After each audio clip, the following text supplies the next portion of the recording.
Greetings and welcome to my little corner of YouTube. My name is Lindsey Pogue and I am the author of Skies of Fire, and you are about to listen to part 2 of Nox and Ava's adventure. It is quite a ride. It has been crazy so far, a little angsty, there's a lot of sexual tension, and it's about to get a lot more of all those things. So enjoy the ride. If you do not like ads, feel free to download the audiobook through your local library. You can purchase it in my bookshop and have a forever copy, or you can stream it at Audible or Kobo Plus or any of the other places. It's up to you. So, without further ado, enjoy the rest of the story, and I will see you on the other side. 31. Ava. My heart hammers in my chest as I wonder what horrible decision I've talked us into. My breath is stifling against my mask as I lean against the truck. The tepid afternoon only feeds the gathering sweat that dampens my brow and slickens my palms, and as Nox disappears into the garage, my heart lodges in my throat. My only shred of solace is knowing Lucy is with him. She'll sniff out someone before Nox can be blindsided and bark if something goes wrong. She might be a sweet girl, but she'd maim if she had to protect Nox. I know she would.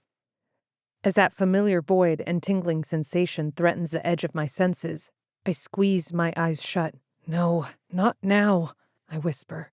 Pull yourself together, Ava. I inhale deeply, exhaling as I open my eyes and fan myself with a map I slipped in the door cubby. The breeze helps, and I lick my drying lips and try to keep my breathing steady. You got this. You'll be okay. Inhale. Exhale. Inhale. Exhale. I grip the shotgun tighter against me, trying my best to push the anxiety that riddles every inch of me down. Apprehensive doesn't begin to cover it. Did I really suggest this? Nox could get shot, ambushed. I could get ambushed. Foot tapping, I stare up the road. It's quiet, save for a crow cawing from its perch on the telephone pole. It peers down at me, blinking its beady eyes, its head cocked to the side. Then the crow leans forward to caw again. It's incessant and makes me uncomfortable, so I look away. Inhale. Exhale. Inhale. Exhale. I try to focus on anything but myself and scan the second-story windows of the firehouse for movement. Please be empty, loops through my head, and I realize I don't want to find anyone here. I want this place to be abandoned, overflowing with provisions and filled with answers to all my questions, sure, but people? I know not everyone is like Lars or the trigger-happy trespassers who shot Julio, but if they were... I swallow the bile inching its way up my throat. I'm fine with it being only Nox and me until we get to Kansas. A tinny thunk practically booms in the oppressive silence, and I jump, glaring at Loca's big brown eye, blinking at me from inside the trailer. She paws at the wall again, making too much noise. Shh, I whisper chide, my eyes shifting back to our surroundings. Do you want to be found out? Because your next writer will not be as amazing as me. I lift a brow, and Loca snorts in answer. It's quiet again, and after waiting for what feels like an eternity, a cold sweat breaks down my spine. Unbidden, I feel it creeping in again. The void. No. It's another exhaled breath as a distant ringing starts in the back of my head, growing louder. A coldness fills my veins and spreads throughout my body. Breathe, Ava. I squeeze my eyes shut again, willing it to go away. Breathe.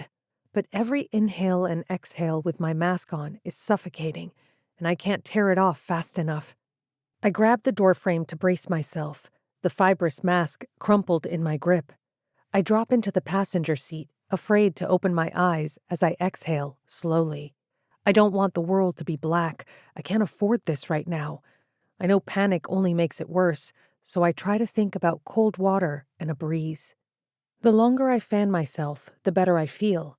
And just as I think I might feel more collected, a whistle meets my ears. My eyes fly open to find Nox striding across the street, Lucy trotting beside him.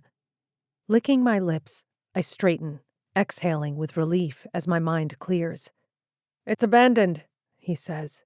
I think they all went to Gaiman. What? I clear my throat. Where is that? With shaking hands, I uncap my water bottle and take a deep pull, praying it cools me off from the inside out. Oklahoma. Knox holsters his pistol, glancing at the horses, oblivious to my inner turmoil. Thankfully, this is not something he needs on his plate right now. Oklahoma? That could be a good sign, I realize, knowing our plan is to head north anyway. Yeah, it's about 120 miles north of here. Knox reaches through the open truck window for his water. It looks like there's an evacuation center or a research facility of some sort there. How do you know? Knox looks at me. It's written on the wall, literally.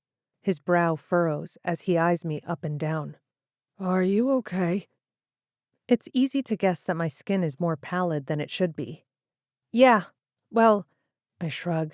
Slightly terrified you'd get ambushed, but I give him a tight-lipped smile. Knox appraises me a second longer before he gets in the truck. He sees too much, even if he isn't quite sure what he's picking up on. But truthfully, I do feel a little better, and having never been able to talk myself back from the edge of a spell, I am slightly hopeful. I'm just glad you're back, I whisper. You're sure you're okay? He says, pulling the door shut. I close mine too. Yeah, Knox. I sound more impatient than intended. So, what's the plan? After a heartbeat more, he pulls the truck closer to the station. It will be dark soon. Let's stay here tonight and park in the garage for now. Keep everything out of sight while we figure things out. I can't help but notice the tracks our tires leave in the ash, but darkness, or maybe more ash, will cover them soon enough. There's a basketball court in the back where the horses can stretch their legs, Knox continues. We can take stock of what was left behind, and I can look through all the notes and paperwork that's here, see what I can make of it. So, coming here was a good thing, I muse, the weight of worry and potential regret lifting. Yeah, Knox says, throwing the truck and trailer into reverse. I think it was. After a couple of backward maneuvers, we're parked in the enormous garage that's more like an airplane hangar. I imagine 6 fire engines could fit inside, but today, it's only us. I climb out before Knox can shut off the truck, desperate to keep my body and mind busy so the darkness doesn't start creeping in again. Is it a logical plan? I have no idea. But focusing on everything other than having an episode seems to help a little. Walking around the trailer, I reach for the gate latch when Knox appears beside me. I startle. He frowns. Are you sure you're okay? I frown back. Yeah, Knox, I'm just uncomfortable being here, and I was freaking out while you were inside, but it's all good now. Lucy trots around, sniffing an old oil puddle before moving on to the lockers and equipment racks lining the wall. She's completely unfazed, which gives me a small sense of comfort. She'd be on alert if something was amiss. Okay, I'll stop asking, he mutters. Knox steps into the trailer and unties Rooster's lead rope. His hooves echo throughout the garage like a hammer against a steel drum as Knox backs him down the ramp. The sound grates on my senses, and my skin crawls in response. Hold him, would you? I take the rope, and Knox heads into the trailer to untie Loka. I need to show you something when we get the horses settled. That sounds a little ominous, I say, leading Rooster toward the back door, away from Loka's fidgeting that resounds through the entire garage. My adrenaline is still pounding, and it's putting every sense I have on edge. Leaning my forehead against Rooster's neck, I inhale his scent as his warmth seeps through my palm. I don't know why he's so calming, but I focus on his silky hair beneath my fingers as we wait for Knox and Loka. Over here! Straightening, I lead Rooster behind Knox and Loka out of a side exit. I'm not surprised to see the entire yard covered in ash, the covered grill area to the right, the patio set and basketball net. I stare at the fire tower in the back lot as Knox unclips Loka's lead rope and smacks her rump. She startles and trots away, playfully flinging her head. I unclip Rooster's rope, but he meanders after Knox, heading toward a garden hose a few yards down. I notice a puddle on the ground. Knox likely checked the water during his sweep of the building. "I'll grab their buckets," I mutter, returning to the trailer. Back and forth I go, getting the horses food, while Knox fills the buckets for them to sip from throughout the evening. With the horses content, we make quick work of the roll-up doors. Actually, Knox does. He grabs one of the chain hoists at the closest bay, and I start on the opposite end of the garage. Knox has rolled down 2 of the 3 doors by the time I'm half done with mine. He makes it look effortless, of course. I can't even appreciate the flex of his arms because I'm too busy cringing as the screech of metal fills the garage. "This seems counterintuitive in an emergency situation," I grumble. "The power's out," he smirks. "It's not always this arduous." "That makes more sense." Knox waves for me to follow him when we're finished. "Are you afraid of heights?" As we step into the back, I peer 4 stories up at the top of the fire tower. "Not typically, no." "Good." Without slowing, Knox hurries up the staircase winding around the building, taking 2 steps at a time. Lucy races past him with far too much pep in her step. I'm sure the exercise is refreshing for her after being cooped up in the back of the truck all day. On the other hand, I feel like I've been hit by a truck. I keep up as best as I can, wishing there was more of a breeze to counteract the still, almost humid afternoon. I do a double take and stop on the 3rd floor platform. What the actual fuck? The last level of stairs is forgotten as I peer at what's left of the town. "You can see it more clearly up here," Knox calls back, nearly to the top. Heaving a breath, I hurry after him, more swiftly this time. "That," Knox says, staring out at the lava rifts that have torn through the town, "is why I said we need a new plan." Lava fissures stretch across the edge of the town like a patchwork of deadly scars, and I hate to think about what else waits for us beyond the smoke. That is why they left this place behind, I realize. "And according to the maps they have covering the walls inside," Knox explains. "It's like this all the way to New Mexico. We need to look at them closely, because our plan just changed." 32. Knox. I pat Lucy's belly where she sleeps on the linoleum floor at my feet. I've been poring over maps, old government reports, and inventory lists, all the things that were left behind, for over an hour, trying to determine what's too outdated to be useful. Looks like everyone was evacuated south of the closest rift zone, I think aloud, and we're right outside a concentration of them. I barely hear Ava as she makes us something to eat behind me in the kitchen. I stare at the maps again, wondering why this outpost didn't take all their data with them. So we would know where to go? Or is it because the last dispatch was 5 days ago and these maps are useless now? According to the 3 in front of me, we wouldn't have gotten another 2 miles or so from where we turned around for Amarillo. We would have ended up here anyway. I think these maps are going to show us the clearest path around the fissures, assuming they're still relatively accurate. Sounds good? I glance back at Ava as she pours a box of pasta into a boiling pot on the stove. She leans against the counter, her arms crossed over her chest as she watches the steam rise. She's been reserved and acting cagey since we got here, and I have no idea why. It couldn't possibly be because of our kiss, right? I keep wondering if she might be feeling awkward now that we're not on the move. Desperate to pry more than 2 syllables from her, I try again. "Thank God for the solar generators, huh?" Ava glances at me over her shoulder, forcing another quick, tight-lipped smile. "Anyway," I continue, cracking the pressure in my neck, "I say we leave the truck behind tomorrow and take the horses." I run my finger along each of the sharply drawn lava flows that riddle the plains and mountains to the west. We have no choice but to go through the terrain to get to the other side, and the horses will be our best chance. A 2-day ride, maybe, but it's our safest bet. Still, Ava is quiet, and shaking my head, I spin around. "Are you going to tell me what's—" It happens in slow motion. Ava reaches for a chair to hold on to, but she's too late. Ava! Her fingers only brush the back of it as she loses her footing. I'm on my feet, sprinting to reach her as she falls to the ground, my heart in my throat. Ava! I barely reach her in time and pull her into my lap, cradling her head and uncertain what to do. I know it's one of her episodes, but that doesn't change how terrifying it is to watch her face slacken or the color drain from her cheeks. Her body is clammy, but her eyes aren't open like before. She's out cold. She might be used to this, but I'm sure as hell not. It's terrifying, but I try to stay focused, to think rationally. I reach for the knob and shut the stove off. The towel draped over the oven handle falls to the floor, and I use it to pat the sweat from her brow. Ava.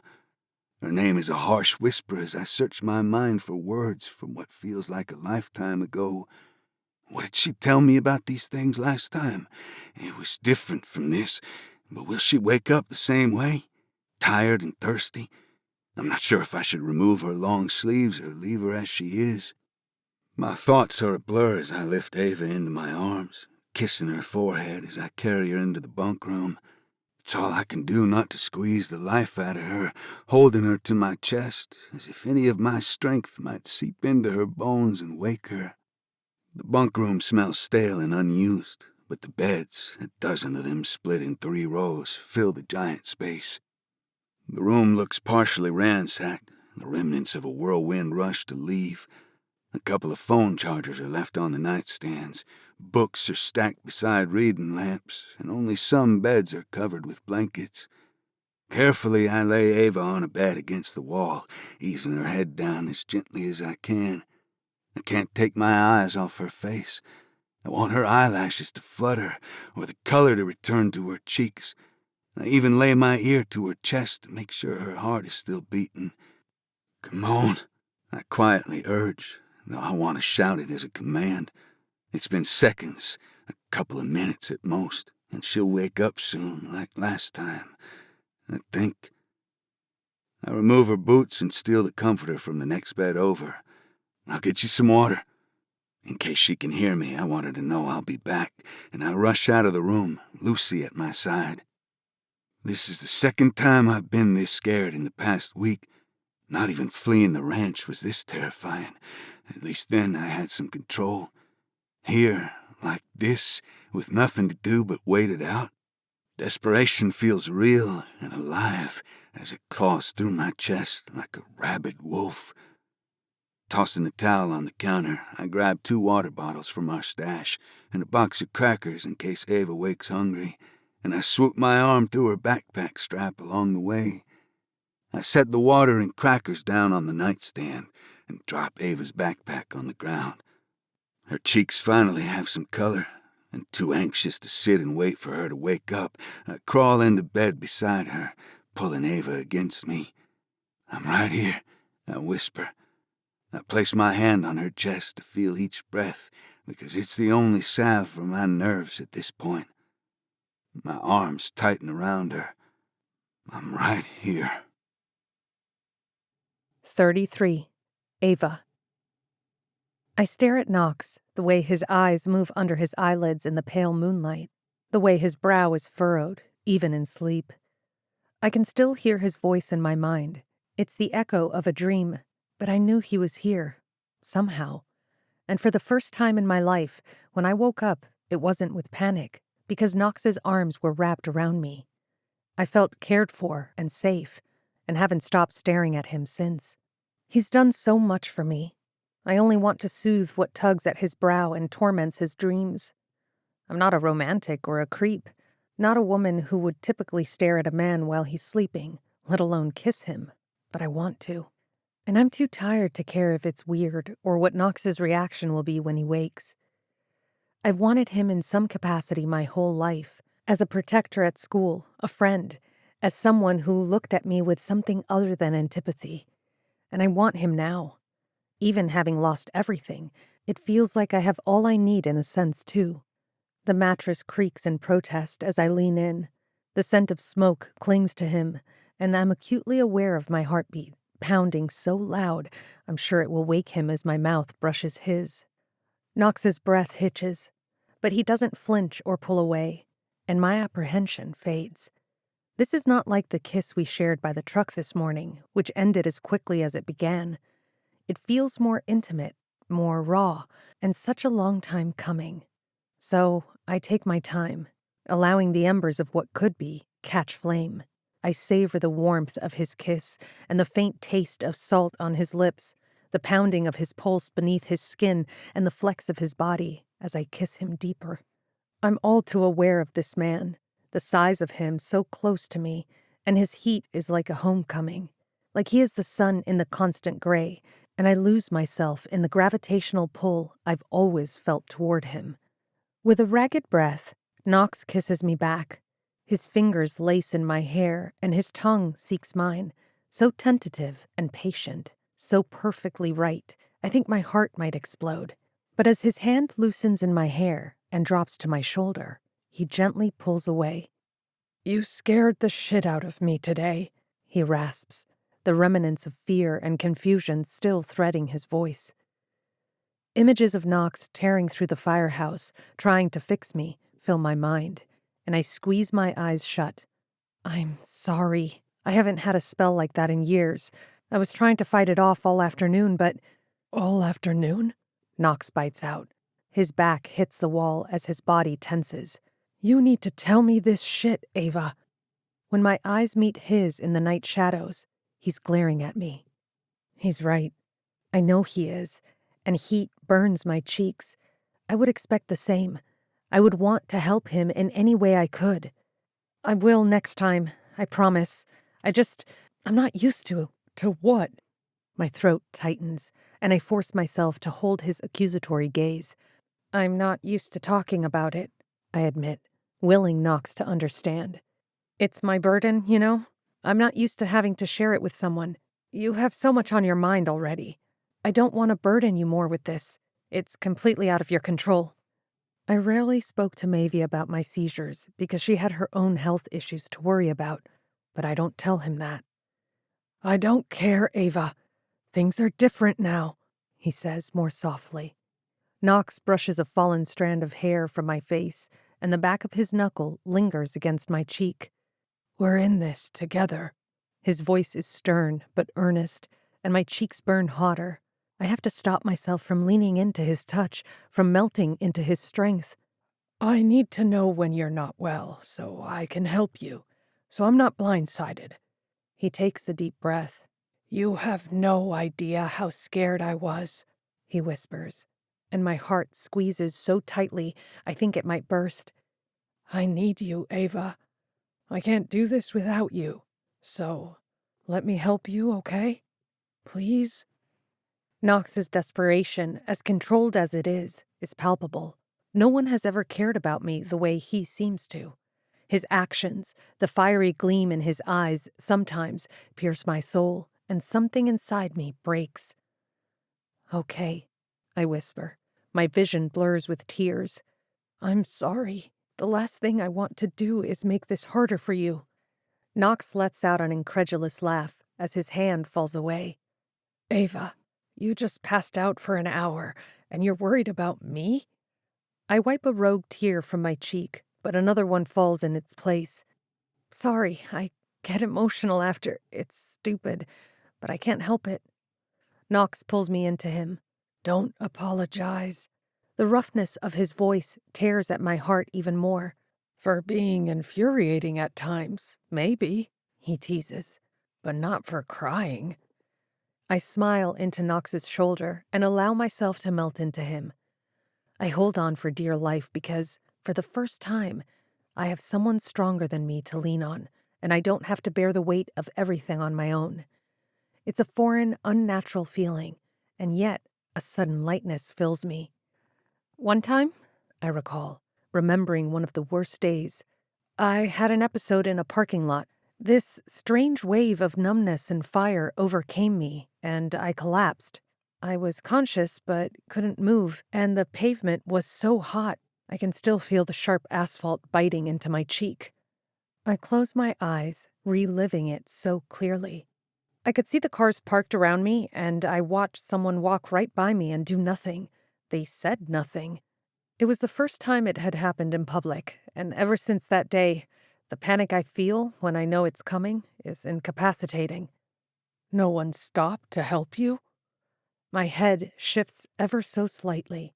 I remember thinking that's the type of world we live in now, and I've sort of held a grudge against people ever since. God, people suck. I smiled to myself, my heart aching a little. That's what Mavie said, and that's when she got me the toxic positivity hat.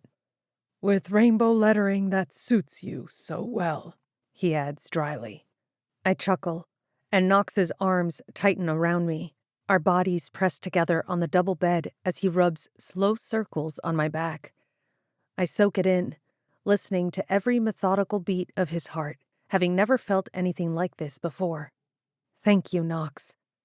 His hand stills, his fingers pressing firmly into my back to hold me against him. I'm not going anywhere, Ava. Wherever this journey takes us. I don't know if he means the road to Kansas or where our paths lead beyond it, but I lift my head and smile into his neck, each word filling the bristly parts of me with warmth. Me neither. Knox rests his cheek against my forehead, and a rush of air leaves his lungs. You promise? His words are a whisper and full of uncertainty. Slowly, I pull back and look him in the eyes. I promise. His gaze is glassy, and his predictably set jaw clenches in the moonlight. It's a reminder that Knox has had his own battles and burdens. A reminder that, like me, Knox has no one left. I promise, I say again. His Adam's apple moves up and down with a slow swallow, and I see it in his eyes as they shift to my mouth, the same longing that's been growing inside me for days. A need to be nearer and close the inches between us, but he doesn't move. Knox, I breathe. My heart is pounding so hard and so fast I think I might faint again. But it would be worth it if I could feel the weight of his body against mine, if I could revel in something good for the first time in so long. It's like I'm starved for it. Closing my eyes, I lean in until our lips are only a hair's breadth apart. Ava. I claim his mouth, swallowing his breath before he can speak again. I don't want to know what he's going to say. The need to feel alive and full of him consumes me, and I wrap my arms around Knox's neck instead, willing him to accept this, to have me in this moment, all of me. My body takes over, and my leg inches up to wrap around him, but Knox grips my arms, firm but gentle, and his body goes rigid against me. Ava. Mortification is a stomach churning, skin-singeing poison as I realize this is not what Knox wants right now, and I've just made it very apparent that I do. I pull away, my elbows sinking into my pillow as I cover my face, gathering what few wits I have left. That was intense. I want to crawl under the blanket and never come out again. Too intense. Sorry, It's not that. Knox lies back on his pillow, raking his fingers through his short hair as he stares up at the ceiling. I don't know if he sounds or looks more tormented. Then I swallow my unease. What is it? I hate how small my voice is, but nothing has ever made sense when it comes to Knox Bennett, and I don't know if I should be relieved he's not repulsed by me, or brace myself for the sex will make things too complicated conversation. You were just unconscious, Ava. We should take it slow. I did just admit my emotions are higher after a spell like that, but this is different. This is the possibility of Knox in me, and if it's my heightened emotions giving me such courage, I welcome it gladly. The fact is, I don't feel sick or sad. If anything, I feel more well and alive than I ever have. Leaning closer, I take hold of Knox's shirt and look him in the eyes. Knox Bennett, I say quietly, gently even. I have wanted you since I saw you all grown up in high school. His brow twitches with confusion, and I want to laugh. If the only thing holding you back right now is that you think you'll break me somehow, then let me assure you, I would happily let you if that were even possible. Knox's jaw tightens, His eyes scour mine for uncertainty, but there's none to be found. And I watch the play of emotions on his face as his reservations shatter. Lifting up onto his elbow, Knox snakes his other arm around my waist and captures my mouth with his. There's no ceremony this time, no hesitation. Knox's kiss is determined, barely restrained, and his hand slides up my neck and through my hair as he rolls me onto my back. His kisses are consuming, his tongue seeking mine, as if he's been deprived of it for far too long, and my thoughts are distant and frenzied as my instincts take control. My hands slide up the corded muscles of Knox's back. My fingers rake down his biceps, and I grab his hips, pulling him closer. My body arches as he settles over me, his thick length pressing against my jeans, pelvis to pelvis, and I groan as he grinds into me. Each touch is frantic and greedy. His teeth score the column of my neck, and his hand roams under my shirt, stopping at my pebbled nipple. My sports bra is all that denies him access. He nips at the fabric, as if to teach it a lesson, then lifts my shirt, tugs my bra down, and sucks my breast into his mouth. I writhe as the most exquisite sensation feathers through me, and his warm tongue licks over my skin. His scruff against my tender flesh sends a trickle of deliciously hot chills fluttering through me. But this intoxicating thrill in feeling him hard and pressed against me isn't enough. I want to touch Knox's flesh and make him come until every tension-filled inch of his body melts away in euphoria. I fumble with the button of his pants and reach into his briefs, taking his erection in my hand. "Fuck," Knox groans into my breasts, and I smile to myself, determined to stroke him until he can no longer see straight. "Ava." It's a guttural, almost pained word of warning, but I keep going. I want to give him this. I want to see pleasure crinkling Knox's brow instead of worry and sadness. Knox gasps, and his entire body trembles with building desire as he unravels above me. His hand grips my side, his fingers pressing my flesh with bruising pressure. With a quick hiss of breath, a groan rumbles through him. He curses as he squeezes me harder, growls my name, and comes completely undone. His warmth pools on my stomach, and Knox pants for breath. He is slick and sweaty, and as the last of the tension seeps from his body, he drops his head to my shoulder. "Holy hell," he rasps, his chest heaving against me. I bask in my victory and brush my lips to his ear. "You're welcome." We both laugh, my chest rising and falling as quickly as his. I won't deny the tinge of disappointment in not having my own release or not having felt Knox inside me, but it's better this way. It negates the awkward conversation about contraceptives and the depressing truth of how long it's been since I've slept with someone, and I close my eyes, allowing myself to smile. I wonder if Knox is aware his thumb strokes the skin above my hip as he comes down from his high. "That wasn't how I saw that going," he says huskily, inhaling another deep breath as he lifts off me. He pulls his shirt off and uses it to wipe his cum from my stomach before meeting my gaze. I don't know what I expected to see in his expression. Exhaustion mixed in with a heady, sated gleam, perhaps. But there is no exhaustion. There's a glint of determination that seems almost vindictive, and a thrill of anticipation winds its way through me. Knox looks down at me with a wolfish grin. I lick my lips. "Should I be afraid right now?" He hums in answer and slides his hand down the plane of my sweat-dampened stomach to the zipper of my jeans. He unbuttons them more deftly than I had imagined with him and slips his fingers beneath my underwear. My insides quiver with the promise of bliss as the pressure of his rough, hot hand inches over my delicate skin. My toes curl with anticipation, and I grip the sheets at my side. The instant Knox's fingers sink inside me, his mouth descends on mine, swallowing a cry of pleasure as it escapes my lips. I grab the ledge of the headboard, bracing myself as Knox's fingers fill me, and stars are all I can see. 34. Knox. Our forks clank against our pasta bowls as Ava and I have a midnight dinner in the living room. Lucy snores intermittently on one of the couches, and the soft light of the kitchen filters in, washing Ava in a soft glow.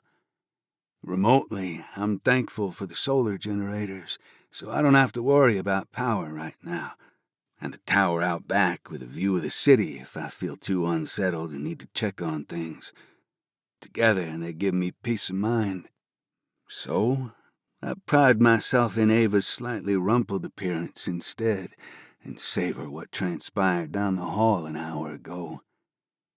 If we were still Knox and Ava from last week, it would be awkward between us, but it feels very much the same, only more. She still looks at me with 1,000 thoughts behind her rich amber eyes I wish I could read better. I still feel baffled by her presence in my life, and comforted to have her with me at the same time. But now there's a secret we share, a heat in her gaze that warms my chest whenever she looks at me. I take another bite of pasta, silently thanking Julio for this meal and the firehouse for this moment of peace Ava and I find ourselves in. I can sense her scrutinizing me, and swallowing, I glance at her. What's that smile for? The apple of her cheek rounds with a smirk. Nothing? My eyes narrow, and I try not to smile as her smirk widens. Tell me. Ava forks the last bite into her mouth and shrugs. I don't want to dredge up old stuff. Lowering my bowl in my lap, I stare at her, expectant. It's just... She licks her lips. It's taken the end of the world for you to look at me differently is all. She discards her bowl and napkin on the carpet. My pulse ticks with surprise, but I know what she means by that. Ava has mentioned how much she thought I hated her 5 times in the past week, and it makes me sick to think she ever believed that. I've already told you, I never hated you or had evil thoughts about you, Ava. She gives me a sidelong, incredulous look. Are you sure about that? There was a lot of glaring and general displeasure when I was anywhere near you. I avert my gaze because I can't argue with that. That was my guilt showing is all. What do you mean? Well, I start, scratching the side of my face. According to my father, I was supposed to hate you. Hell, I wanted to, I confess. If for no other reason than to stop beating myself up for feeling sorry that you, like me, were caught in the middle of it all. Whatever playfulness danced in her eyes becomes thoughtful, almost distant, and as much as I don't want to dredge up the past either, I want Ava to understand. I wipe my mouth, setting my bowl and napkin aside with hers. I was in the farm store one day, I explain. I saw you in the pen with the chicks, changing out their water. I watched the way Ava's fingers play with the ends of her hair as I revisit that unsettling moment that's likely molded every action since. You were playing with the most adorable babies, and you still looked sad. More than that, you looked defeated, almost hopeless. I watched her smile wane and sadness fill her eyes, and it was gutting, even if I had no idea why. I wanted to talk to you. I wanted to know what bothered you because you looked miserable, but I felt guilty, like it was a betrayal to my dad and my family. What was left of it anyway. Julio ruined my life, and whether it was my own grief and misplaced anger or my dad's constant outbursts, I felt like you held some part of the blame, so it felt wrong not to resent you too. But I never actually did, Ava. I stopped going into the farm store after that. I figured it would be easier not to think of you, and I'd stop feeling so conflicted if I sent Tony instead. Her mouth quirks with sadness. Was it? Easier, I mean? I huff a laugh. No. Pieces of you were everywhere, Ava Hernandez. I hadn't realized it until I tried to cut you out of my life, and then it just pissed me off. I'd still see you riding your bike around town, or working through the diner window, or my dad would bring up Julio being out of jail, or I'd have to weed my mother's gravesite. It was always something. Yeah, I guess that would be terrible. She picks busily at her fingernail. I didn't say terrible, I clarify, placing my hand on hers. She looks up at me. It was just hard. It would have been much easier if my dad had let it all go, but Mitch Bennett has never let anything go a day in his life.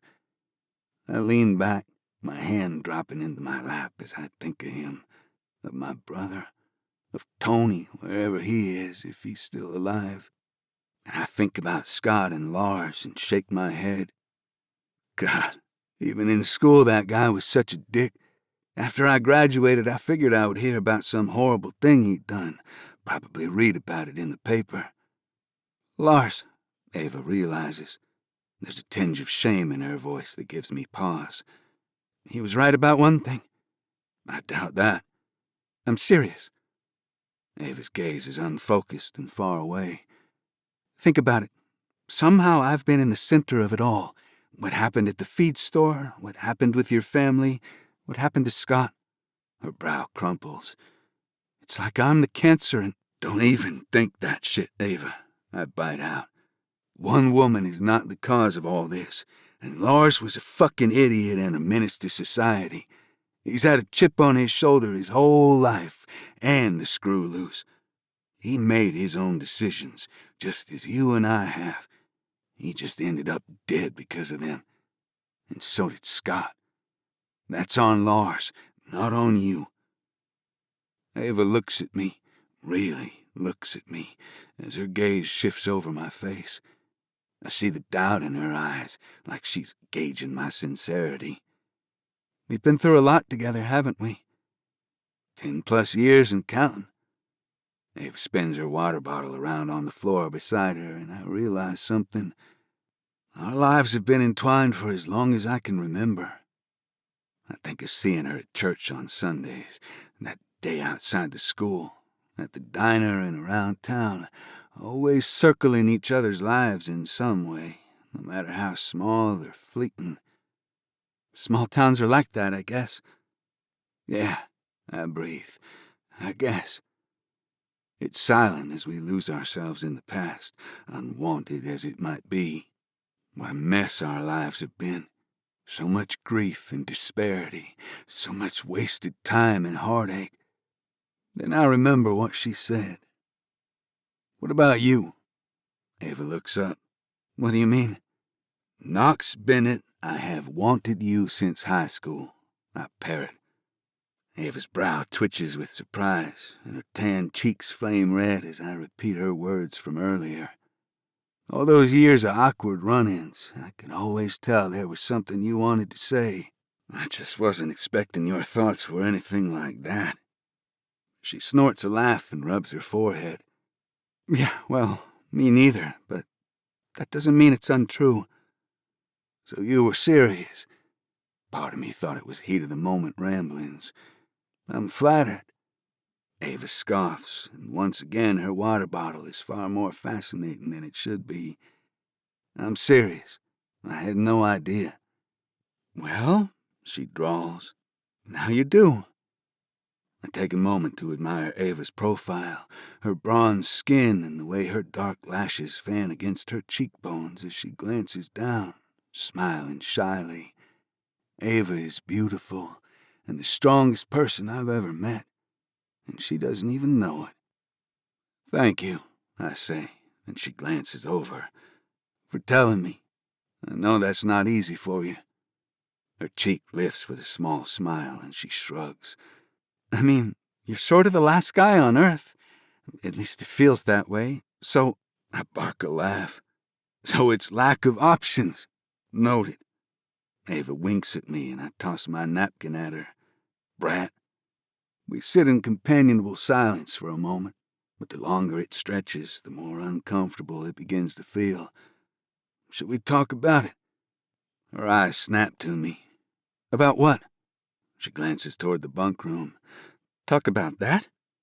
I grin, unable to help myself. We never talked about the kiss on the road. I thought we silently agreed not to.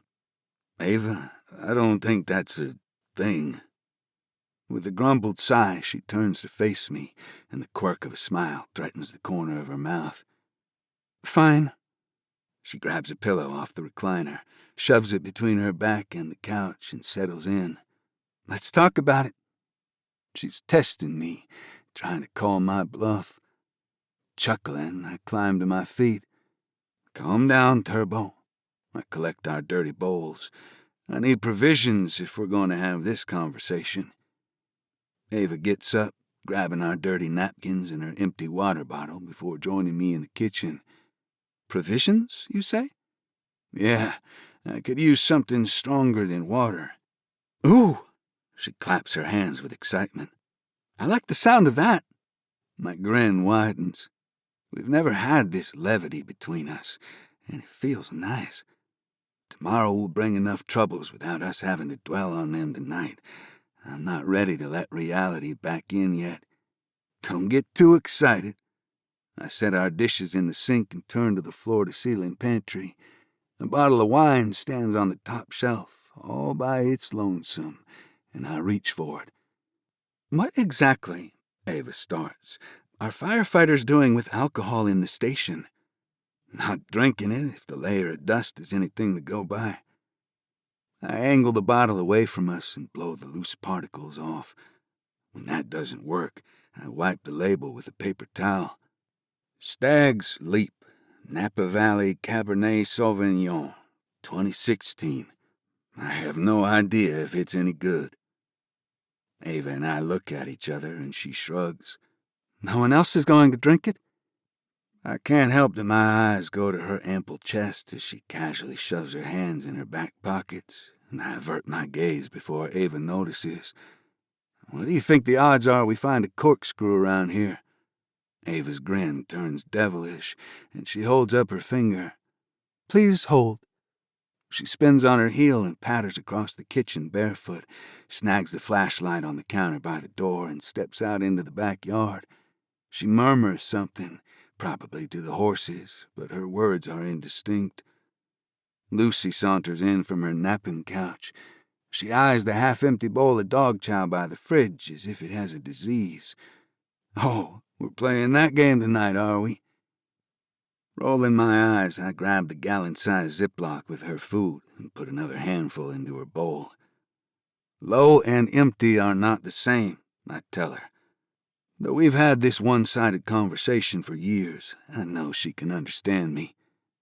Lucy's doggy eyebrows arch, her butt wagging merrily like it's dancing to Gotcha, Sucker, and she happily munches away on her midnight snack. Ava returns, beaming as she holds up a corkscrew. I saw it in their grilling stuff earlier.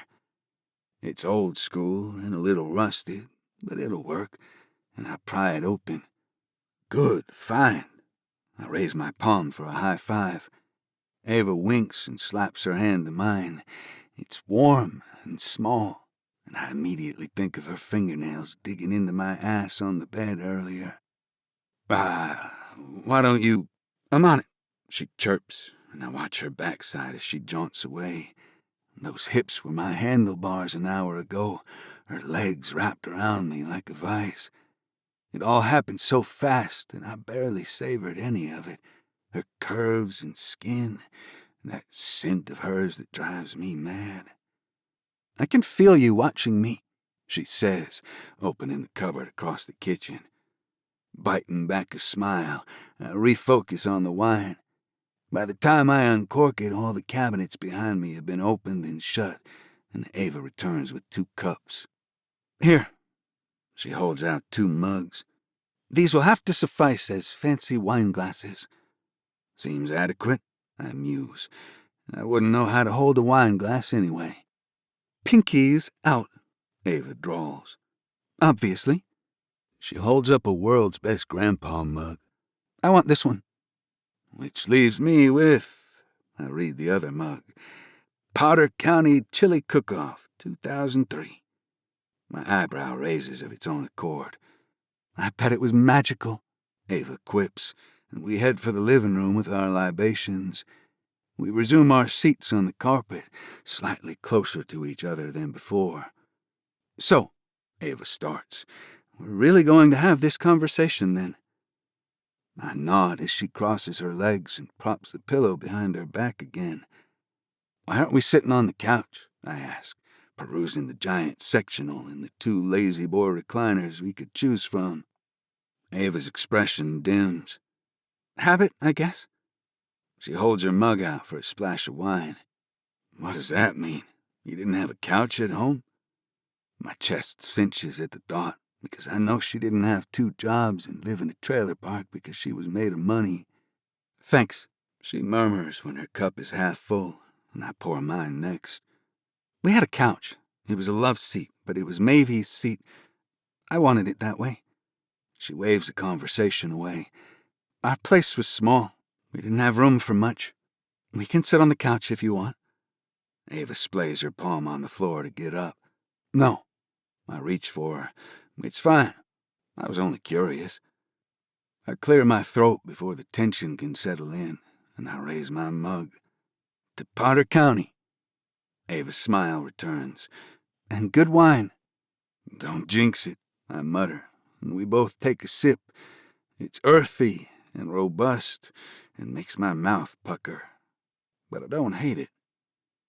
Ava swirls it around in her cup before taking another sip, like she's done this before. "Not bad," she murmurs. "Is it weird that I taste tobacco?" "I taste tree bark, so I'm going with no. That's not weird at all." We laugh and take another drink. "Delightful." Ava licks her lips, and leaning back, she nestles her mug in her lap. "So I take it you don't drink too much wine, then?" "Is it that obvious?" She nods forlornly. "You didn't use your pinky, so it's very obvious." "What can I say? I'm more of a beer and whiskey kind of guy." "So I gathered." Ava's brow lifts with amusement. "When we were at your house," she supplies, "I think you'd had a bender the night before I got there, if the empty bottle and decanter in the living room were anything to go by." God, I shake my head. That night my dad left, and I couldn't reach my brother. That feels like ages ago already. "I know. It's crazy." She picks out a loose tuft in the carpet. "What about you? What's your drink of choice?" Ava shrugs. "Honestly, I don't drink a lot, but my go-to would probably be vodka or tequila." My eyes widen. "Really? You a party girl and I didn't know?" "Such a rager," she deadpans.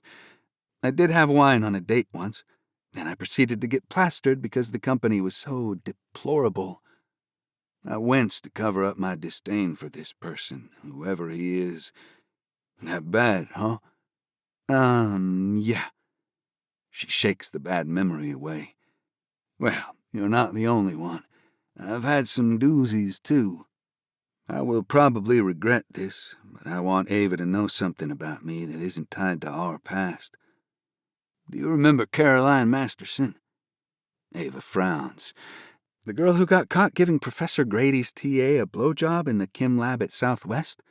Everyone at the diner was talking about it." Ava's mouth quirks in thought. "Was she dating you when that happened?" My expression must say it all, because her hand flies to her mouth to hold in a laugh. "I'm so sorry, that's not funny, but I laugh when I'm nervous." It is slightly humiliating, yet Ava's expression is priceless. I've never seen her smile so damn much, and I wouldn't change it for the world. I chuckle. It's okay. It was 5 years ago, and we dated for like a month. It was no big deal. Ava shakes her head. "How did I not know any of this?" "Ha! I didn't exactly announce it to anyone, Ava. And you and I weren't exactly friends." "True, but still, that had to suck in the moment." Ava's eyes flick to mine, lingering a second before she picks up her mug to finish her wine. "She's an idiot for doing that to you," she mutters. Ava licks her lips as she pours herself another splash. "More?" I hand her my cup. "Has there been anyone?" I ask, uncertain where the words come from, but wishing I could stuff them back down my throat. Instead, they just keep flowing. Anyone special, someone you thought might be the one. Ava props her elbow on the couch, her temple resting on her fist. I've been too busy working and taking care of Mavie to date. It's been a couple years at least. In fact, the people closest to me are my bosses and coworkers. Or they were. It's pathetic, really. She grumbles the last part. Don't. I shake my head, tired of her self-loathing. Don't diminish all your hard work and all you sacrifice to keep Mavie comfortable, Ava. Not to mention how much you've struggled to support yourself, too, along the way. I take her hand in mine. I'm serious. A small, tentative smile trembles on her lips. You're right, and I wouldn't change any of it. I mean, my health stuff, of course, and I would take Mavie's pain away if I could have, but... Ava shakes her head. I would never change my caring for her. I was happy to do it. I owed it to her. She got something out of it, too, you know. Ava's eyes shift to mine again, a sudden gleam in them. I didn't know her well, I admit, but any woman who takes in a little girl and raises her when she doesn't have to, does it because she cares. Yes, Mavie helped you, but I promise you were more to her than just a kid to clothe and a mouth to feed. She cared about you. Ava's eyes well with tears, and she offers me a watery smile. Thanks, Knox. You're the strongest person I've ever met, Ava. I can't help the reverence in my voice, despite trying to keep my cool. I wish you could see it. Her nostrils flare. Not always. I miss the smile brightening her face, but she needs to hear this. You're allowed to have bad days and doubts, but that doesn't change the fact that you're a fighter and far more compassionate than I think you want to let on. My jaw aches and I clear my throat. Every time I think about our lives before all of this, I feel like complete shit. What? Why? Because, I shrug, itchy in my own skin. If I'd talked to you even once, of all the times I'd wanted to, I would have known how amazing you are. I could have taken you to a doctor's appointment so you didn't have to ride that stupid bike that always broke. I could have helped you with Mavie or taken you on a date. I exhale a shaky breath of frustration. I wasted so much time hiding from you. What sort of coward does that? All it would have taken was me saying hi instead of turning in the opposite direction, and we could have been friends. Ava smiles, and I do a double take. Not a this is hilarious sort of smile, but a pleasantly surprised one. She looks at me so long and with so much softness, it gives me butterflies. What? Ava's smile curves into a grin. You would have asked me on a date? I groan and rub my hands over my face. That's what you're focusing on. She looks almost giddy, and it's fucking adorable. Duh! She inches closer on her knees. I can't even imagine you asking me out on a date, or what my knee-jerk reaction would have been. But, she says with a pop of her lips, I know I would have said yes. I grimace. Gee, thanks. Lather the regret on a little thicker. Ava chuckles and rests her hand on my arm. I'm only giving you a hard time, Knox. She gives me a slight squeeze. I honestly don't know if I would have said yes. I had a lot going on. I couldn't afford any distractions. Not to mention, trust is not something I dole out very easily. She exhales, and the lightness between us dims. I don't want to lose her to the past again, and I cup her cheek. Ava's eyes snap to me. I was an idiot, I whisper. I stare at the copper flecks in her eyes I've come to memorize, and the way her long lashes accentuate her natural beauty. You still are, she whispers, and as Ava's eyes close, she kisses my palm. Because even after everything we've been through, I'm right here. I haven't gone anywhere. Her lashes flit open, and her whiskey-colored gaze gleams with a wistful longing, making every inch of my body stir. So I kiss Ava because it's all I can think about, and since the bedroom earlier, it's been all I could do not to explore her body all over again. My fingers thread the hair at the nape of her neck, and I inhale.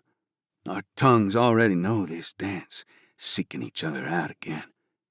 Ava tastes like wine and smells like citrus, and I want nothing more than to bury myself inside her, to worship her body and help her shed the worries that have always weighed her down, to show her how amazing she is and make love to her right here, because we may never get another chance, and the reality of that burns like acid in my chest.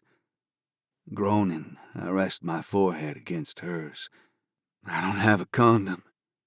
Ava strums the hair on the back of my neck, her chest heaving as she pulls away.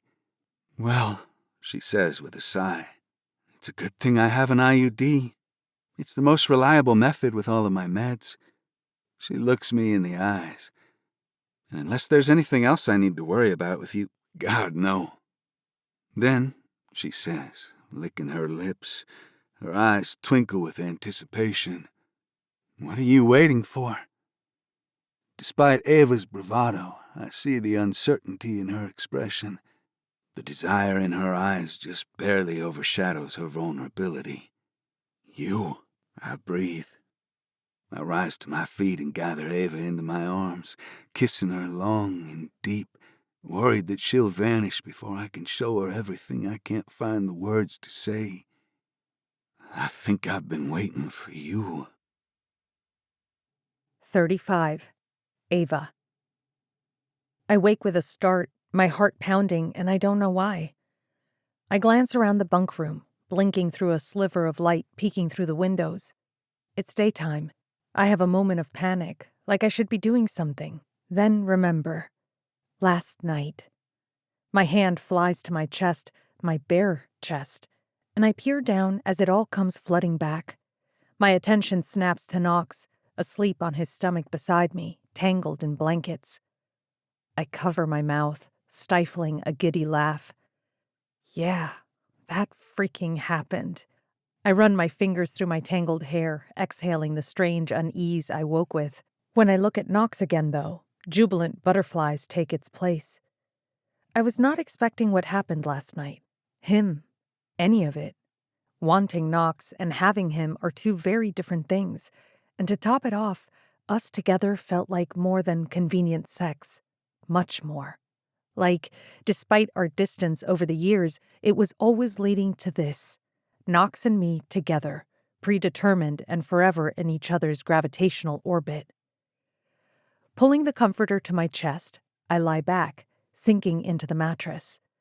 My eyes drift to Knox again, unbidding, and I watch the way his back rises and falls with each shallow breath. When I realize I'm grinning like a goober, I know I'm done for, and I pull the comforter over my face. A boom fills the air, and the entire firehouse shakes. I slingshot up in bed, and Lucy lurches to her feet by the bunkroom door. Knox stirs in his sleep as I grip his shoulder. "Wake up!" I hiss, scanning the bunkroom like the walls might cave in around us. "Knox, I think that was an explosion." He turns over, scrubbing his face as I collect my underwear and bra from the floor. "An explosion?" I nod, nearly losing my balance as I reach for my jeans. "Yes, at least I think that's what it was. Maybe a few blocks away." Something had woken me, I realize. Another boom? An earthquake? "Stay in here," Knox says groggily. He hikes his pants up to his hip and grabs his pistol from the holster beside the bed. "Check the windows for anything." He pads out of the room on bare feet. Grabbing the shotgun, I do exactly as he says, my heart racing as I inch my way to the shuttered window to sneak a peek. I open it slowly with the handle crank. The day is grayed by ash clouds. The side of the firehouse is still, and what I can see of the street is empty. Ash dust still covers everything, and there are no new tire tracks or creepy people peering up at me like I half expect. Nothing appears disturbed. Moving to the back of the room, I check the other windows. Other than a well-worn path in the gray-covered basketball court from anxious horses, Nothing seems out of place. We need a better view. Knox rushes in and plops down on the bed, hastily donning his boots.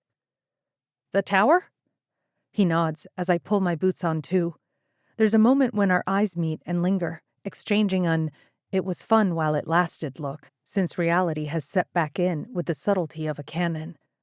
Throwing my hair up in a knot, I give Knox a brusque "I'm ready" nod, and we cautiously make our way outside.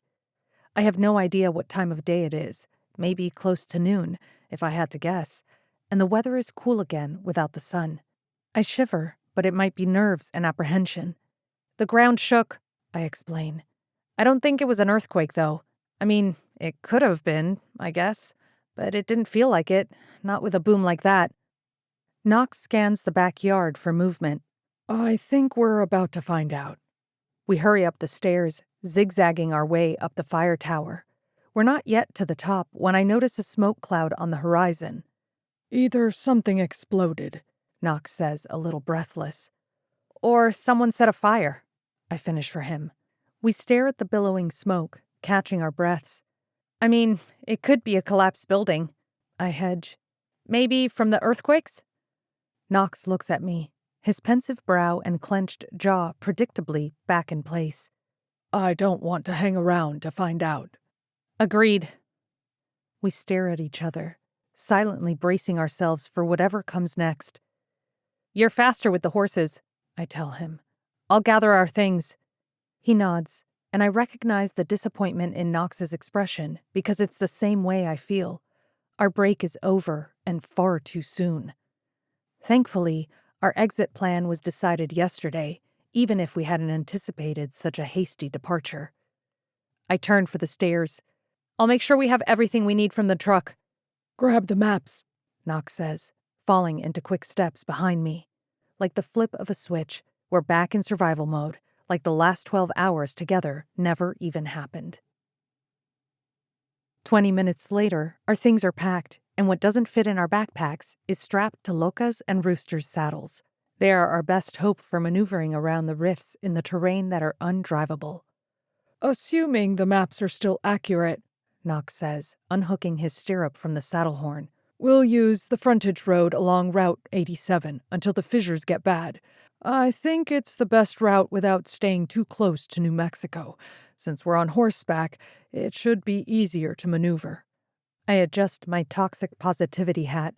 Sounds good. Knox's eyes shift to me. We only use the main road when we have no other choice, just to be safe. Agreed. With a long stretch of uncharted territory lying ahead and only a couple of small towns and rest stops along the way, our options for water and shelter are severely limited.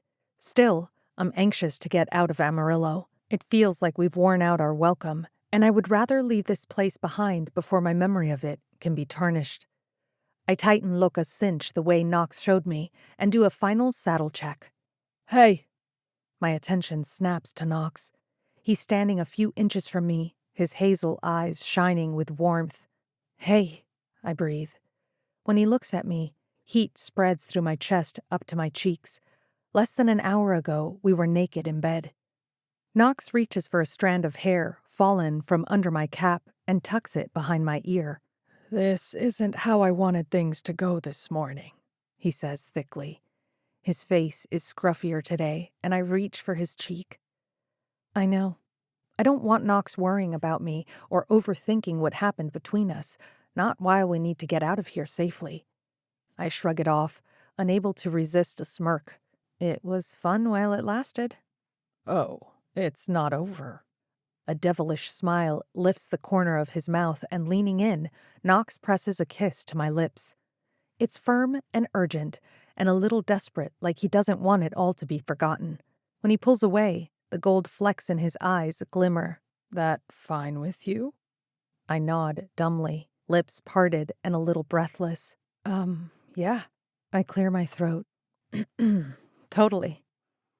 With a smirk of his own, Knox checks Loca's saddle again for good measure, and we mount up. The horses are anxious to get on the road, and Lucy is already exploring the route ahead. You good? Knox pauses for a moment, looking me over. and if I'm not mistaken, admiration softens his expression. I give him a thumbs up. I'm good, I promise. At least as good as I can be after the abrupt start to our day. You say that now, Knox tosses over his shoulder. But riding all day after last night. He tilts his head with a low whistle. You're going to be sore. Ha! I roll my eyes. You're such a boy. You think I'm joking? Knox chuckles to himself, and when he's had his fill, he calls for Lucy and clicks Rooster into a trot. I nudge Loca after them, still grinning to myself.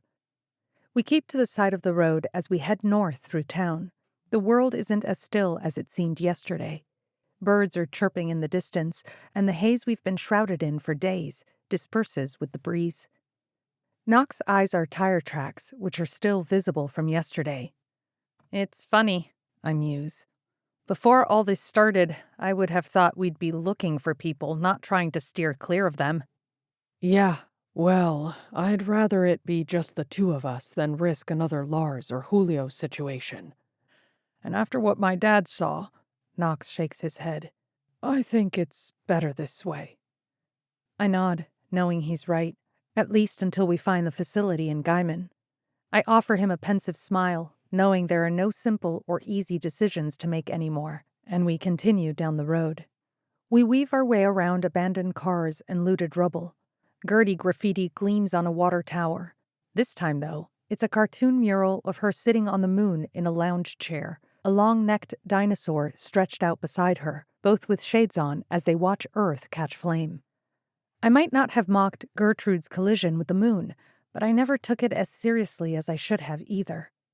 Being born after the fact made Gertie feel more like a cautionary story than a reality, a way for parents to guilt their kids into eating all their dinner because they never knew when food might become scarce, to be grateful for what they have because another, worse Gertrude might strike, and it could all be gone.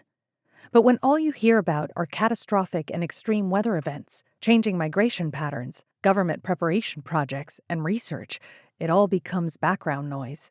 But passing broken windows and maneuvering around abandoned cars, walking through the garbage in the streets, makes it all very real.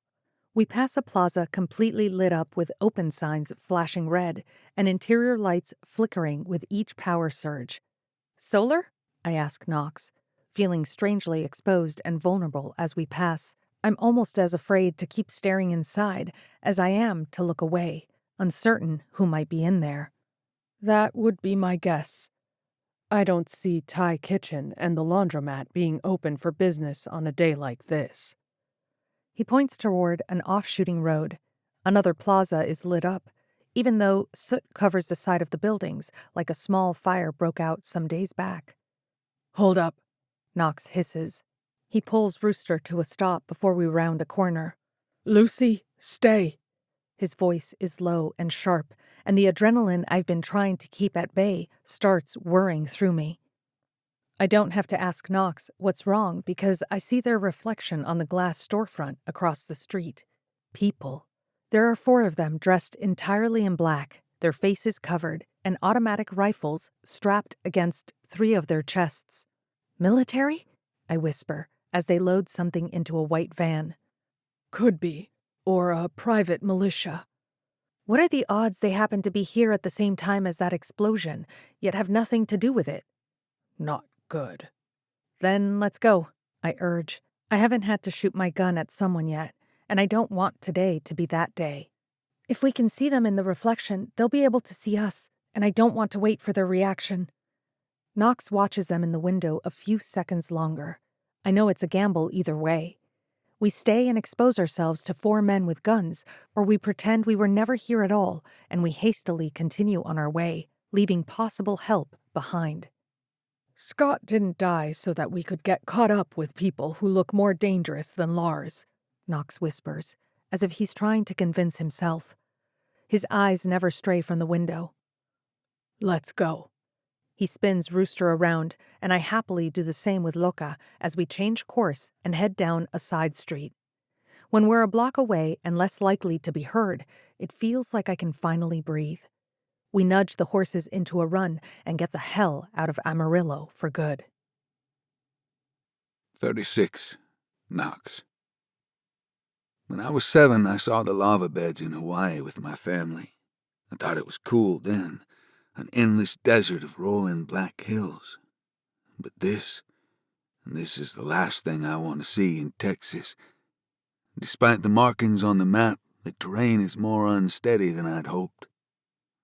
The horses have been on high alert since Amarillo. Their eyes and ears haven't stopped shifting over the unstable terrain. The plains are a tapestry of scorched earth, lava rivers, and heat waves. It's impossible to determine which parts of the lava beds are stable or ready to bubble up again. One minute the air is noxious, the next it's thick with sulfur, and then randomly it smells like nothing at all. It seems like if the horses step wrong, the ground shakes. We give the fishers as much berth as possible, but soon the main road will be our only option. It's like a quilt of fire scars, Ava murmurs. A gaseous hiss fills the stillness and Loca spooks. It's second nature for me to reach for her reins, but Ava is learning quickly. Ava might grip the saddle horn like it's all that's keeping her in the seat, but she emanates calmness, soothing Loca with slow, reassuring movements. You're good with her, you know. With an exaggerated harumph, Ava wipes her palm on her thigh, and Loca falls into step behind me again. I might even go so far as to say you're getting used to riding. It doesn't feel like I'm riding so much as I'm holding on for dear life. I shake my head because she doesn't give herself enough credit. This is some sketchy shit, and you're riding like a pro. Ava shrugs. I had a decent teacher. Decent? I scoff, repositioning my ball cap on my head. You wound me. Ava looks momentarily victorious, then wiggles around in the saddle, grimacing. You okay? I told you riding all day after last night. Yep, she grits out, forcing a smile. Right as rain. I grin. Liar. Ava laughs despite herself and rests the reins on Loca's mane, stretching out her fingers. I'll take saddle sores and hand cramps over being dead any day. Well, let's hope it doesn't come to that quite yet, I grumble. And I promise it'll hurt more if you stop riding and have to start again than if we just keep going. Ava heaves a sigh. I figured as much. She readjusts herself in the saddle again. At least my ass is numb. I can't really feel the pain anymore. I try not to find too much amusement in her predicament and take a drink of water from my canteen. We ride for another couple of hours, and the horses ease into the changing landscape. Loca's hyper-awareness tapers to intermittent curiosity, and Rooster drags his hooves at a bored pace. The day is cool, the breeze slightly chilling, and in a matter of hours, night will set in, and we'll need to find a place to set up camp. Knox. I follow Ava's gaze up a dirt road. There's a farmhouse at the end of it, complete with a hay barn, an old windmill, and a dozen warning signs posted on the gate. Do not enter.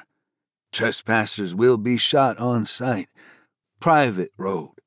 Keep out. No trespassing. Beware a dog. Private property. That's slightly terrifying, Ava mutters. I glance at the shotgun strapped behind her, ensuring it hasn't miraculously disappeared since last I checked. Whether by coincidence or design, the people we saw in Amarillo might be heading this way at some point, and I haven't stopped bracing myself for whatever might happen between now and nightfall. Let's keep moving, I tell her, and I click Rooster forward. We continue on, veering off the frontage road to keep as much distance as we can from a fissure in the ground. By the time we're a few miles outside the small town of Cactus, the sky is darkening, and the brisk afternoon has dropped to a pink-nosed sort of cold. With the ash clouds blotting out the sun, the world looks and feels almost frozen. Ava zips her vest up to cover her neck. Is that a pond? I squint through a copse of oak trees. I think so. We pass a rotted pump house that's been neglected for what looks like the better part of a decade, and continue toward the trees. The pond is bigger than I expected when it finally comes into view, and I pull Rooster to a stop between two wild oaks. This might be the best place we'll find to set up camp tonight. We can hunker down in the trees. We don't know what the water situation will be like in Cactus, assuming it's there at all, and we only have an hour until it's full dark. Ava scans the distant mountains as if they hold the answers. Our tent and the horses would be relatively hidden, she agrees, and she clicks Loka toward the water for a much-needed drink. Rooster and I follow. A break and water? Ava sighs with relief. I consider this a win. Lucy overtakes us on the path as she runs for the pond. She stops at the edge and takes a step back, her ears perked and head tilted in caution.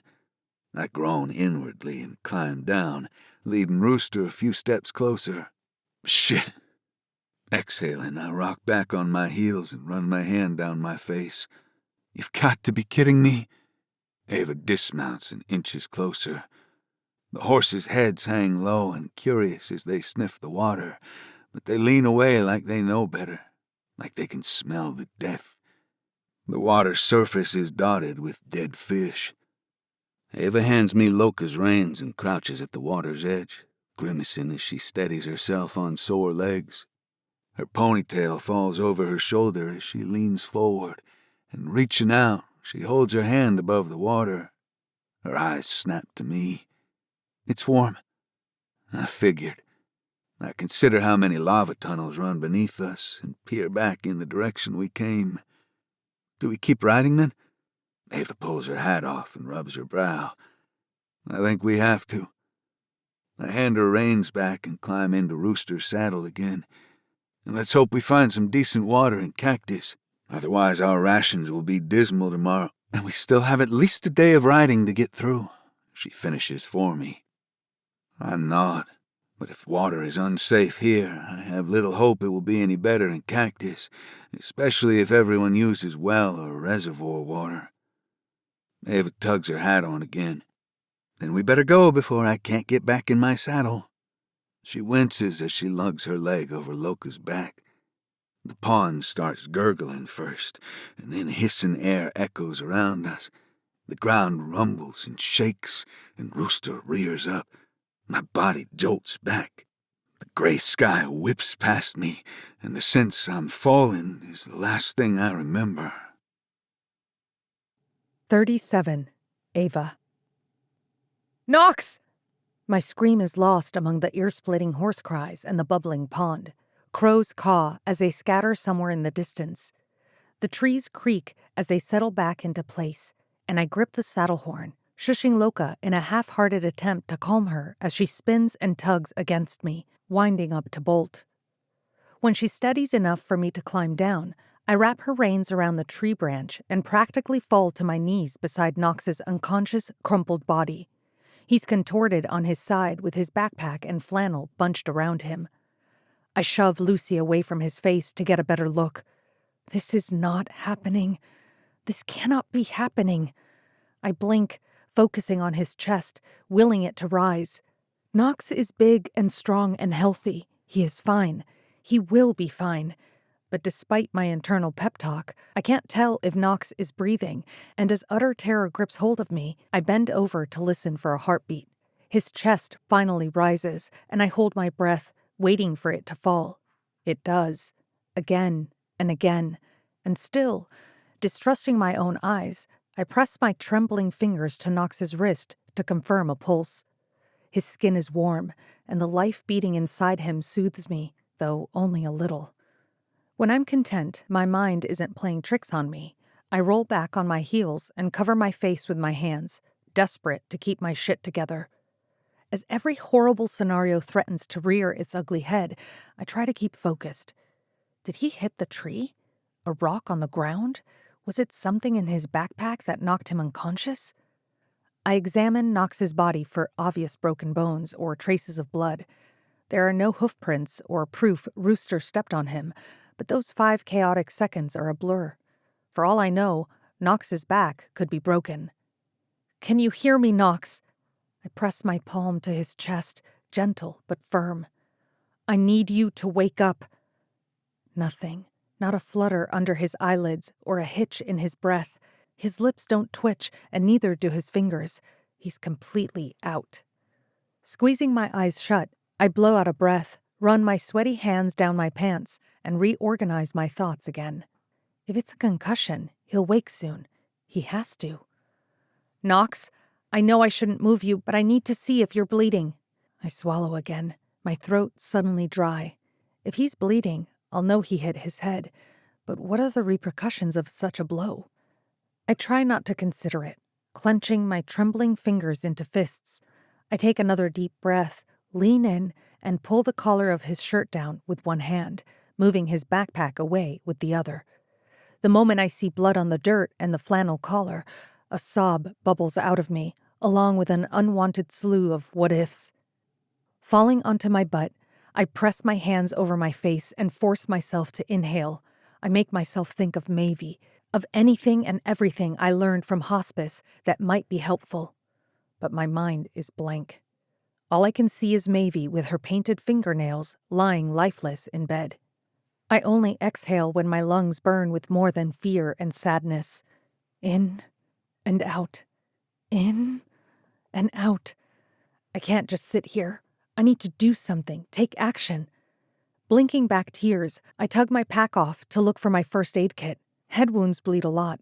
It probably looks worse than it is. Stop the bleeding and give him a moment to wake up. Everything will be fine. I fumble with the zipper pouch, grab a roll of gauze, and tear open a cotton pad to cover the wound at the base of his skull. This will help with the bleeding. I say the words out loud so I might actually believe them. It's not gushing. That's a good thing. With precise movements, I wrap Knox's wound as best I can, lifting his head only slightly to get the bandage around. He's heavier than I expect, but I fixate on his warm skin and check his rising chest again, ensuring it's still moving. Lucy whimpers, watching me skeptically. I'm being careful, I promise, for both our sakes. When I'm finally finished, I sit back and catch my breath. I hadn't realized I'd been holding it. I wipe the blood on my hands onto my jeans and rub Lucy's head, which is all I can offer her right now. I meet her worried doggy eyes. What do I do now? She blinks, whimpers, and sits in wait. There has to be something. Shaking my head, I glance uselessly around us. The water is undrinkable, and the inky sky is bordering on black. It's only a matter of time before it's completely dark. I know I shouldn't move you, Knox, I murmur. But what if you don't wake up? I need to find help. Even if moving him weren't a dangerous gamble, there's no way I can get his dead weight on the back of his horse. Knox outweighs me by 50 pounds at least. With no other option, I launch into work mode, desperate to keep my mind busy while I wait for Knox to wake up. I pour some of our drinking water into a plastic container for Lucy. When she's finished, I do the same for each of the horses. They slurp up a bottle between them in an instant, but it's all I can afford to give them for now. Still, Knox sleeps. I unpack and roll out a sleeping bag to cover him, then gather wood for a campfire. And still, Knox sleeps.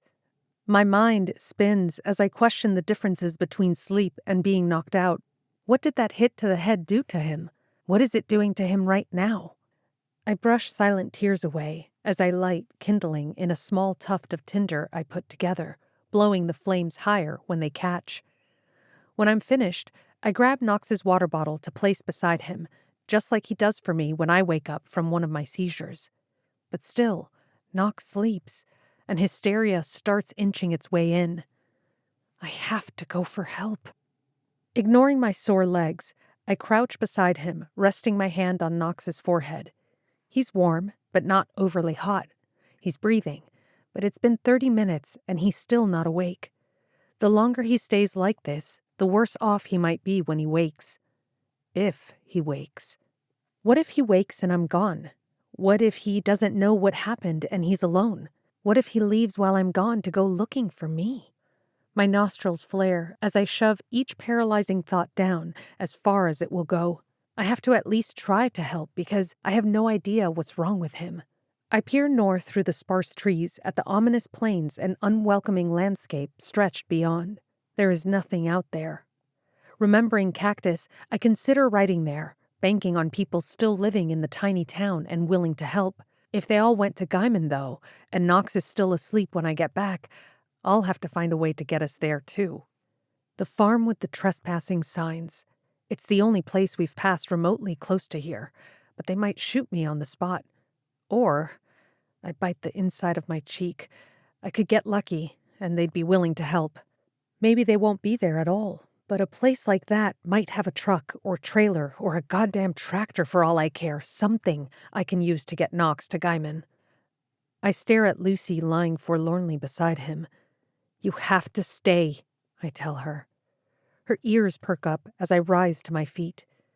Absently, I unload everything I can from Loca's back, even the shotgun I leave beside Knox in exchange for the pistol holstered to his belt. Grabbing one of the maps and a pen from Knox's bag, I circle the appropriate location I'm headed and draw an arrow to the edge of the paper. Farmhouse. Went for help. I write it in big, double-traced letters and tuck the map under my backpack, propped next to him so it doesn't blow away. I study Knox's face in the dancing firelight. He's serious, sharp angles that soften in sleep. How can a man so strong and capable look so helpless? How can my heart be breaking and I don't even know if he's gone? I'll be back, I promise, and tuck the sleeping bag around him as best I can. I'm going to find help. Wiping a stray tear from my cheek, I silently beg him to be okay. I can't do any of this without him. I don't want to. This was our beginning, what all the bullshit we've gone through in the past decade was leading to. Us. A second chance. Together. There has to be a reason we're all we have left, and I won't lose him or sit here uselessly with hope. Before I can turn into a blubbering mess, I make sure the pistol is loaded and grab a flashlight to shove in Loca's saddlebag, the rope, and extra bullets, just in case. When it's all loaded, I climb up and give Lucy a final command to stay put. I glance at Knox, uncertain if it's fear that he might not wake up or fear that he will and I won't be here that makes it hard to breathe. Come on, I kick Loca into a full run and ride for help. 38. Ava. It's difficult to see in the dark, but I trust Loca's instincts, and her strides devour the landscape. Her hooves land solid and full of purpose, and the sound and whip of the wind drowns out all my toxic thoughts as the world blurs around us. It feels more like 30 minutes have passed, but I'm sure it's barely been 10 when I nudge Loca to run faster toward the farmhouse. The brisk air burns my eyes, and I squint in the thickening darkness. Loca stumbles here and there over rocks and uneven terrain as it worsens, but she moves with determination like she knows time is against us. I squint when something dots the skyline. The old barn comes into view, then the windmill, and white-knuckled fear returns as I grip the reins tighter. I really hate you, Gertie, I murmur. With each gallop closer, I tell myself not everyone is dangerous. Hell, if Mitch could have changed to someone less hateful after harboring that much animosity and resentment, anyone can. We slow as we approach the gate. It's hanging off its hinges. In fact, I'm not sure it's been properly opened or closed in years. I scan the property with new eyes and guide Loca through, giving her a moment to catch her breath as we head up the dirt road. We walk past a pump house, which means these people are, or were, using a well. Considering our dwindling water supply, I consider whether theirs is drinkable. With so much sulfur in the air, everything smells the same, the safe barely distinguishable from the toxic anymore. Weeds grow like beanstalks, weaving through the vehicle carcasses and up the crumbling outbuildings that line the driveway. It's a fire hazard, a junkyard, and I'm nearly convinced the place is abandoned. With the moon tucked behind the clouds, the world beyond it is lost to outlines and shadow. But as the old farmhouse comes into full view, light glows through the draped windows. Shit. I chew the raw spot on my bottom lip. I knew this moment might come when I'd have to differentiate my instincts from my fear of the unknown. Now that it's here, and with each sense as loud and as unnerving as the rest, I listen to my desperation. I ignore the poisonous thoughts telling me to turn around, that it's not worth it. Because I've come this far, and I can't afford to waste this much time, there is no going back now. I eye a loft barn missing its doors. What looks like a covered wood shelter is empty beside it, and as I draw closer to the house, the roof is concave on one side, like it's rotted through. The windows on the second floor are dark and boarded, and when I'm close enough to notice the blistering paint on the house, I pull Loka to a stop. This place should be condemned, and I'm more convinced than ever they can't help me. Movement in the corner window catches my eye, and my skin prickles with unease. Someone is watching me. Help! I clear my throat. Hello? Something tells me they aren't the type of people I want, assuming I'm here for nefarious reasons. Sorry to intrude, but I need your help. My voice booms in the silence, and I scan the windows for more movement. Please? Loka and I stop at the wraparound porch. The drapes at the window by the door rustle, and I gulp as a person's silhouette takes form. Despite the dread that fills me from head to toe, I force myself to continue. I need your help, please. I show them my hands. I'm not here to cause trouble. Someone is hurt. I swallow thickly. Maybe you have a neighbor who can help me? The silhouette moves from the window. The reins tighten in one hand as I flex the other at my side, prepared to pull the pistol strapped to my waist if necessary. The knob rattles, and the front door creaks open. We have no neighbors, a female voice croaks. And we don't like visitors. An older woman pokes her head out. Her silver hair, done up in a conical-shaped beehive like my third-grade teacher always wore, glimmers in the interior light. She looks frail, and suddenly the house's disrepair makes sense. But even as the tension in my neck and shoulders eases slightly, my hope dwindles. This woman can't help me, not unless she has a working vehicle I can use. I'll ride to Cactus, I tell her. Maybe there's someone there who... Cactus is gone, she says, and if I'm not mistaken, it's with a hint of amusement. Gone? It comes out in a breath. Was it the fires? The last of my composure begins to fray. Wait! I hold my hands up, gesturing to the ground as I dismount, so as not to surprise her. You said we don't like visitors. My boots hit the dirt with a thud. Is there someone here who can help me? I tug my vest down, hiding the pistol at my waist.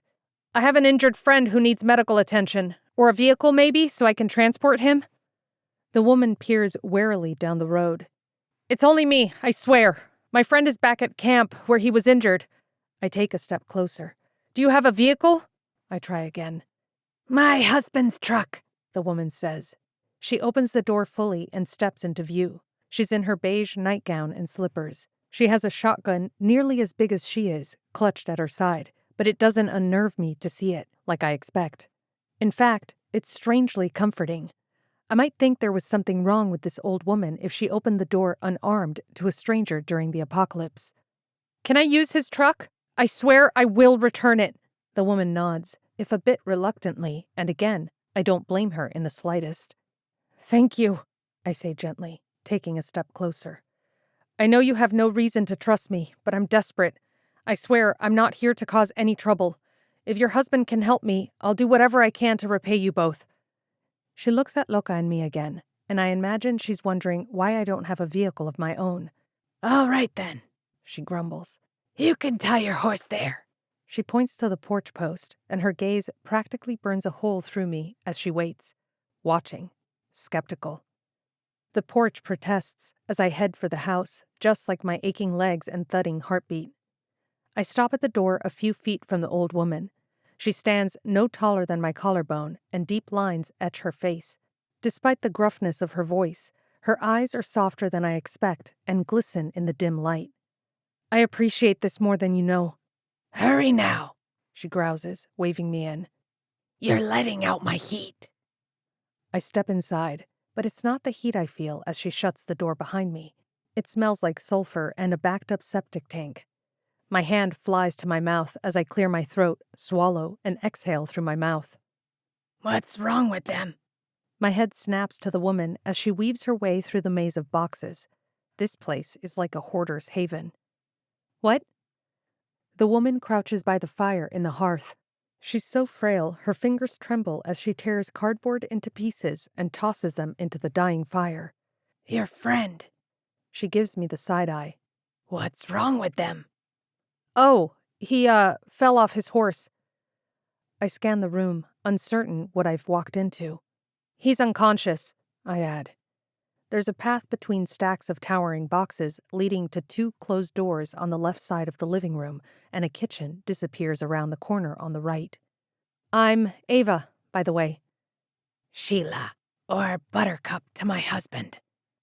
I flash her a tight smile and continue my appraisal of the house.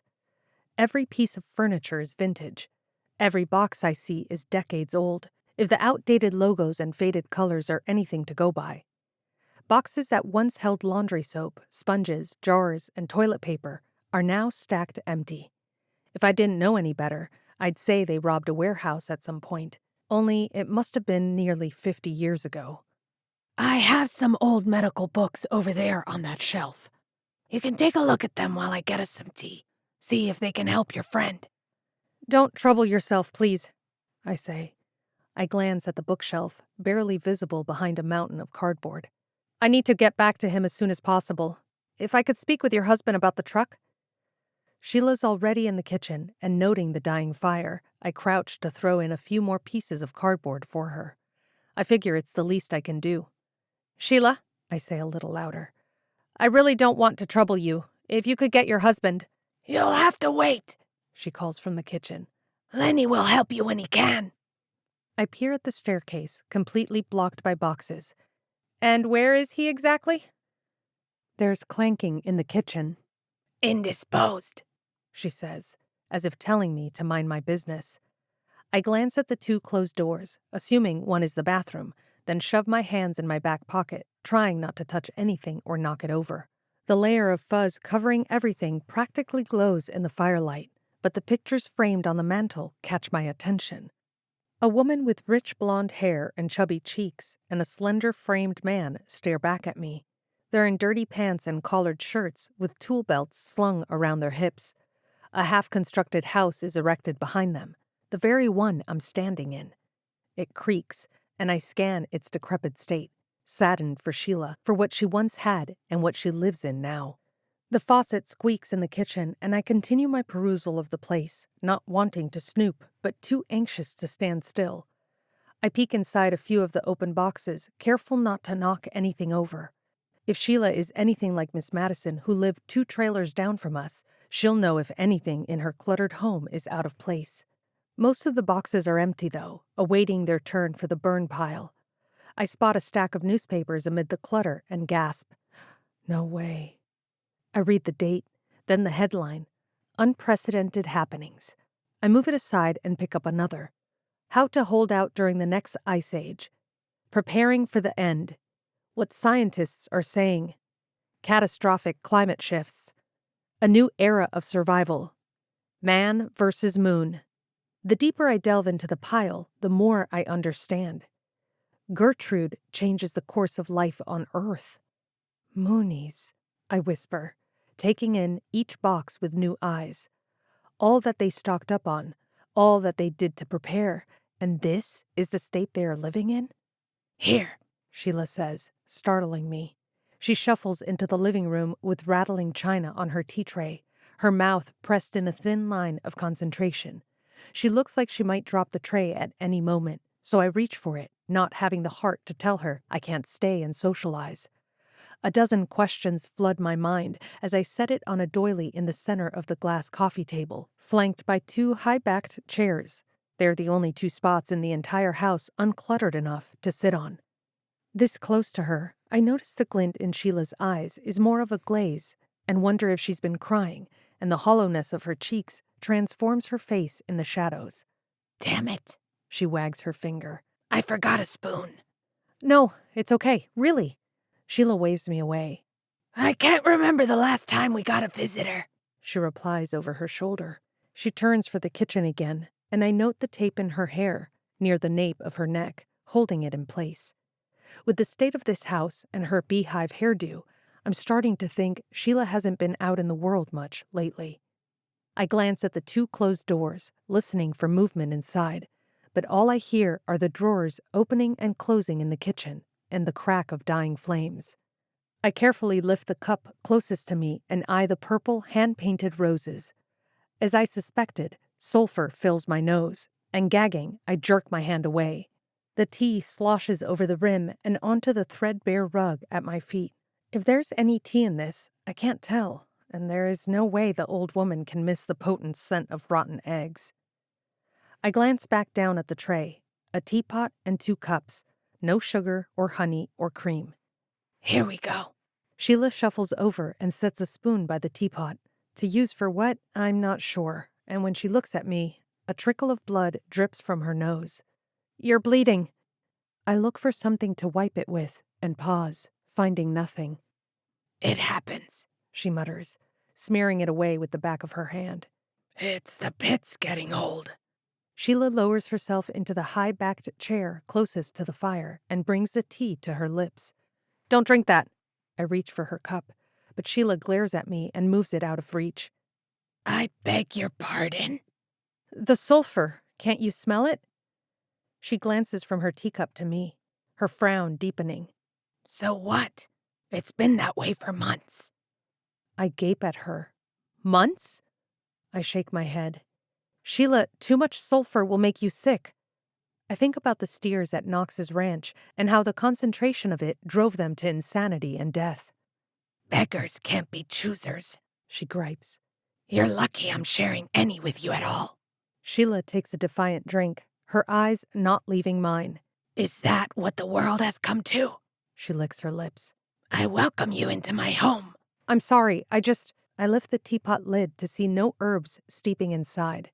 The brown water is simply that, completely undrinkable. Sheila, this water is making you sick. Surely you understand that.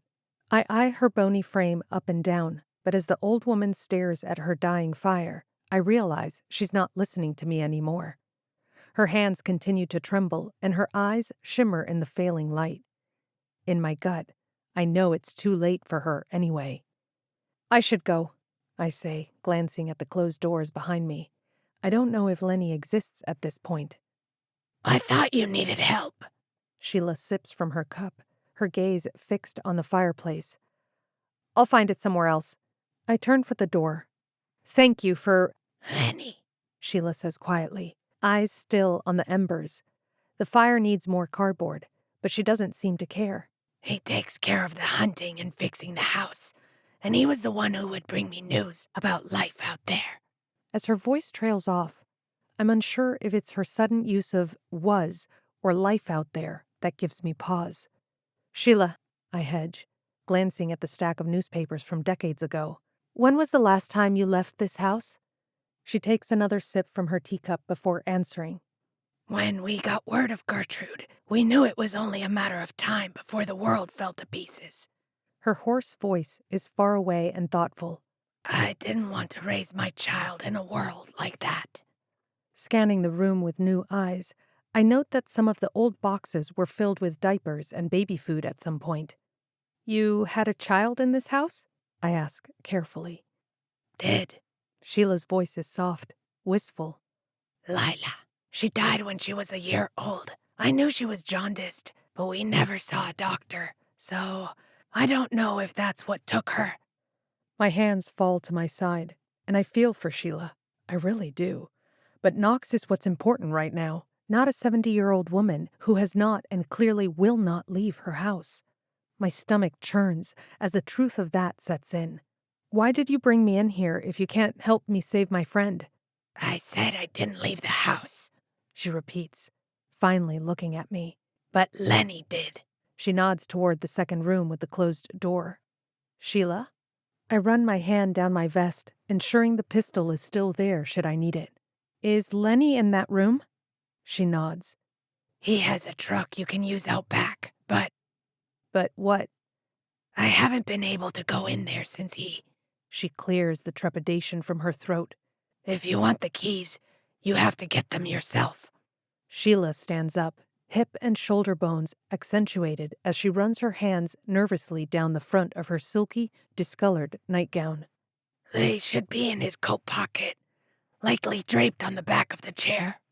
She takes a skeleton key off the mantel and shuffles past me toward the room. The scent of rosewater and powder fills my nose, not exactly horrible compared to the sulfur and mold combination in the air, but equally potent, and bracing myself, I follow behind her. When Sheila stops at the door, her eyes meet mine. I won't step foot in that room. I hold my palms up.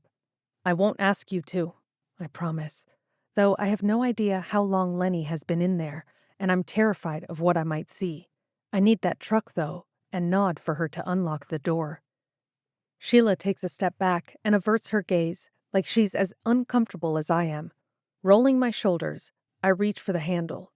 I inhale a lungful of air, scared what smells might accost me on the other side, and push the door open. It groans as the wood dislodges, and I step inside.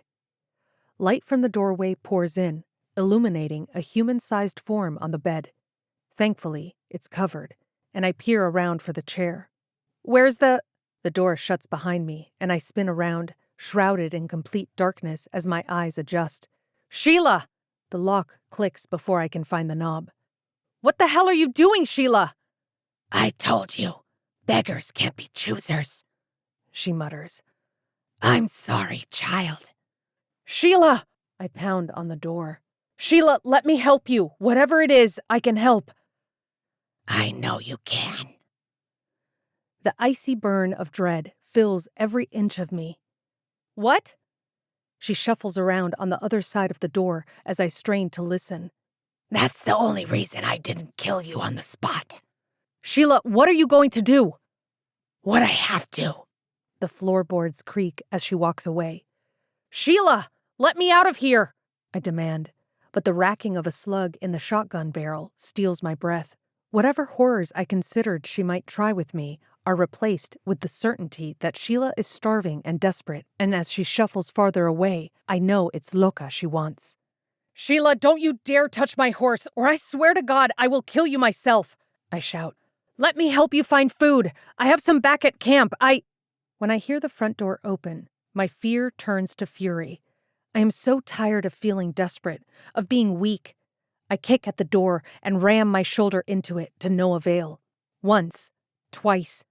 I glance at the boarded-up window across the room where barely a trickle of moonlight filters in over Lenny's body.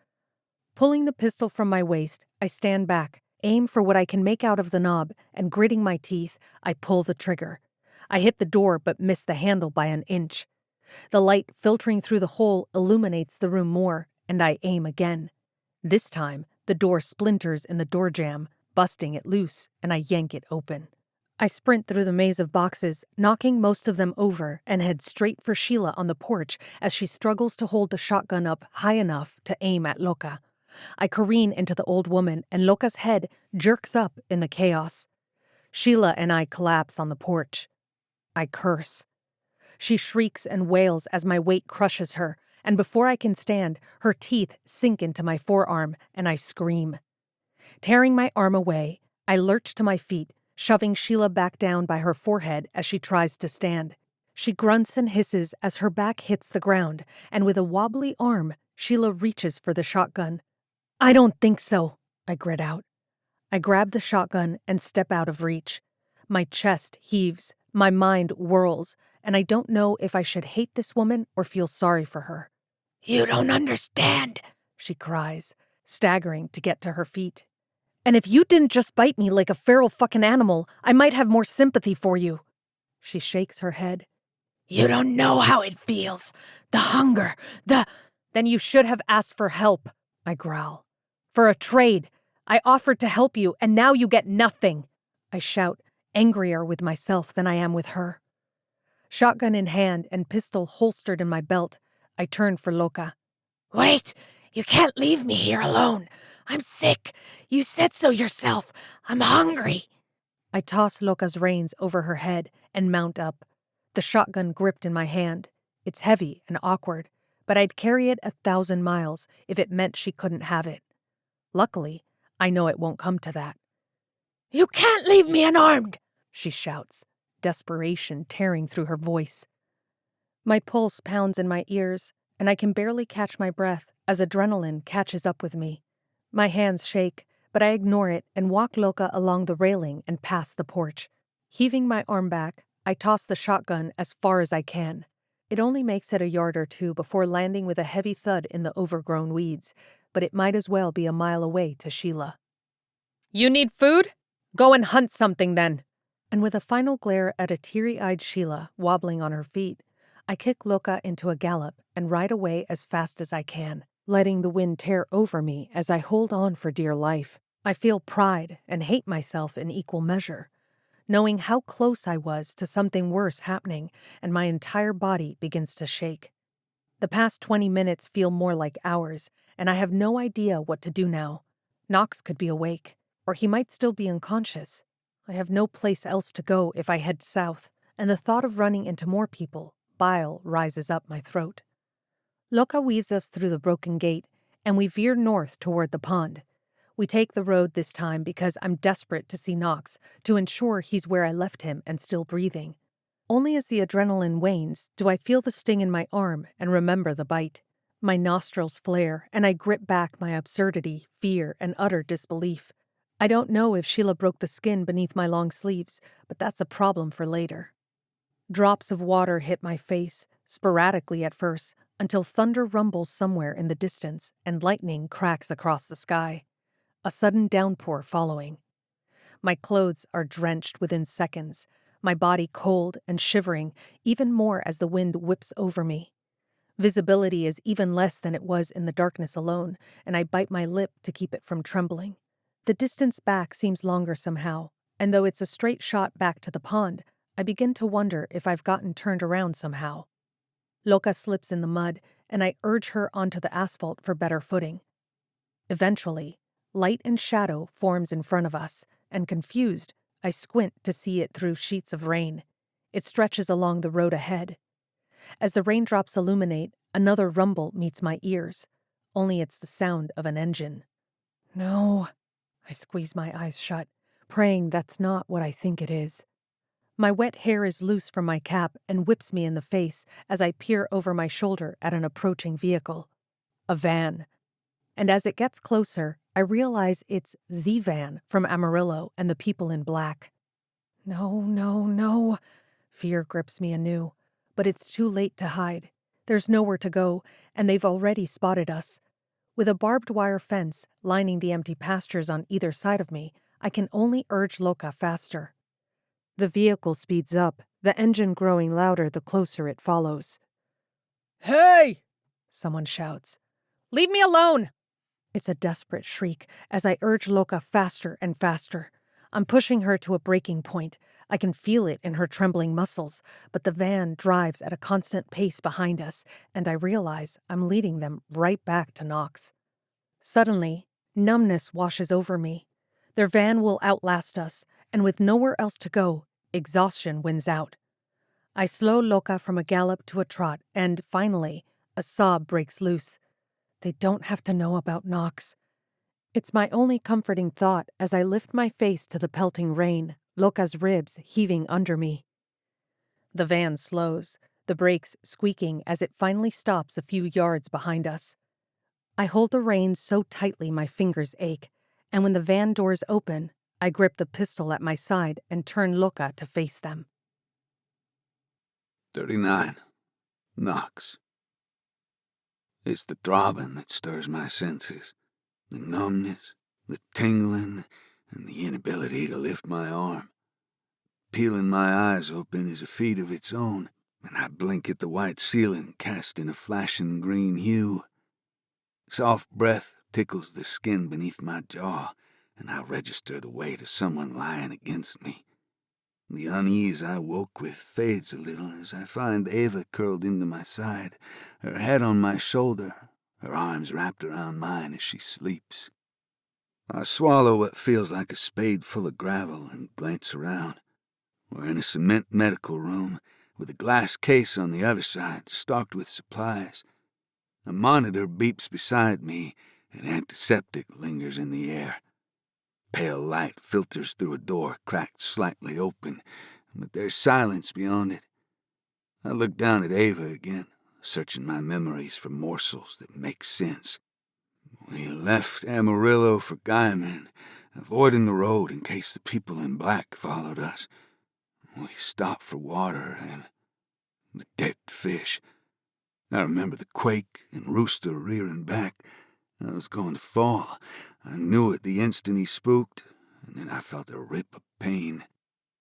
As the fog in my mind abates, the pounding in the base of my skull and tingling in my arm worsens. I stare at the needle in my arm, telling myself I'm not paralyzed if I can feel Ava's death grip on me, as well as every aching inch of my body. I watched the continuous drip of the IV beside me as small, barely there moments of consciousness flash to life. A voice in my head asks me if I can hear them. A feeling of weightlessness makes my stomach flip, and the jostling that rattled my teeth, and the methodical hum of an engine. It's all a haze, yet I remember a familiar voice interwoven through it all. Ava's. I have no idea how long I've been asleep, but somehow she got me here, wherever here is, and I'm overcome with questions. And whatever Ava had to do to get us here, she figured it out alone. Jaw clenching, I stare at her, really seeing Ava curled into herself. The way she's clutching me as if she's afraid I'll disappear. I'm in a hospital gown, but her jeans are bloody, and a flare of apprehension fills me as my focus shifts to what I can see of her face. Her ponytail is loose, her hair hanging over her shoulder in a knotted mess, and her down vest and long sleeves are covered in dirt. I don't think the blood is hers, and as I reach for the knot in the back of my pounding skull, I assume it's mine. My hair is matted and damp under a bandage wrapped loosely around my head. When I look at my fingers, there's no blood, but a strong antiseptic smell. Exhaling, I rest my head and let it all sink in. Wherever we are, we're safe, but the surmounting unknowns eat away at me. Ava. Her name is gritty in my throat, and reaching over, I took a strand of hair behind her ear, waiting for her to stir. Ava's lashes flutter, and her lids fly open as she registers my touch. Her grip on me loosens as she shoots up, propping herself with one hand as her bleary eyes shift over me. You're awake. Immediately they start welling with tears. I drop my hand with a tight-lipped smile. Thanks to you, I think. Are we in Cactus? I scan the room again. It's windowless and equipped with the bare essentials, not like a hospital. Ava shakes her head. There's nothing in Cactus. I frown. We're at the facility, she murmurs. We're in Guyman. Guyman? That was a day's ride from where we stopped, probably longer. How? The people in black, she whispers, but she sounds more sheepish than anything. They found me on the road, riding back to you. Whatever maelstrom churns in Ava's amber eyes is also thick in her voice. I didn't want to lead them to you, so I... She sighs, twisting her ponytail before finally meeting my gaze. So they weren't dangerous then, I realize. Ava looks down with a sigh. No, they were retrieving the last of the equipment they'd left behind when that building collapsed. They actually lost someone. She shakes her head like she's at her wit's end. We got lucky, Knox. I thought it was going to end a lot differently. Tingling hand be damned, I reach for her, but Ava winces the second I touch her arm. I snap my hand back. Bruce, she murmurs, flashing me a weak smile. But none of that matters now. You're awake, and Malia wanted me to find her the second you came to. The more Ava brightens, the more I know it's all for show. She's a rush of moving limbs as she climbs off the bed, muttering about the doctor, and that she knew I'd be okay. They just had to be patient. Hey, I take Ava's hand before she gets too far to reach. She whips around to look at me. Slow down a minute, I say as gently as I can. I clear my throat and tug her back to me. Ava squeezes my hand in hers, absently fingering my blanket with the other. Her brow furrows deeper. Are you okay? Ava nods before her forced smile catches up, and then her chin trembles. I'm glad you're okay. That's all. Do I hear chatter in here? A female voice, soft and expectant, comes from the hall before the door opens wider. An Asian woman in cargo pants, boots, and a white doctor's coat steps into the room. She looks in her 40s, with a wavy black bob that barely reaches her jaw. Good, you're awake.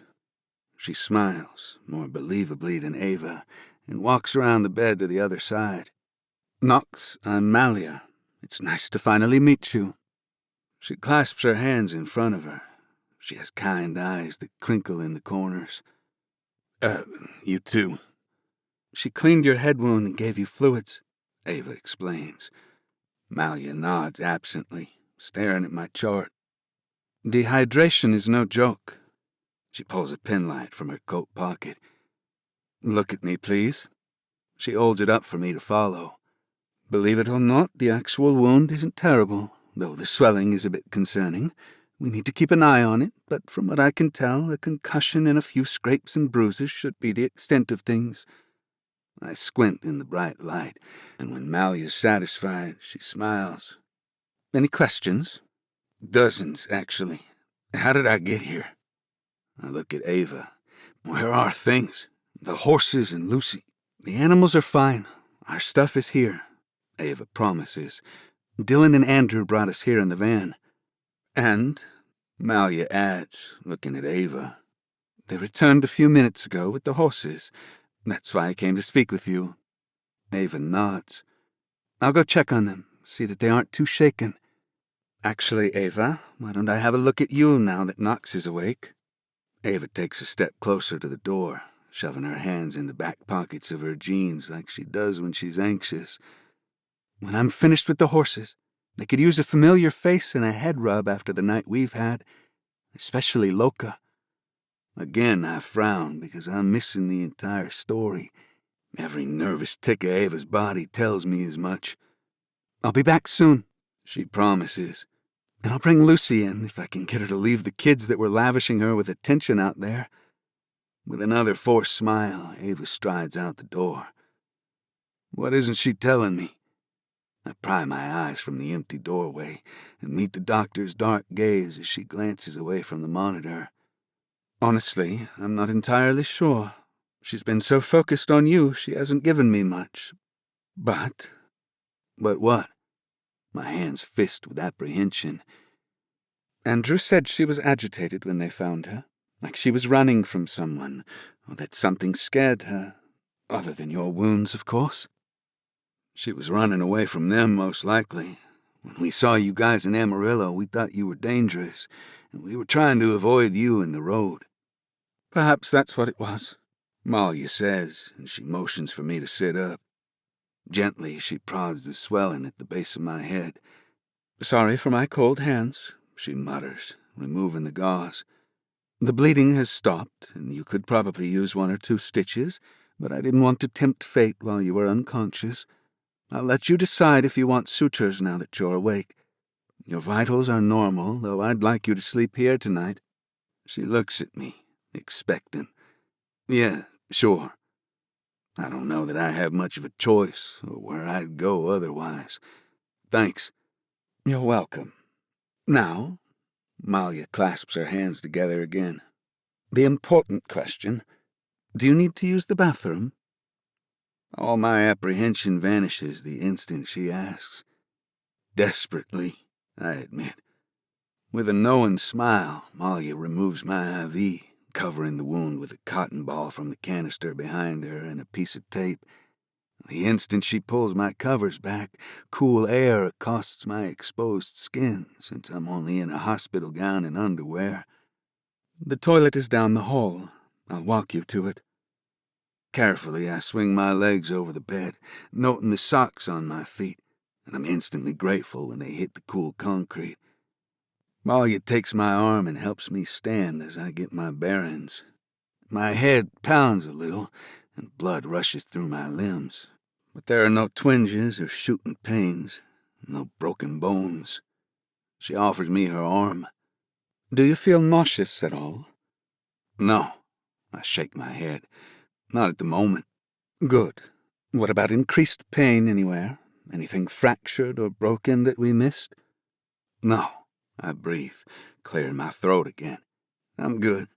Sore, but good. Glad to hear it. Feel free to lean on me if you need to. The moment you start getting dizzy, let me know.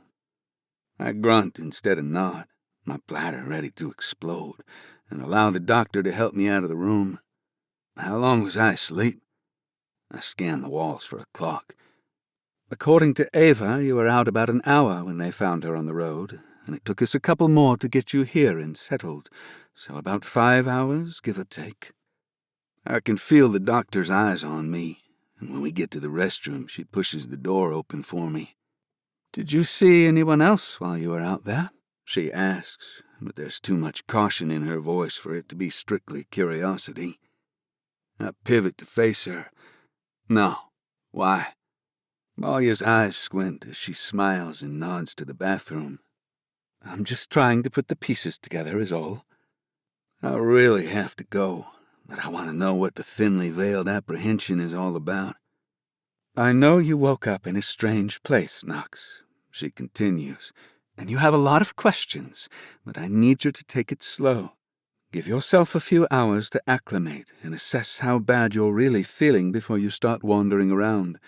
The last thing we need is for you to fall and hit your head again because you're too impatient to wait.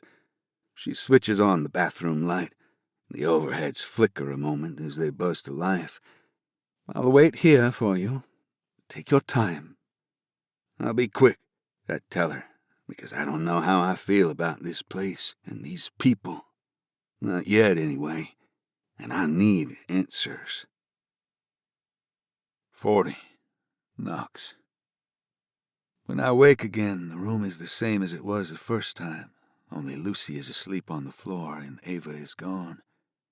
I saw Ava fleetingly between her ensuring I ate something and her exam with Malia in another room, and I nodded off again sometime after that. Spotting a pair of pants and a t-shirt folded on the foot of my bed, I decided to give walking a try. I feel all right, all things considered, which is good, because I can't stay in this room with all my unanswered questions for a second longer. Lucy springs to her feet as I carefully climb out of bed. The back of my head is sore, but my mind feels clearer, and I dress easily enough, taking my time as I measure the lingering pain. So, I meet Lucy's eyes. Her butt swings back and forth with more excitement than should be legal this early in the morning. At least it feels early. She licks my bare foot, making me twitch. Chuckling, I shove her away. Where should I start? I roll on a clean pair of socks. Find Ava and get some answers, or find Andrew or Dylan, since they'll likely have answers too. I crouch down and tug on my boots that were left by the door with my backpack. Lucy gives me unsolicited morning kisses, and abandoning my boots, I wrap my arm around her neck, drawing her in for a fierce hug. You're a good pup, I tell her. You have horrible morning breath, but I love you anyway. She licks me again, and I nudge her away with another laugh. Since you can't brush your teeth, why don't I brush mine?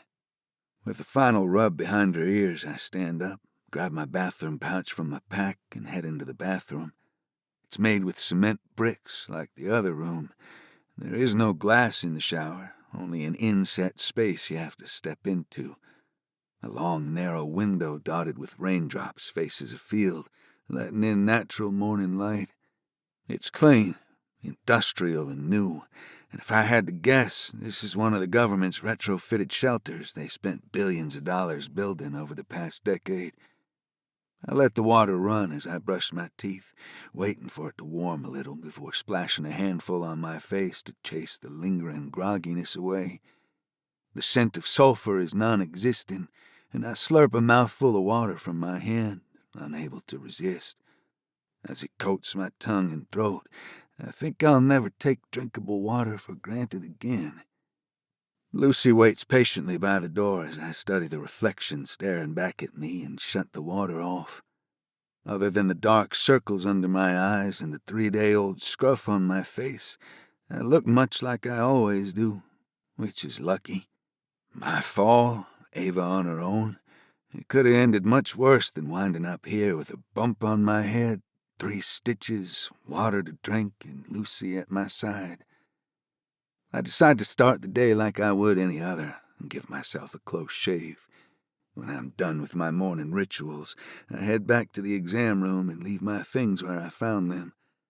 I follow Lucy down the hall since she's familiar with the place, and we pass 2 other patient rooms, empty and dark, before the distant drone of conversation reaches my ears.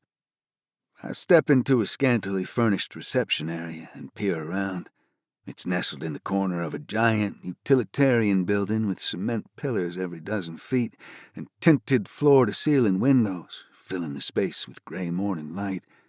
A young girl, leaning back in a chair behind a curved reception desk, tosses a rock up and catches it, quietly humming.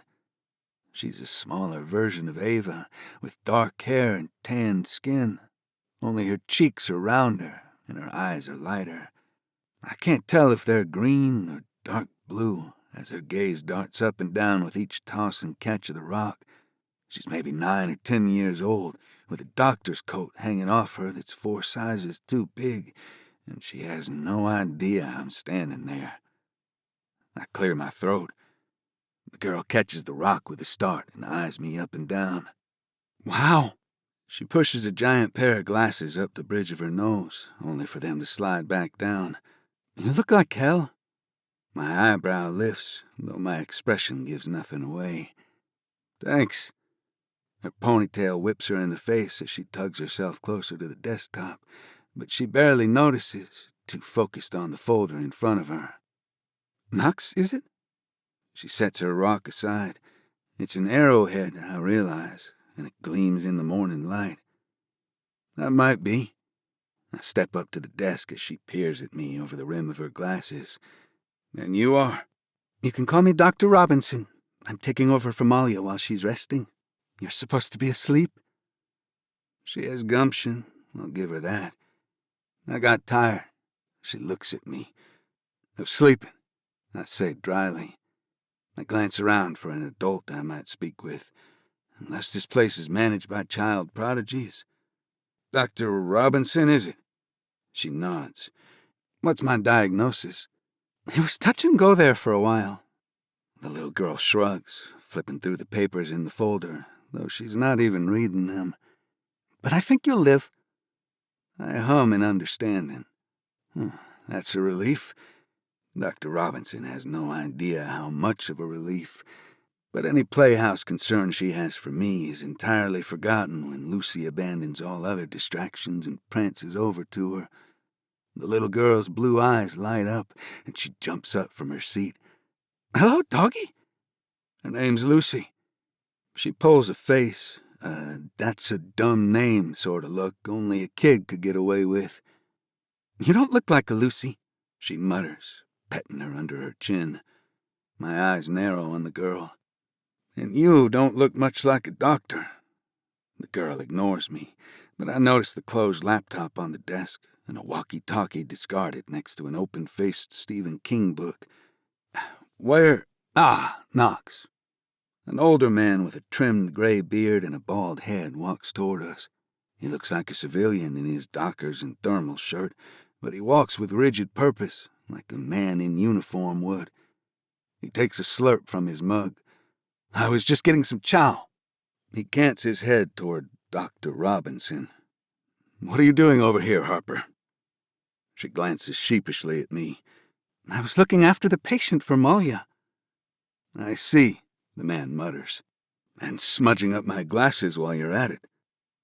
He holds his hand out for them. Harper begrudgingly hands them over. I didn't smudge them. He makes a derisive noise and sets his mug on the desk. I'm Elijah. He turns to me, offering me his hand. I'm covering for Malia. Are you a doctor? I say sardonically, glancing from him to Harper. Elijah smiles. No. Well, a medic in the Army a lifetime ago, but here I'm the head of environmental engineering. Malia is my wife, and she asked me to keep an eye on you while she gets some shut-eye. You had this place in a tizzy when you arrived last night? Funny, I can't seem to recall. It's a joke, a bad one, delivered with skepticism that Elijah's arched eyebrow tells me doesn't go unnoticed. I glance around the building, eyeing it more closely. There are sofas and sectionals arranged in front of the windows that could serve as a lounge or waiting room, and beyond the sitting area are 4 rows of cafeteria tables across from an industrial kitchen. What is this place? Facility 38, Harper supplies proudly. We call it the Watch House, Elijah adds. We've been monitoring all seismic activity and catastrophes since April, and now SOS calls, it would seem, at least within a 100-mile radius. He nods toward the people descending the stairs, then those beginning to cluster by the kitchen. We're not typically an evacuation center, but the last few days have been unprecedented, to say the least. A few people stride across the second-floor landing, snagging my attention. The extra bunk rooms and staff living quarters are up there on the second floor, Elijah explains. We'll get you squared away with a room now that you're awake. The 3rd floor, he continues, pointing higher, is our comms room, research lab, and the lookout tower. Civilians and servicemen from all over Oklahoma are housed here. We've been assessing the rapidly changing landscape for months, some of us for years, actually. Facility 38 is one of 50, or at least there were 50 when the project started. We've since become the only shelter left between San Antonio and the Panhandle. He glances around, shaking his head as if he can't really believe the turn of events. Nearly 100 people have come in the past few days alone, and I have a feeling we haven't seen the last of them. We're working on an alternate location to send folks because we're nearly at capacity. I'm not sure if his explanation is unsettling or makes me hopeful, knowing there are other safe houses still standing. Where are you looking to send people? North. My heartbeat ticks up a notch, since that's the way we've been heading. What's north? Currently? Elijah walks to the clipboard on the desk with a sigh that sounds like reluctant acceptance. With Facility 32 under evacuation in Wyoming, we have 6 still operational throughout the Midwest, and dozens of military bases from here to the East Coast that we're currently in communication with. At least what's left of them. What's left of the East Coast? I say carefully. I'm sure my eyes bulge as I consider the West Coast is submerged in water and all of Texas is a lava bed. But as my gaze darts to Harper, who's watching me intently, I quash any outward concern. Elijah gives me a sidelong look. A lot has happened in the past week, he reminds me. No shit goes unsaid, and with a nod I look at Harper again. Elijah sets the clipboard down, and I don't miss the way Harper eyes it curiously. Why don't you go grab some breakfast, Harper? But I'm not hungry. Harper, Elijah says more firmly. With an indignant sigh, she jumps down from the chair. No one ever wants me around, Harper grumbles. She grabs her arrowhead and marches away. Elijah steps closer, his expression stark and his eyes rimmed with shadows. I'm sure you have a dozen questions, he says carefully, and we'll get them answered for you as best we can. For now, there's a whiteboard with a current list of safe places. He points to a wall-length board in the common area, sectioned in a grid, as well as which states have gone dark. My eyes snap to his. We update it at 6 a.m. and 6 p.m. each day with any new information we receive from around the country. States that have gone dark? Elijah lets me process that for a moment. I hear you came from Texas. Immediately I think of Ava and wonder where she is. Yeah, Sutton County. Texas is... He shakes his head. If you have any loved ones still there, it's not good. My dad flashes to mind. So does my brother. I'd started out hoping my brother would find his way home, and now I pray that if he's still alive, he went nowhere close to it. "Where's Ava?" I say, clearing my throat. Elijah raises his hand to chin height. "She's the one about yay big, long dark hair, and a no-nonsense look about her." I huff. "Could be." He glances toward the cafeteria. "Breakfast, I believe." I scan the increasing number of bodies at the tables for her.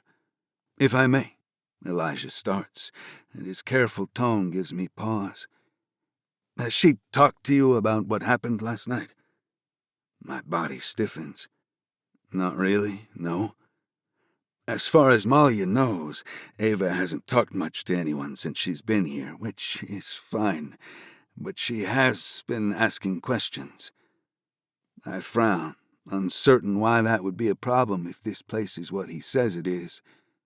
"Specifically about learning self-defense," he adds. "I just thought you should know." At first that surprises me, then my heart sinks. I have no idea what Ava went through last night, and my entire body tenses as I consider why that would be on her mind. "Thanks." Elijah nods and motions toward the cafeteria. "Last I saw your friend, she was sitting at the middle table." "Thanks," I mutter again. The why behind her desire to learn self-defense makes me feel like there's lead in my feet and screws in my stomach as I start toward her. Lucy is 20 steps ahead, scouting the floor for crumbs. A handful of people gravitate toward the coffee station, and another dozen or so stand in the breakfast line. There are twice as many people as when I looked last time, and when I spot the analog clock on the wall, I notice it's just shy of 8 a.m. One child clutches a singed teddy bear like it's his lifeline, and I notice a man wearing rumpled jeans and a long-sleeved shirt that look to be a few days old, like the clothes on his back are all he has left. Other people are freshly showered or shaven, their clothes pressed, or at least clean. All of them, however, have a harried, haggard sheen in their eyes that I feel bone deep. I spot Ava sitting with her back to me at one of the tables. She's alone, picking absently at her food. Relief knots with apprehension, and I walk over to her. "Good morning," I murmur. Ava's head snaps in my direction, and she swallows a mouthful of food. "You're up?" She licks her lips as I sit beside her and straddles the bench, facing me. "I thought you'd sleep longer." She frowns, eyeing me up and down. "Should you even be walking around?" "I've barely got a headache. I'm fine." I watch the others in the common area. I've got too many questions to lie uselessly in bed all day. Ava tosses her napkin on the table. Her hair is damp, straight and loose from a shower. She's in a clean, black, long-sleeved shirt and jeans, but her boots are covered in mud. It's her expressive amber eyes that catch and hold my attention, though. She's relieved to see me, but something else brews behind them as well. "Besides," I hedge, "I actually slept last night. Did you?" "I slept," she mutters, and she scoots her perfectly proportioned breakfast tray away. "A little." "At least you're eating." I steal a piece of bacon from her plate, eyeing the few bites of egg and toast she has left. It's obvious they're trying to ration, which means they're preparing for scarcity or are already worried about it, all of which is a concern I tuck away to worry about later. "Well, except for your fruit cup." I notice it's not even open. Ava chuckles. "I've never been a big fan of corn syrup." I must have a wild look of hunger in my eyes because she grins and scoots her tray to me. "By all means, have at it." She smiles playfully, and I can tell she has rested a little. Her mood is lighter, or rather, her easiness is more genuine than last night. I take another bite of bacon and hold her gaze. "So," I watch the way the corner of her mouth tugs between her teeth. Even when she's not dwelling on something, she still worries, even if she doesn't seem to notice. So what? She blinks those big, beautiful eyes at me, and I want to kiss her. Are you going to tell me? I ask quietly, and probably too gently for it to sound conversational. About what? Ava. I can't help my exasperation. About what happened yesterday, last night, all of it. I stare at her, anxious and afraid, and a little bit angry, even if I don't fully comprehend why. Tell me, please. With a soft, wavering smile, Ava groans and leans in, resting her forehead on my shoulder. I did something stupid. Her voice is barely audible. It couldn't have been that stupid, I tell her, running my hands over her shoulders and down her arms. I'm not sure if it's for her comfort or mine. We're here, after all. Ava sits up, picking at her fingernail. I went back to the farmhouse. Her eyes search mine, and I think she holds her breath. Scrolling through my memory, I revisit our path and the few places we saw on the road. Finally, I remember the gated farmhouse with the warning signs, and my uneasiness drops like a tire iron to the pit of my stomach. I hold her gaze, and I murmur, my blood suddenly raging as I consider every nightmarish, horrible thing that might have happened. Ouch! Ava winces and tugs my fingers from her forearm. I snap my hand away, unaware I was holding on to her at all. Sorry, it's fine. She waves my apology away. It's bruising, that's all. I glare at her arm sleeve. What's bruising? When Ava doesn't answer me, my gaze snaps to hers again. Shame reddens her cheeks, and Ava looks away. Ava, you'll laugh when I tell you. I highly doubt it, I grit out. Picking at the edge of her napkin, Ava mutters something. What? I said, she enunciates more carefully, and with a bite of sass. An old woman bit me. What? My eyebrows shoot to my hairline. An old woman bit you? I reach gently for Ava's arm and carefully pull her sleeve up, my teeth grinding with only slightly curbed abhorrence.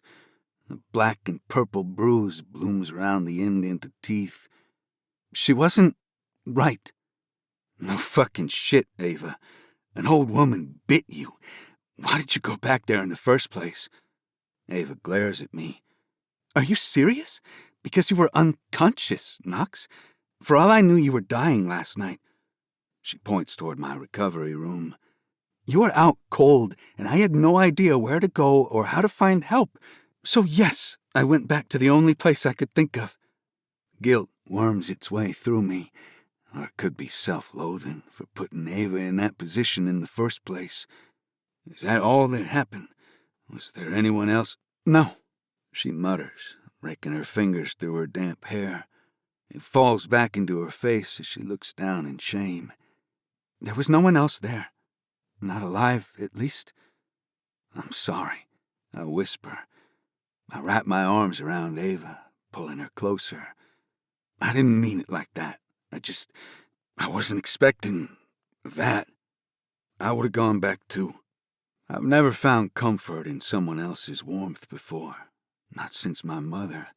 And even if I hate that I wasn't there with Ava, that she's sitting here, that I can smell her apple-scented hair and feel her fingers pressed into my back, is all that keeps my firestorm of emotions just below the surface.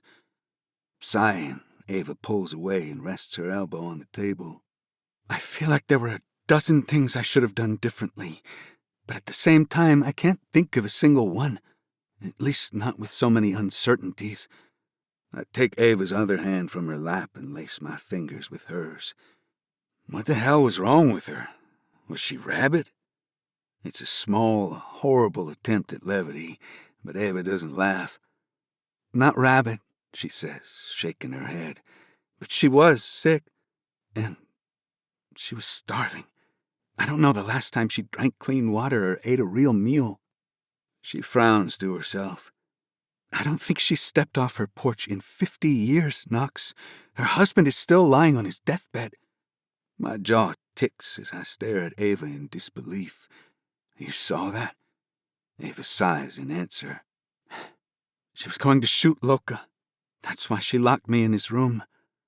I tilt my head back and squeeze my eyes shut, my toes curling painfully in my boots as I force myself to stomach every image Ava paints and feel the depth of her fear. For me, for herself, for Loka. I wanted her to stop telling me these things because I can't bear much more of it, but that's selfish and insensitive, and I swallow a curse instead. It was fucked up, she continues, and I might have put myself in that position, but my eyes snap open. You did what you had to, Ava, and you got yourself out of there in one piece. Don't play the blame game unless you want to be angry at me for putting you in that position to begin with. Rooster, actually, she counters. Maybe we should ground him. I huff a laugh despite myself, though none of this is funny. I'm sorry you had to go through that, and all because of me. Ava shakes her head with a soft, exasperated chuckle. You definitely owe me, she teases, and as her gaze lingers on me, her worry alleviates a little. I would have done everything I had to, Knox, just like I know you would have. And besides, Ava runs her teeth over her bottom lip, lost in her thoughts again. That's not really what bothers me the most. I fidget with her fingers in my hand, waiting for her to continue. That's twice that I've been in a situation where I've felt that kind of fear and borderline helplessness because of someone else, and I don't want it to happen again. Not if I can help it. I thought I was strong before, that I could protect myself because I've been on my own for so long, but this is different. I want to learn more about guns. I want to learn how to defend myself so that I'm not scrambling to figure it all out, hoping for the best, because it won't be a feeble old lady next time. Next time, I repeat, realizing Ava is right. This isn't likely the last time she'll find herself at someone else's mercy. My size would make anyone second-guess picking a fight with me, but Ava, save for that fiery glint in her eyes, looks like much easier prey. I take Ava's chin between my fingers so she'll look at me. She blinks and runs her tongue over her lips. We'll find someone to help us, I promise. And I'm so fucking sorry you had to deal with all of that alone. Her eyes mist a little, and a hint of a smile tugs at her mouth. I'm glad you're awake, she whispers. The cafeteria rings with voices, but hers is all I hear. She is all I can see, and unbidden, my gaze shifts to her soft lips again, and I kiss Ava, because I've craved her since I woke up last night, her body curled around me in sleep. Her mouth parts, and she grips my arms, kissing me in return. Everyone else falls away as I bask in the heat of her mouth and the caress of her breath against my skin. But before I can get too carried away, as we sit in a mass of onlookers, I pull away, leaning my forehead to hers. Thank you, Ava, I rasp. I swallow the sting of my own failures and steady my breath. My heart is full of gratitude and an almost crippling amount of solace. For what you did for me last night, I say, squeezing my eyes shut, and for what it cost you. Ava pulls back and her lips curve. A true smile fills her face, and her eyes glitter impishly. You could make it up to me, she says. Yeah? I watch the way she nibbles on her lower lip and admire the dark lashes that frame her eyes. What sort of payment do you have in mind? Pausing time for a little while would be nice. Oh, is that all? She grins. It would be nice to take another mini-reality break is all. A thought crosses my mind. I have an idea. I kiss her again, short but unrushed and sweet, unable to resist. I'll talk to Tony. The words die on my tongue. What? Tony! Surprise lights Ava's eyes, and she turns my face to the breakfast line behind me. He's here. I zero in on the stocky, dark-haired cowboy in faded Wranglers and a Dallas Cowboys football jersey and rise to my feet. "Tony!" My voice booms through the space, and he glances in my direction. The moment Tony sees me, his eyes bulge and his entire face brightens. "Hey, boss!" He steps out of line and rushes over. "I never thought I'd be so happy to see your ugly face," he jokes.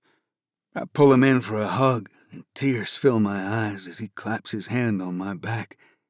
A week ago, I thought he was dead, along with everyone else I loved and cared about. "I can't believe you're here."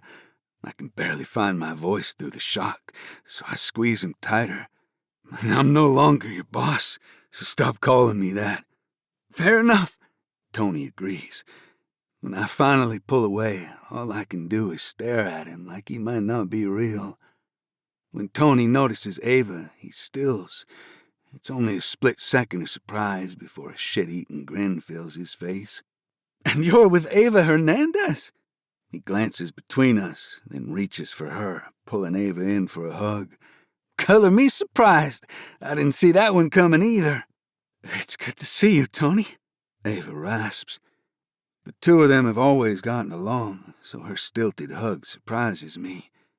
"I hoped you'd gotten out of Sonora before—" Tony's words fall on deaf ears, because I see the increasing panic in Ava's eyes as she pulls away from him, and I realize what's happening. Her face pales as she looks at me. "Knox." Her voice is thick with panic as she looks around, taking in her surroundings with compulsive swallows like she might be sick. "I need to sit." "Shit." I reach for Ava and pull her into me. "I've got you. I promise," as I lower myself onto the seat. "It's okay." She mumbles incoherently, and then her body slackens against me. As Ava starts to slip, I hold her tighter. "Tony." I meet his panicked gaze.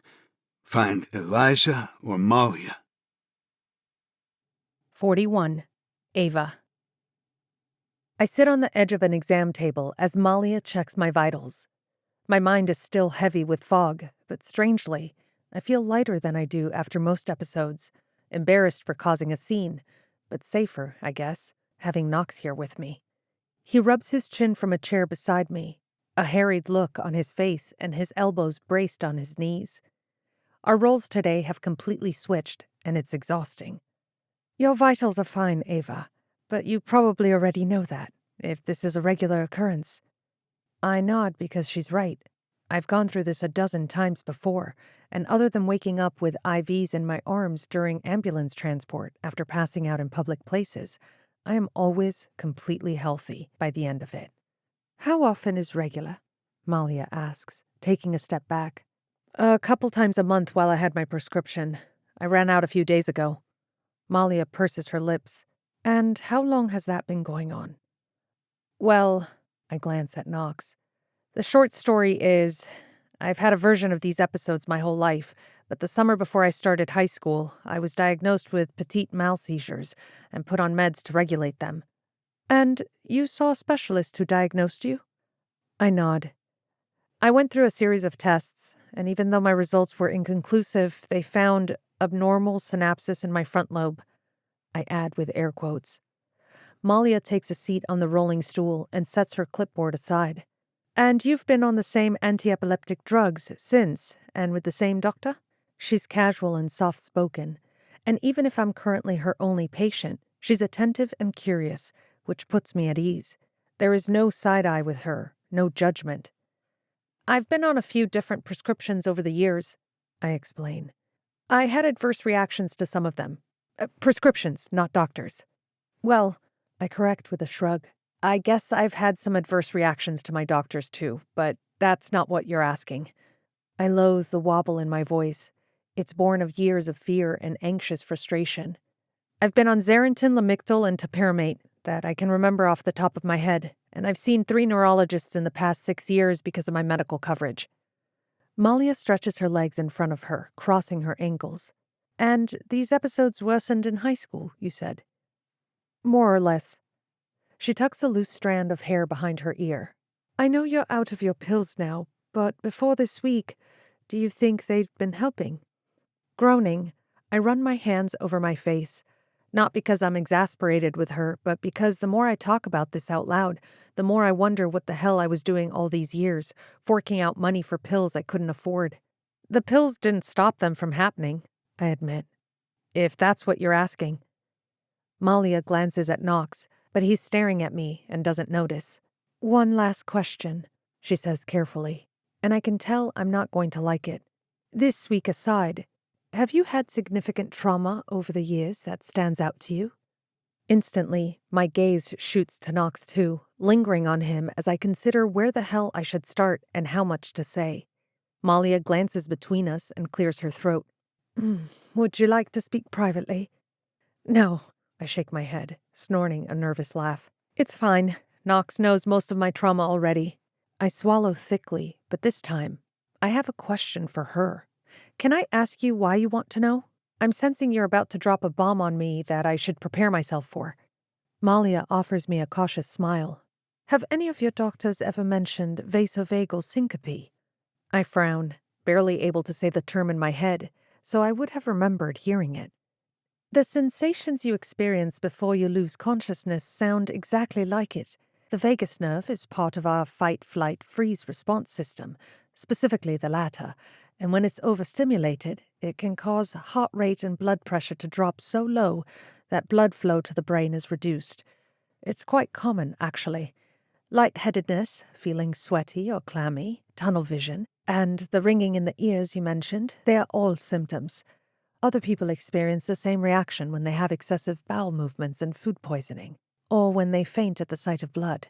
And heat and dehydration contribute to its severity as well. My frown deepens. It sounds so basic, which only makes me more confused by her questions, especially when my doctors have never uttered those words to me before.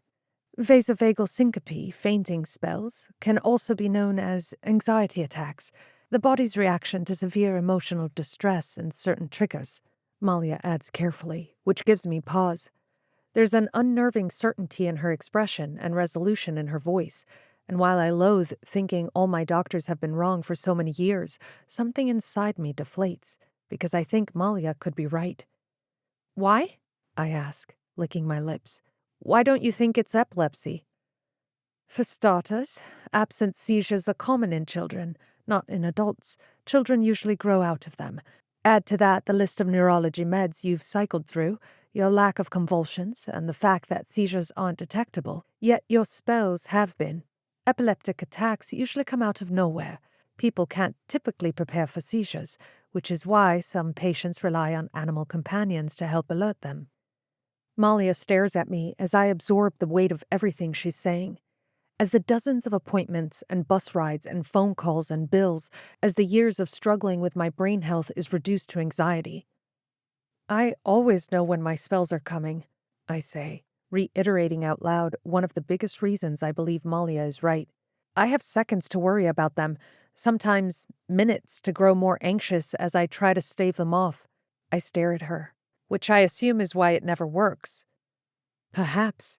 That's why I asked about the trauma in your life, Malia explains.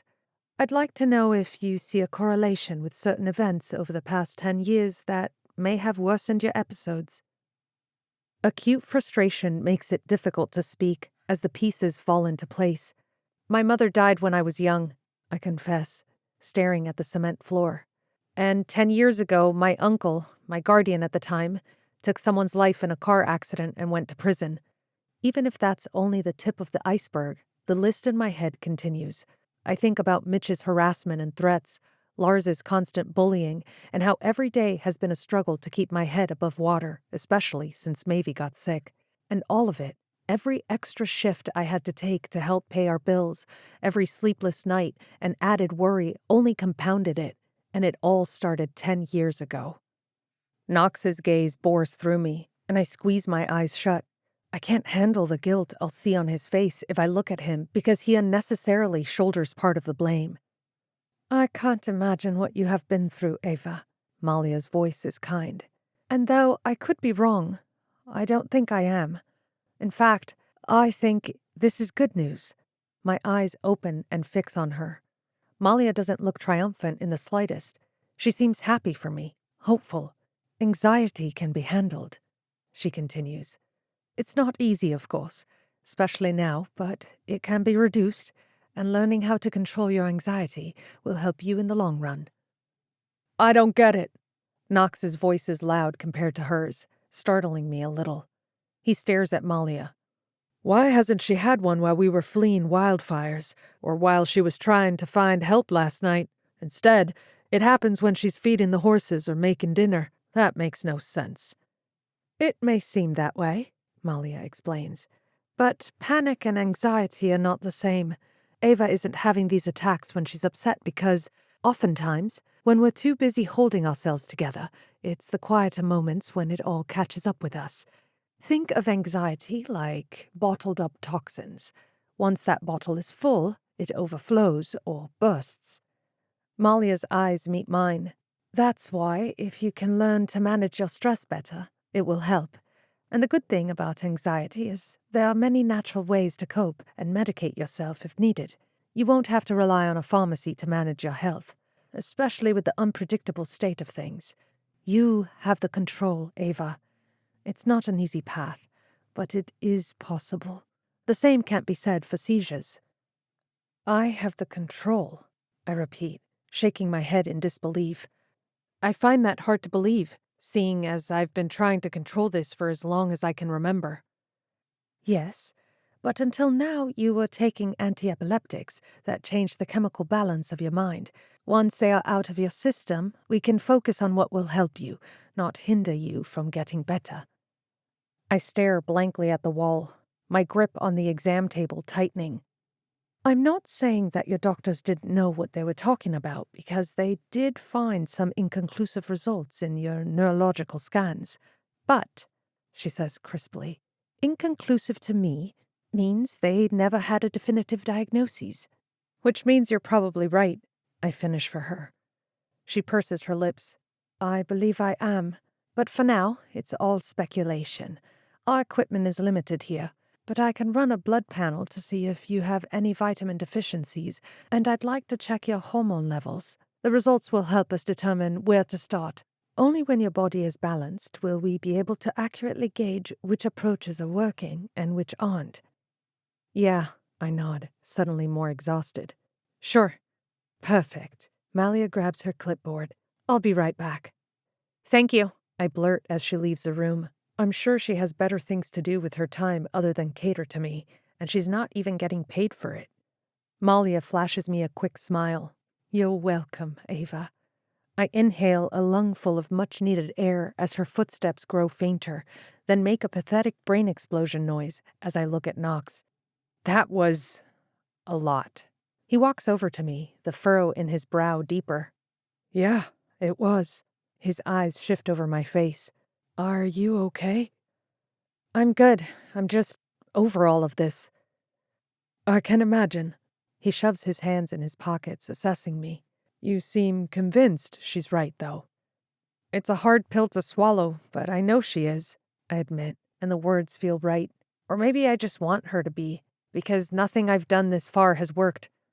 Knox huffs a sad little sound and rubs my arm. Then I hope she's right, too. Thanks. I stare at Knox, admiring his hazel eyes, even in the abhorrent overhead lighting. And thanks for sitting with me. It's really nice to have you here with me. The corner of his mouth lifts, a dimple slightly forming in his cheek. Thank you for letting me be here. I know this is hard for you. All Knox has wanted since all this started was for me to open up more.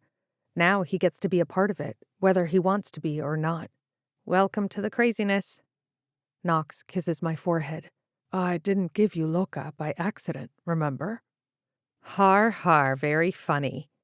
He smiles, and straightening, he glances around the room. I'll be fine with her if you want to head out. I know you've been itching to check on the horses since you woke up, and now Tony is here. I grin.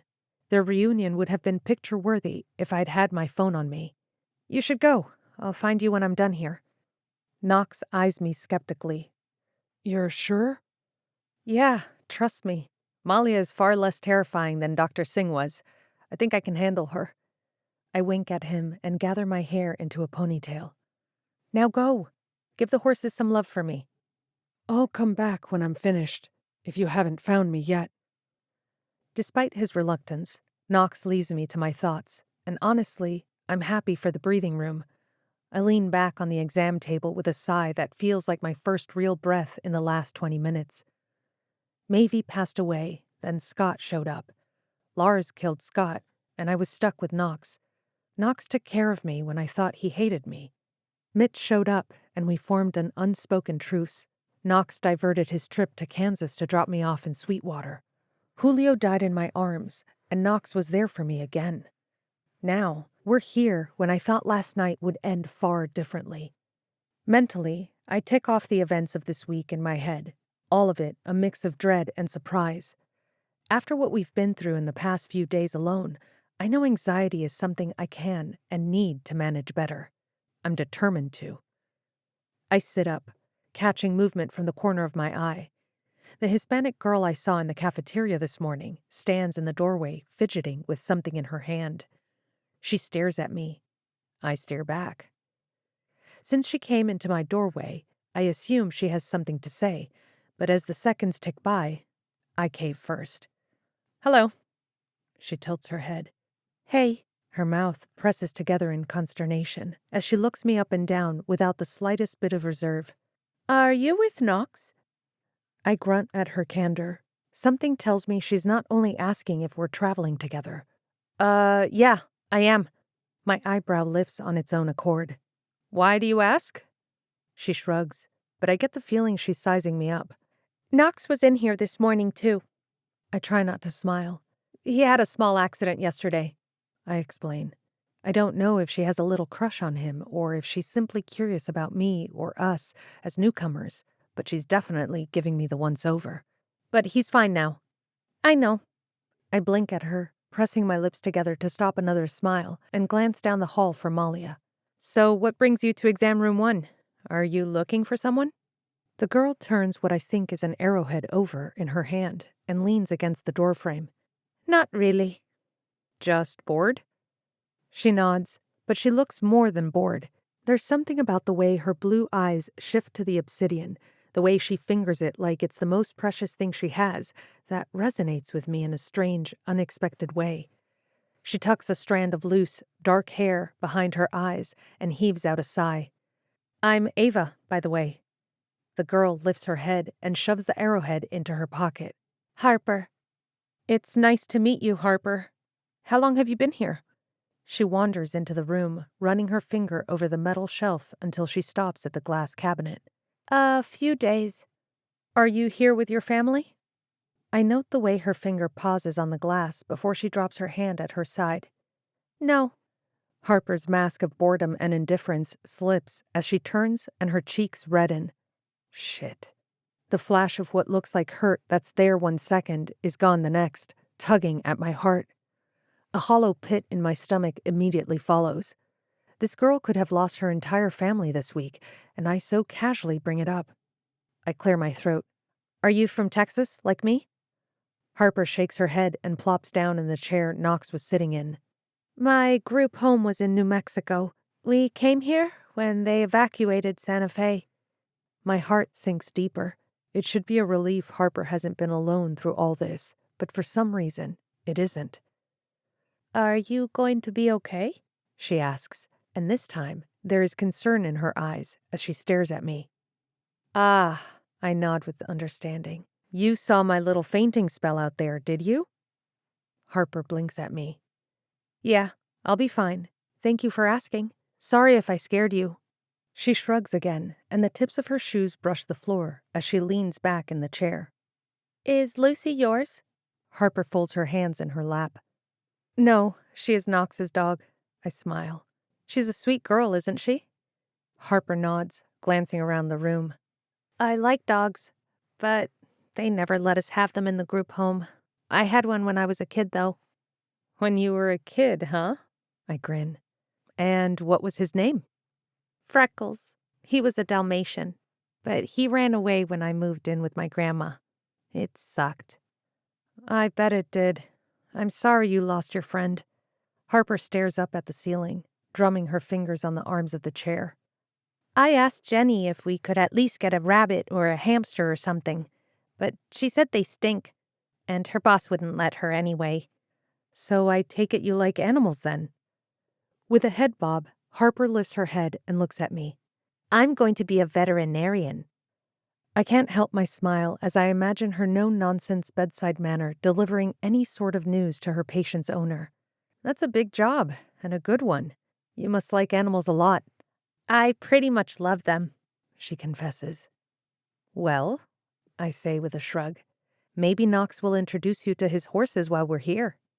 Harper's eyes widen to saucers. He brought horses? 2, in fact. I can tell Harper's mind is spinning a mile a minute. He had a ranch in Texas. I've never been to a ranch before. Did he have other animals? Cattle, pigs. I think that was it. We're headed to his uncle's farm next. I pause. At least, we were. I realize I'm not certain what the plan is now, if we're still going to ransom or when. All the questions that have plagued me since we started this journey return and settle in my shoulders, tightening the back of my neck again. What sort of animals does his uncle have? I force the deluge of uncertainties away for now, refocusing on her. I'm not sure, actually. I've never been there. Harper screws her mouth up and drums her fingers on the chair again, thoughtful. Do you really think Knox will let me see his horses? I do. I'll ask him when I see him again, okay? Harper, Malia says with a hint of exasperation. She steps into the room with a tray of empty vials and a lifted eyebrow. You're not supposed to be in here. You know that. We were just talking. Malia gives her a sympathetic smile. You know the rules. With a huff, Harper pushes herself up out of the chair. Fine. Sparing a last glance at me, Harper trudges down the hallway. Cute kid, I mutter, though I'm not sure if cute is exactly the right word. Malia shakes her head with a small chuckle. Yeah, she's cute and very curious. She speaks her mind, too. Harper drags her feet as she disappears around the corner.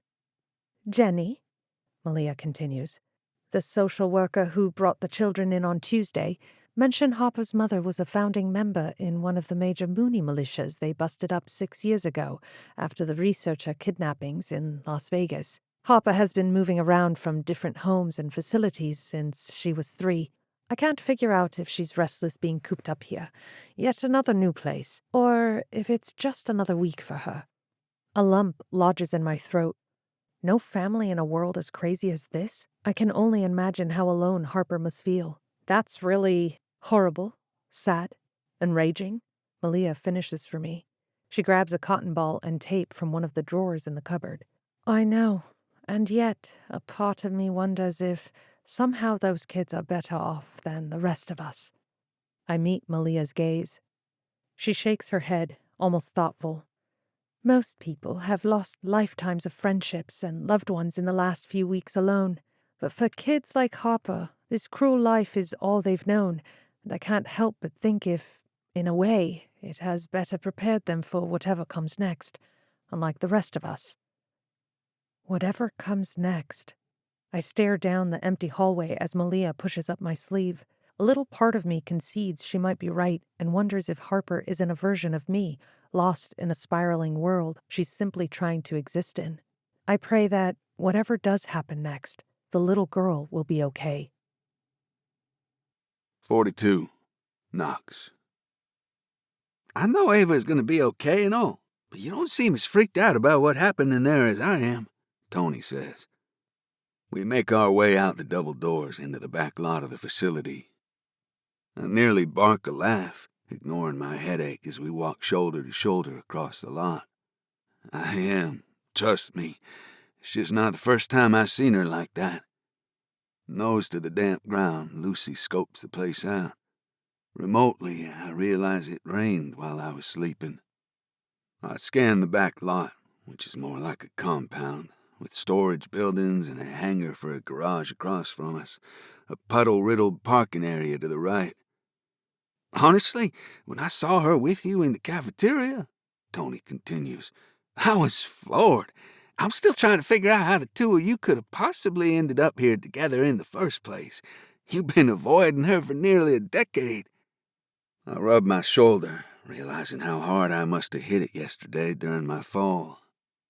I ran into Scott, and he was helping her until I run my hand over my face. Until he couldn't. That's a story for another time, though. I whistle for Lucy, wandering closer to the newest arrivals. Andrew said the horses are tied up by the garden. Tony points to a greenhouse half visible behind a hangar. As we pass, I note the 2 fire engines with ash debris on the windshields, a Peterbilt with enough soot that the company logo is indiscernible, and an empty trailer parked side by side in the hangar. There's a commotion in the parking area as a handful of people climb out of a white van parked haphazardly in front of a graveyard of dust-covered, beat-to-shit vehicles.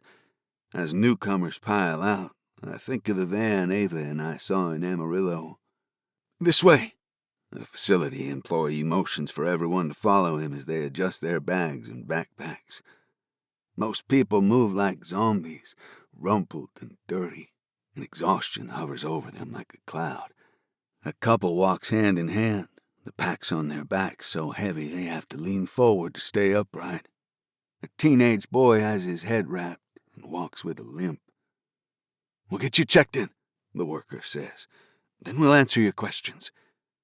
So, Tony starts, and his stare is like a cattle prod, willing me to look at him, but I don't. While you were in with Ava, Elijah mentioned they found a room for you guys. I watch the newcomers filing into the facility and wonder if we've gotten one of the last rooms. Yeah, that's good news. With a sigh, I finally look at him. Tony's eyebrow is raised, and his brown eyes twinkle with amusement. A lot has happened in the past week, huh? I laugh, really laugh this time. You have no idea. When Locust Hand Romp comes into view, I smile with relief. The horses are tied up at a fence post, grazing on weeds along the garden perimeter. Amidst gorging himself, Rooster's head pops up when he hears us coming, a stem hanging from the corner of his mouth. Surprise, surprise, I mutter. You're eating. I rub his head and pat his thick neck. What sort of damage did you do to yourself yesterday? I lift his front leg to check for any injuries he might have sustained when he spooked, since I have no idea what happened after. Tony goes over to Loca, cooing to her like they are old friends. He strokes her belly as he coaxes her front leg up. Where's Poppy? The clipped tone of his voice tells me he's braced for the worst. He knows I'd never leave a horse behind if I could help it. She stayed back with my dad. Tony drops Loca's leg, slowly straightens, and stares at me over her back. I pretend I don't notice as I run my hand up and down Rooster's back leg to ensure there are no wounds. I'd told Tony the ranch was likely gone, but I guess I'd failed to mention anything about my father staying with it. Your dad was there when you left? He wouldn't leave, I admit. Even when the fire was so close it was all we could see on the horizon. The memory is gutting, and I try to swallow it all away. Tony's chin lifts. Your mom, he realizes. Having been a part of the ranch since he and I were in high school, Tony has learned more than he'd ever wanted to know about my family. He was with me when my mom died and helped me care for the steers and the horses after Kellen left, while my father was making runs to Dallas and San Antonio for the auctions. He was there for our shouting matches and the aftermath and all the bullshit in between. Tony knows my family better than anyone, so of course he could guess why Mitch Bennett stayed behind. Yeah, I murmur. My mom. He made sure me and Ava got out of there, though. That's something I never thought I'd hear you say. Which part? Mitch looking out for you and Ava all in the same sentence. I pick a piece of mud from Rooster's coat. Yeah, that was unexpected and weird. But I shake my head. But what? Still trying to wrap my head around it all, I meet Tony's gaze. This is going to sound crazy, but I don't think he minded having Ava at the house. I recall the haunted look in my father's eyes when he got home after all he'd been through. I thought he was dead. Hell, he thought he was dead, and I think it changed everything for him. I would imagine so. It's not every day you're faced with every wrong and horrible decision you made in your life, only to come out of it filled with regrets. And I say plural because Mitch would have many. Tony runs his hand down Loca's back leg, drawing her hoof up to inspect it. Horrific experience aside, though, I'm really glad Ava's okay. She's good people, and I'm relieved neither of you have been alone in all of this, after the news about California. Trailing off, Tony puts Loca's leg down and walks around her, stopping on the other side of Rooster. I was worried about you, in a purely manly sort of way, of course. He jests with false bravado, as always. Of course. I roll my eyes with a grin. Taking a beat to soak in the past 7 days, I fold my arms on Rooster's back. To be honest, if it weren't for Ava, I don't know what state I'd be in now. And then again, we haven't had time to dwell on much. This is the first real break we've caught since we left the ranch. And what Ava had to go through to get us here. I grit my teeth, groaning as I shake my head. I'm over this shit, man. You and me both. Like the shit friend I am, I realize I have no idea what sort of hell Tony has been through since I last saw him. He pulls his baseball cap off and scratches his head. Tony is freshly shaven, which is easy for him because the guy can't grow a beard to save his life. He's in clean clothes, which is more than I can say for half the people here. But there's a shadow in his eyes that has never been there. A gauntness to his face that comes from a week of misery and bone-deep weariness. What about you? He looks at me. After the sinkhole, I couldn't get a hold of you. I thought you were dead. How'd you end up in Guyman? That's a fun story, he grumbles. And inhaling a deep breath, Tony rests his arms on Rooster's rump. Long story short, my mom's house was beyond repair after that earthquake, so we had already left San Antonio. We were headed back to Sonora when we heard about it, actually. We never made it, though. Traffic was being diverted, so we went to my aunt's place in Fort Worth instead. He draws circles in the dust on Rooster's coat. We were bussed here 3 days ago, and I'm not sure what we're going to do next. I don't know how long they're letting people stay, but it can't be forever. The only other family we have is in Washington, and I haven't been able to get a hold of them, and I doubt I ever will. 2 facility workers exit through the double doors, chatting among themselves as if it's just another day at work. We watch them get into one of the government vehicles. I overheard 2 analysts talking in the cafeteria yesterday, he continues quietly. They said they are understaffed as it is. Now dozens of people are arriving each day, and not nearly as many of them are moving onward. I guess we're all too scared to leave a good thing. I scratch my jaw, thinking about Kansas. We were headed to Mason's, I tell him. I don't know exactly what we'll be walking into in Ransom, but you and your mom should come with us. We should all stick together if we can help it. Tony spits off to the side, a hard habit for guys like us to break, who spend all day in the dust and muck. When he looks at me, it's with an expression I know like the back of my hand. Despite the muted daylight, his brown eyes are filled with reluctance, with worry, and I know it's for his mom. I would go with you in a heartbeat if it was just me, he says, his voice rougher than usual. But I don't think it's a good idea. All of this is taking its toll on my mom, losing her house, the fear and uncertainty. We've been lucky, especially compared to you, but she lost her cat on our way here. And let me tell you, that cat was as much a pain in my ass as it was an angel in disguise. It kept her busy and gave her something to smile about and fuss over.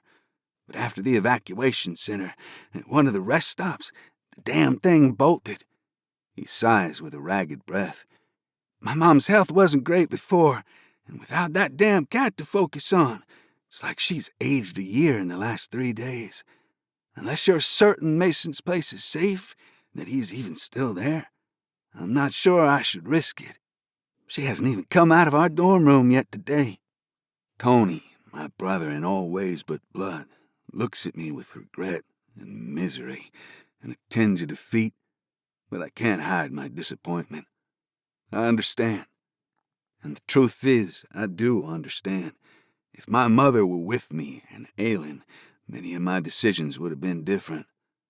I'd stay here, but if my dad or Kellen... You don't have to explain, Knox. I know why you're going to Mason's, and you should. He shakes his head. There's no telling what could happen between here and there, and I need to keep her someplace I know is safe. Blowing out a chest full of uncertainties, I rest my forehead on Rooster's back. His coat is warm from his body heat, and the scent of him, of hay and dust and sweat, is so comforting I can almost pretend I'm back home if I squeeze my eyes closed hard enough. Have you been up to the 3rd floor yet? Tony asks. They can tell you more about Kansas. Not yet. I found Ava the minute I woke up. Saw you in the cafeteria, and you know the rest. But I will. I spent a couple hours in there yesterday. Bracing myself, I stare at Tony. And he spits again, glancing around the lot. It's not good, Knox. That's why you're so reluctant to go with us. He nods. That's definitely part of it. I don't want to risk what I don't have to. Not yet. We stand in silence, both of us petting Rooster as our thoughts consume us. There is no such thing as normal anymore, is there? I peer up at the gray sky that looks like it might burst at any moment and consider what lies beyond Gaiman. But as my list of worrisome thoughts grows longer, I push them aside. My head aches enough as it is. For now, we're all okay, and that Tony is here. It's more than I could have dared to wish for at the moment. Come on, Tony says, in tune with me, like always. I'll show you around. I nod when a thought occurs to me. Actually, I need your help with something. It's for Ava, because we do deserve a break, and I'm not sure when we might get another one. Sure. I turn around and stop. A child is standing directly behind me, looking at me expectantly. Harper, I drawl in greeting. Her gaze shifts from me to Tony and back again. Ava said you'd introduce me to your horses. I'm actually about to go. I'm going to be a veterinarian, Harper explains, cutting me off. So it's for science. Tony chokes on a laugh. If it's for science, Knox, he titters, you can't say no. I look at him and a shit-eaten grin fills his face. Tony dips his chin at Harper. Knox is definitely your guy. He knows all the things about horses. He ignores my glare and crosses his arms over his chest with a smirk. I don't mind kids, but I'm not particularly comfortable around them either. Tony, on the other hand, loves them, and loves torturing me, apparently. So, Harper says, stepping closer. Her eyes don't leave me. Are you going to introduce me to them, or what? 43. Ava. My stomach rumbles as Knox leads me up the stairs to the 2nd floor. My appetite snuck up on me after spending the morning with Malia and the afternoon with Knox, getting more familiar with our shotgun and pistol. Then I learned proper defense strikes with Annabelle, one of the military personnel. That the sergeant took the time to help me when she could have been resting or eating or spending time with her daughter, pretty much anything other than working with me, earned her daughter access to the majestic horses in the back during brushing and feeding time. Harper was there too, showing her how it was properly done, of course. I glanced longingly over the rail at the people in the cafeteria below, plating for dinner. What are we doing, exactly? I ask again. I notice a few open doors as we walk down the hall. Each room is teeming with belongings, sleeping bags on the floors, luggage and toiletries cluttering the bunks and desktops and stacked on top of lockers. The dorms are like cement shoeboxes, especially those without a window, obviously built for practicality, not comfort. Welcome home, Knox says when we stop at room 44B. I stare at him, more confused than anything. It beats sleeping in the hospital bed again, no? Without ceremony, Knox pushes the door open and steps aside. Glowing light pours into the hall, and I gasp, an unstoppable smile engulfing my face. A blanket is spread out on the floor, and a cardboard box and a coffee flask are situated off to one side. A pillar candle flickers on the desk, as does another one on the table beside the double bed, and a bundle of sunflowers in a red solo cup are illuminated beside it. Country music plays so low I can barely hear it. I can't even tell where it's coming from. Knox! My gaze sweeps the room again. You did all this? My hunger is entirely forgotten as I meet his gaze. His gold-flecked irises twinkle in the flickering light, and a small, bashful smile tugs at his lips. I had some help, he admits, ushering me inside. The candle flames tremble in the breeze as he closes the door behind us, and shadows dance across the room. All of this is for me? It's a dumb question, but my heart is pounding, so full of emotion I can barely think straight. Even my pack is in here, nestled between the wall and the desk.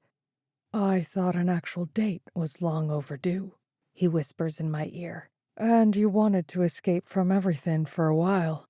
This was the best I could come up with. He shrugs like it's no big deal. Meanwhile, my heart melts for this man. I've been in domination mode all day, thinking about how I can conquer my fears, my anxiety, and everything in between. A moment to breathe and relax and simply be with Knox is the best date or gift he could have given me. It's perfect, I whisper, my voice tight and my chest swelling with adoration. I brush a soft kiss against his lips. That I can do that now is still borderline surreal, giving me the best type of butterflies. Thank you. Knox looks at me with what I can only describe as satisfaction. I'm glad you like it. I love it. His gaze drifts to my mouth again, like he might kiss me back, when my stomach rumbles, loud enough that our eyes widen and we both stare down at my stomach. Knox chuckles. Let's get you fed, shall we? Before he can move, I grab his shirt. I'm going to change first. Give me a minute. He nods, and flashing Knox a giddy smile, I kiss his lips again, find my nightclothes and toiletries in my pack, and head down the hall to the locker room we passed. I make swift work of undressing, and after piling my hair on top of my head, I jump in the shower and rinse the day off as quickly as I can. I'm barely dry before I tug my leggings on and an old t-shirt, then head back to our room. When I get to 44B, I pause in the doorway, unable to resist another smile. Knox is in his sweats and a worn Bennett Family Ranch t-shirt, sitting on the floor with his back against the bed frame, his legs stretched out and ankles crossed in front of him on the blanket like he owns the joint. Only sheets cover the mattress. Our pillows, blankets, and sleeping bags are on the floor in a nest of padding. Tossing my dirty clothes and accessory bag by my pack, I plop down beside Knox on the blanket. The last time we sat this close, on the floor only a foot apart, it ended with us in bed together, Knox and I lost in the heat of the moment, lost in each other. I can only hope tonight ends the same. He takes a sip from his water bottle. You're popping my cherry again, I muse. Knox sputters, and his eyes shoot to me. Wow, he chuckles. Go me. I grin. No one has ever taken me on a date like this. No, he gestures around our cement quarters. I imagine they haven't. Grinning, I bump his shoulder. I'm serious. Our date has only just begun, and it's already the best date ever. I lean in and kiss his cheek. Already making moves, Hernandez, he says huskily. I haven't even gotten you liquored up yet. His smirk makes my insides melt all over again. It's boyish somehow, and it makes my stomach flutter. Not with lust or because of the sexual tension that always builds between us, but because I like Knox more than he could possibly know, and right now, he's mine. I'm afraid it's not very fancy, he says, uncapping the coffee flask with a shrug. But it's the best we got. He pours the contents into a cup and hands it to me. Lifting it to my nose, I sniff the tannic scent of wine. You seem to be a lightweight when it comes to wine, and last time that ended well for me, so I figured. My head falls back and I burst into laughter. You're such a dork. He chuckles and holds out his cup. Cheers to our first real date. And with a wink says, I hope I don't screw it up. Grinning, I tap my cup to his, and we take a sip. I watch him over the brim. He watches me. We swallow and lick our lips, and his eyes crinkle as he reaches for the box. The air is different. It's charged with something new and unfamiliar. Maybe because this moment between us is intentional when the rest were stolen amid tragedy and chaos. Maybe it's because of what has already happened and the way Knox's jaw twitches. I think he must feel it too. We've had a really long couple days, he muses. I wanted to spend tonight with you, just us, before something else happens. He doesn't say the last part, but I know what he means. I feel the same way, like we're trying to outrun the hound of misfortune that's always at our backs. I'm only bummed I didn't think of it first, I confess. Knox lifts a shoulder like it's no big deal and rubs his hands together. Okay, time for grub before something with fangs crawls out of that stomach of yours. Knox opens the makeshift picnic basket. We've got turkey clubs on a French roll, he says, pulling out 2 plastic-wrapped halves. Egg salad, fruit snacks, 2 individual bags of jalapeno kettle chips, and a slice of carrot cake. My eyes bulge. Carrot cake? That's my favorite. I eye him skeptically. Knox winks at me. I actually can't take credit for that part. Tony knew somehow, just like he knew where I could find sunflowers for you. Tony? I cover the giddy laugh that sneaks its way out. You two are dangerous together. Tell me about it. We got into far too much trouble our senior year.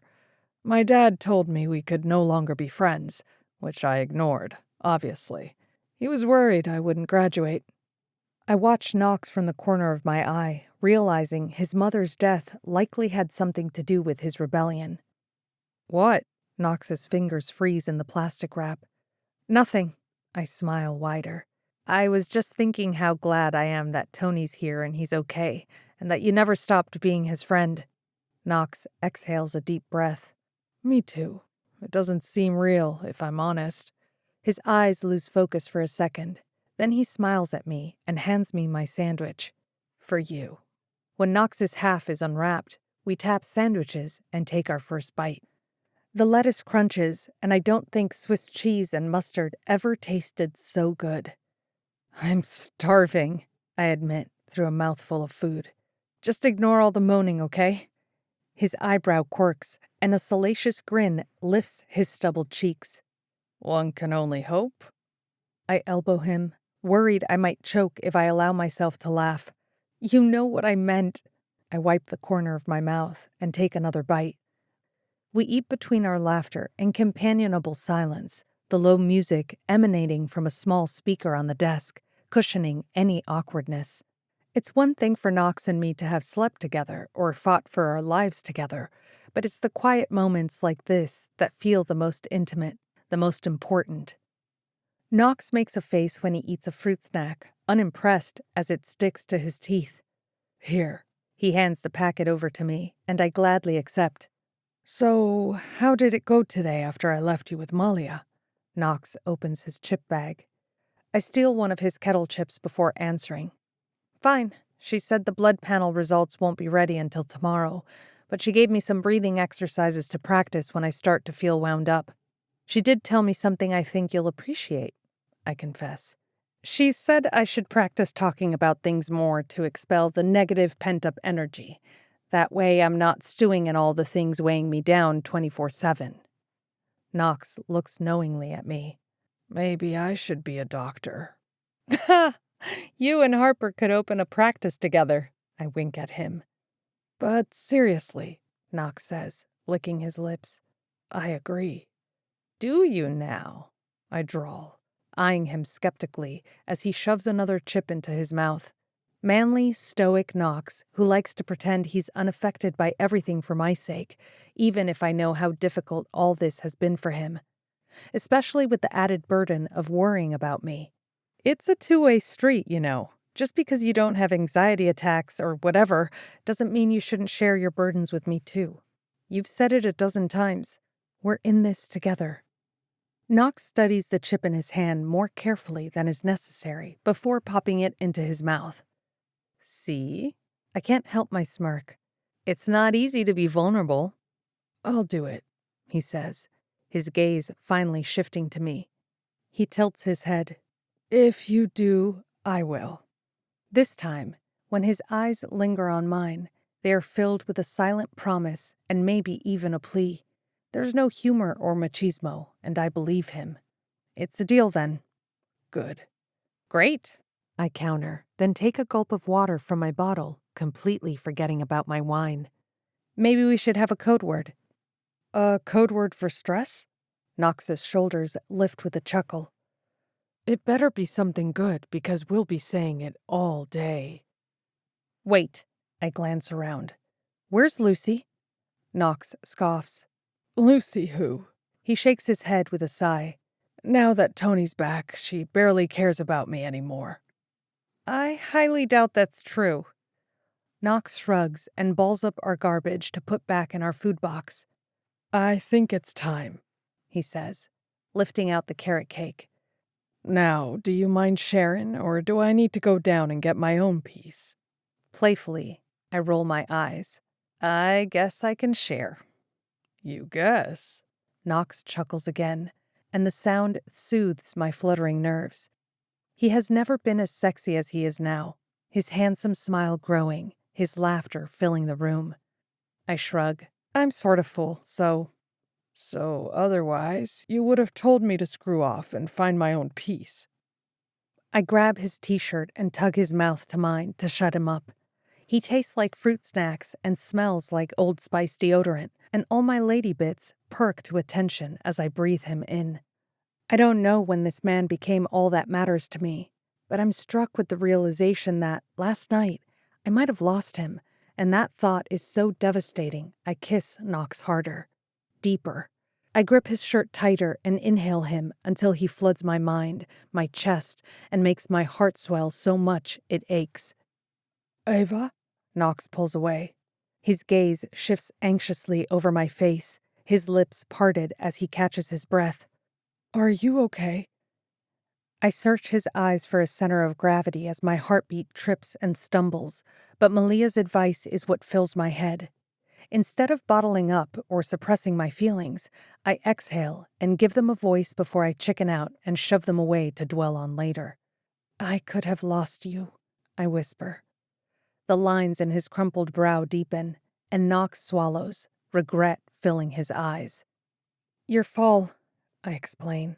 Being locked in that room, and when I saw the van, I thought my only choice was to give myself over or lead them to you.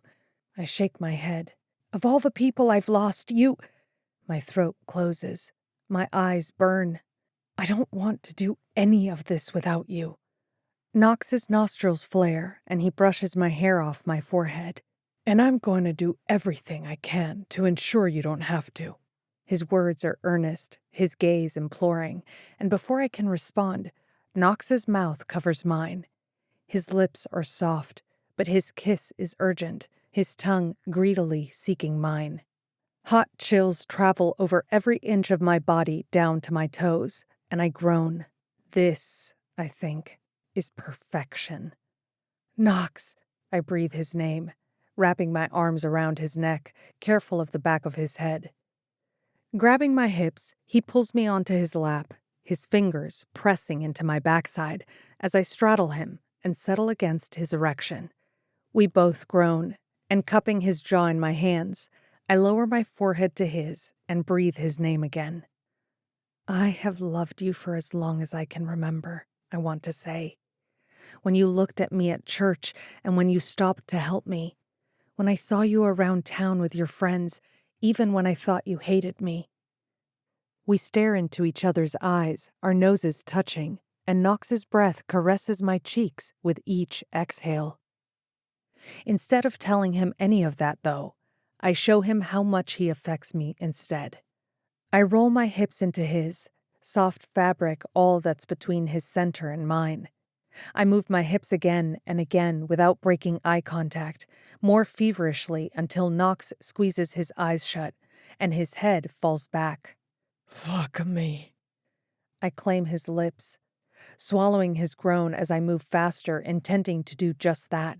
I tease him until his breaths are so ragged I think he might come and stop. I admire the way his Adam's apple bobs with another gasp of breath. Why? Don't move, I whisper, and rising to my feet, I pull my shirt off and fling it to the side. Knox drags his teeth over his upper lip as I roll my leggings off. His hand goes to his erection and he squeezes it through his sweatpants. His gaze rakes down my body, from my face to my naked breasts, then the curves of my hips as I pull one foot free and then the other. Knox's jaw ticks, only it's not unease that's got him wound so tight this time. God, you're so beautiful, Ava. His gaze is fire, and his words are as terrifying as they are emboldening. With a bashful smile, I lower myself to straddle his lap again. Knox grabs my hips. His eyes dilate. His chest rises and falls with each uneven breath, but I make him wait. Holding Knox's gaze, I lift the hem of his shirt over his head and study every toned inch of his chest and shoulders. I admire his virility and strength and the way his muscles twitch as my hands skim over his body. You're beautiful too, I murmur, and leaning in, I brush a kiss over his mouth. It's featherlight, and my tongue teases the seam of his lips. My hands roam down his stomach over his taut skin, trailing a line to his waistband.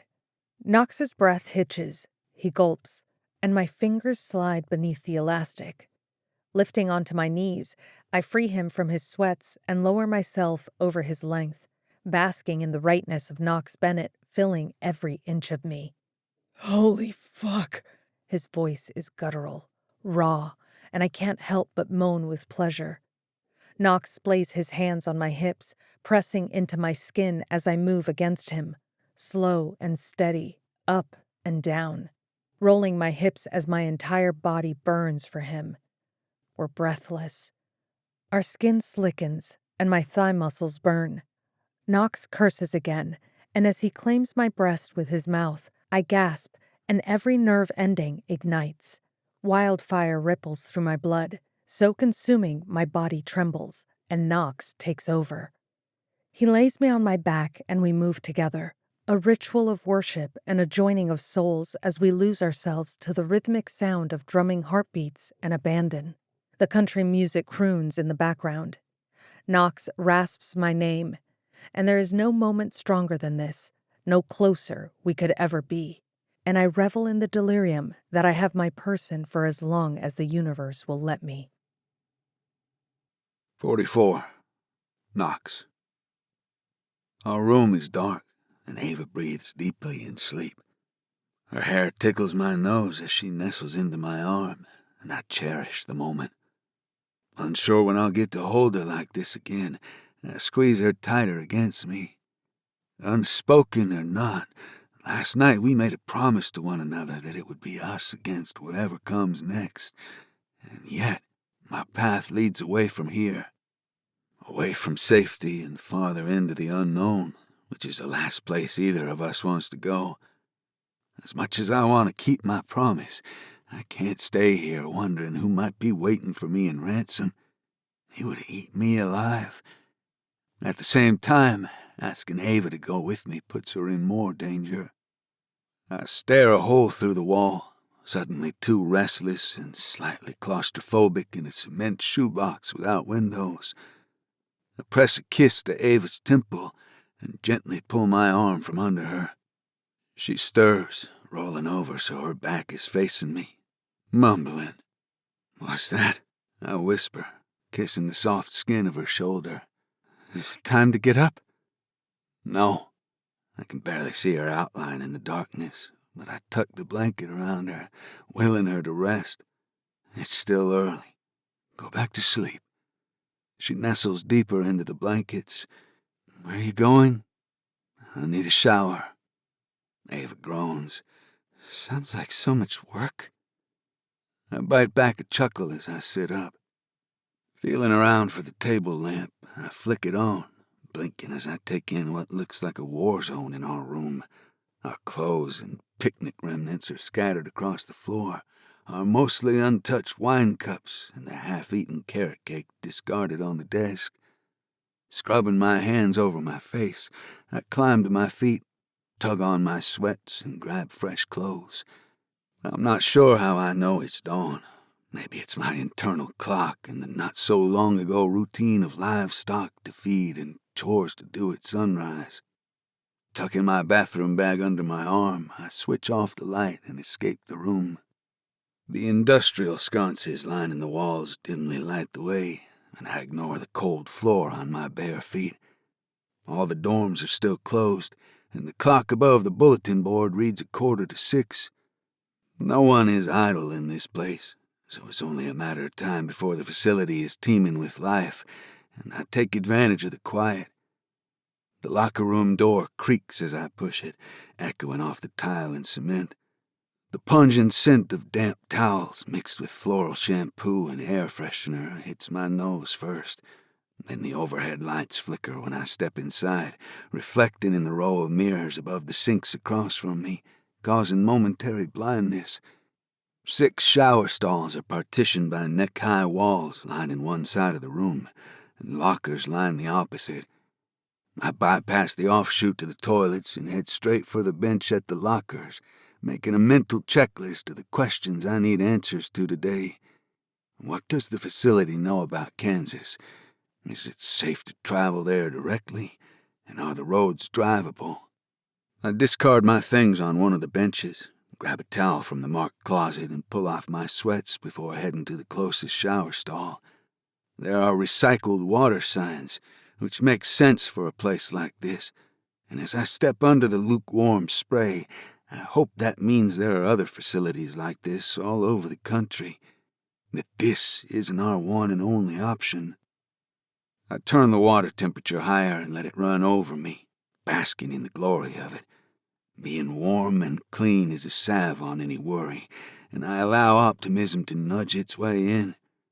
We're so lucky to be here. Things are looking up. Plus, Elijah said many civilians have already left, which might make it easier to find a vehicle I can take to Kansas, something that was left behind. I could drive ahead solo and check it out, then come back for Ava. The locker room door creaks open, and I glance over the wall, smiling instantly. "You miss me that much?" Ava groans. "Your body is like a furnace." She drags her feet over to the bench and drops her bag onto the floor. "It's impossible not to." I use the body wash from the dispenser on the wall and suds up, grateful I don't have to use the stash of soap I brought yet. Ava mutters as she adjusts the water temperature in the stall beside me. She shrieks and prances in place, and even if I can only see the ridiculous expressions she makes, it's enough to ruin me. And I wonder if I'll ever think of showers without remembering the way her nose crinkles like that again. "Are you going to tell me?" she asks, stepping under the water as it washes over her hair. I scrub my head, closing my eyes as I wash the soap away. "Tell you what?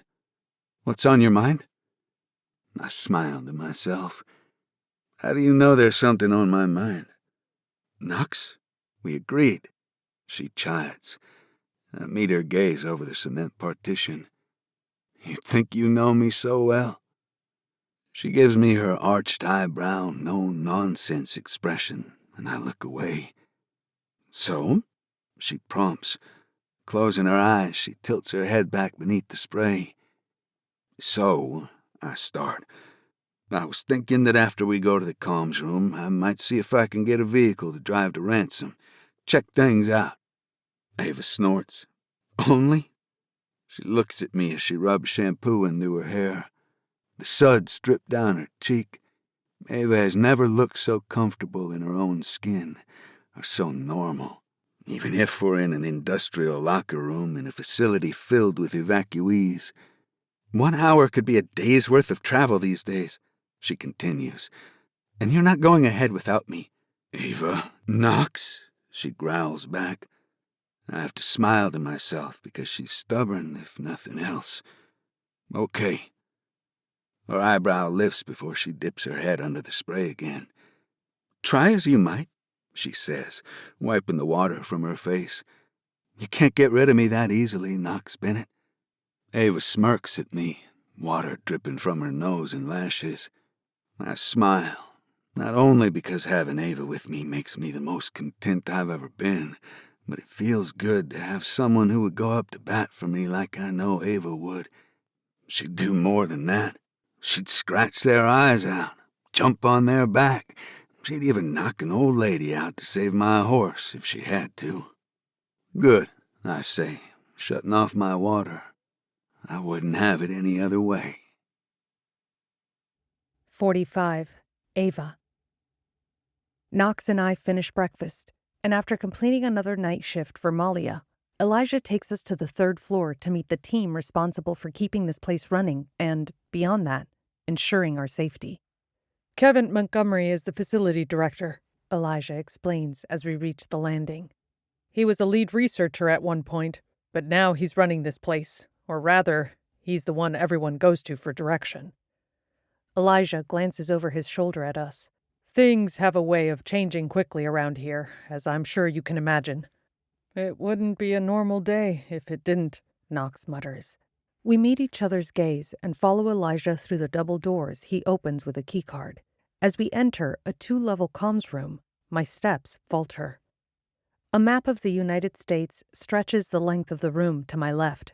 Throughout the rest of the level, there isn't an inch of wall or window that isn't covered by a map, flip chart, or a whiteboard. A metal supply closet is open, ravaged and looking bare. The labyrinth of desks weaving throughout the space is cluttered with coffee mugs, stacks of file folders, and paperwork. Even the computer screens are busy with digital countdowns, moving graphics, and blinking notifications. The entire room feels chaotic, and yet, other than intermittent beeping and the garbled static on a radio, I only see 4 staff on the upper landing, moving languidly around as if it's just another day. This is the night crew, Elijah explains, nodding to a man who walks by us with an empty coffee cup. I'm surprised he doesn't look more harried than the rest of us. Elijah scans the room with a frown. I thought Kevin would... The door opens behind us, and we glance back.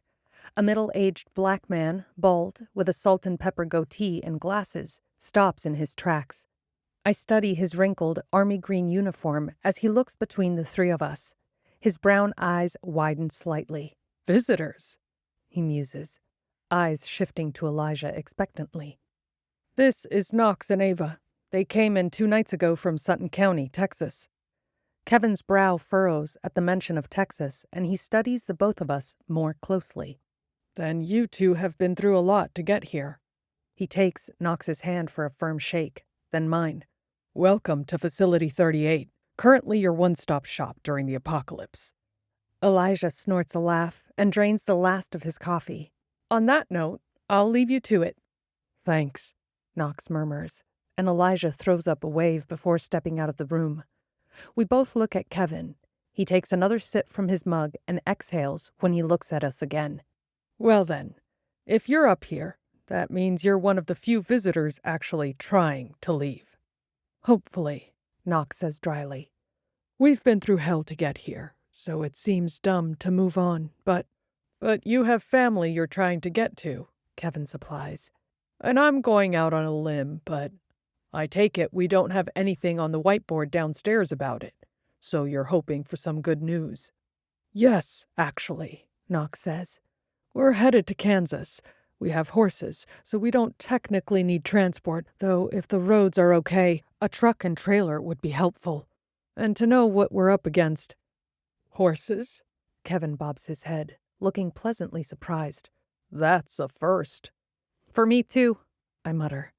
The corner of Kevin's mouth lifts, and he waves us to follow him to the landing. Knox is hot on his heels, but I linger behind, stepping closer to the wall-sized map of the 50 states. Every capital is starred and noted with a dry erase marker. What I assume are research facilities are each marked by their number, and every single state has a letter written on it in a different color. Red, orange, black, blue, green, pink. Some states have 3 or 4 letters. "State of emergency," a young woman says as she stops beside me.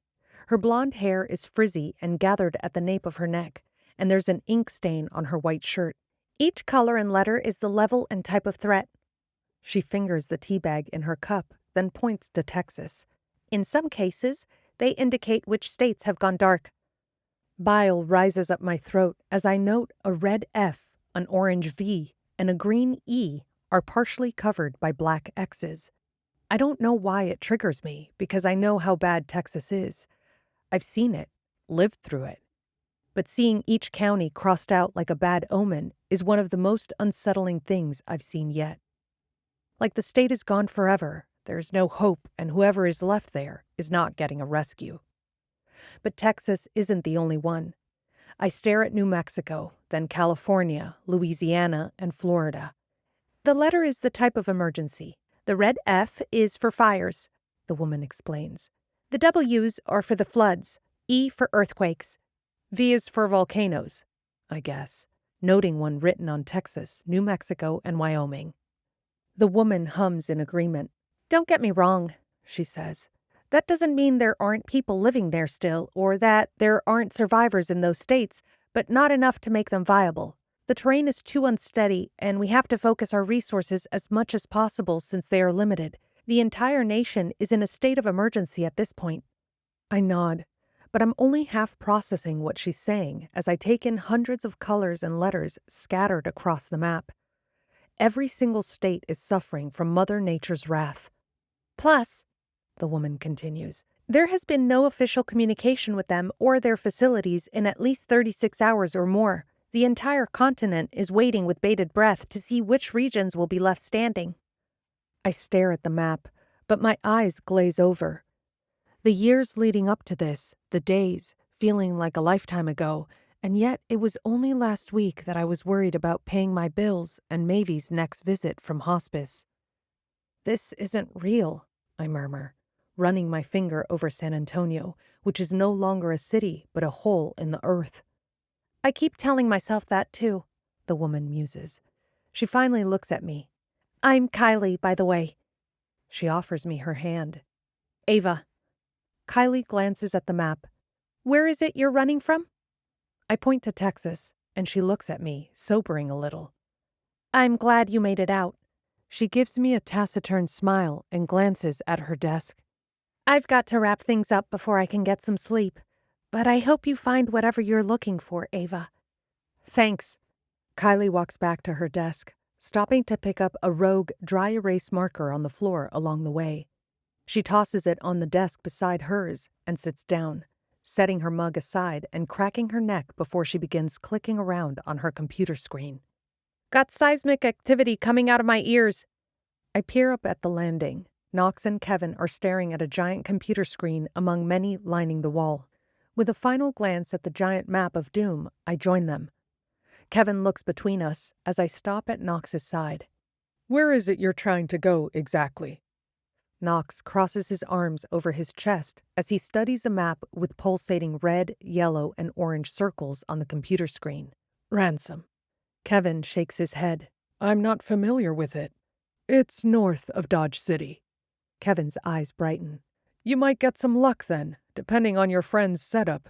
Most of Kansas and the Midwest have experienced increased tornado activity, but otherwise are relatively unchanged, all things considered. That being said, it's too early to know what the winter months will bring." "I saw California on the whiteboard," Knox says, his voice an octave lower.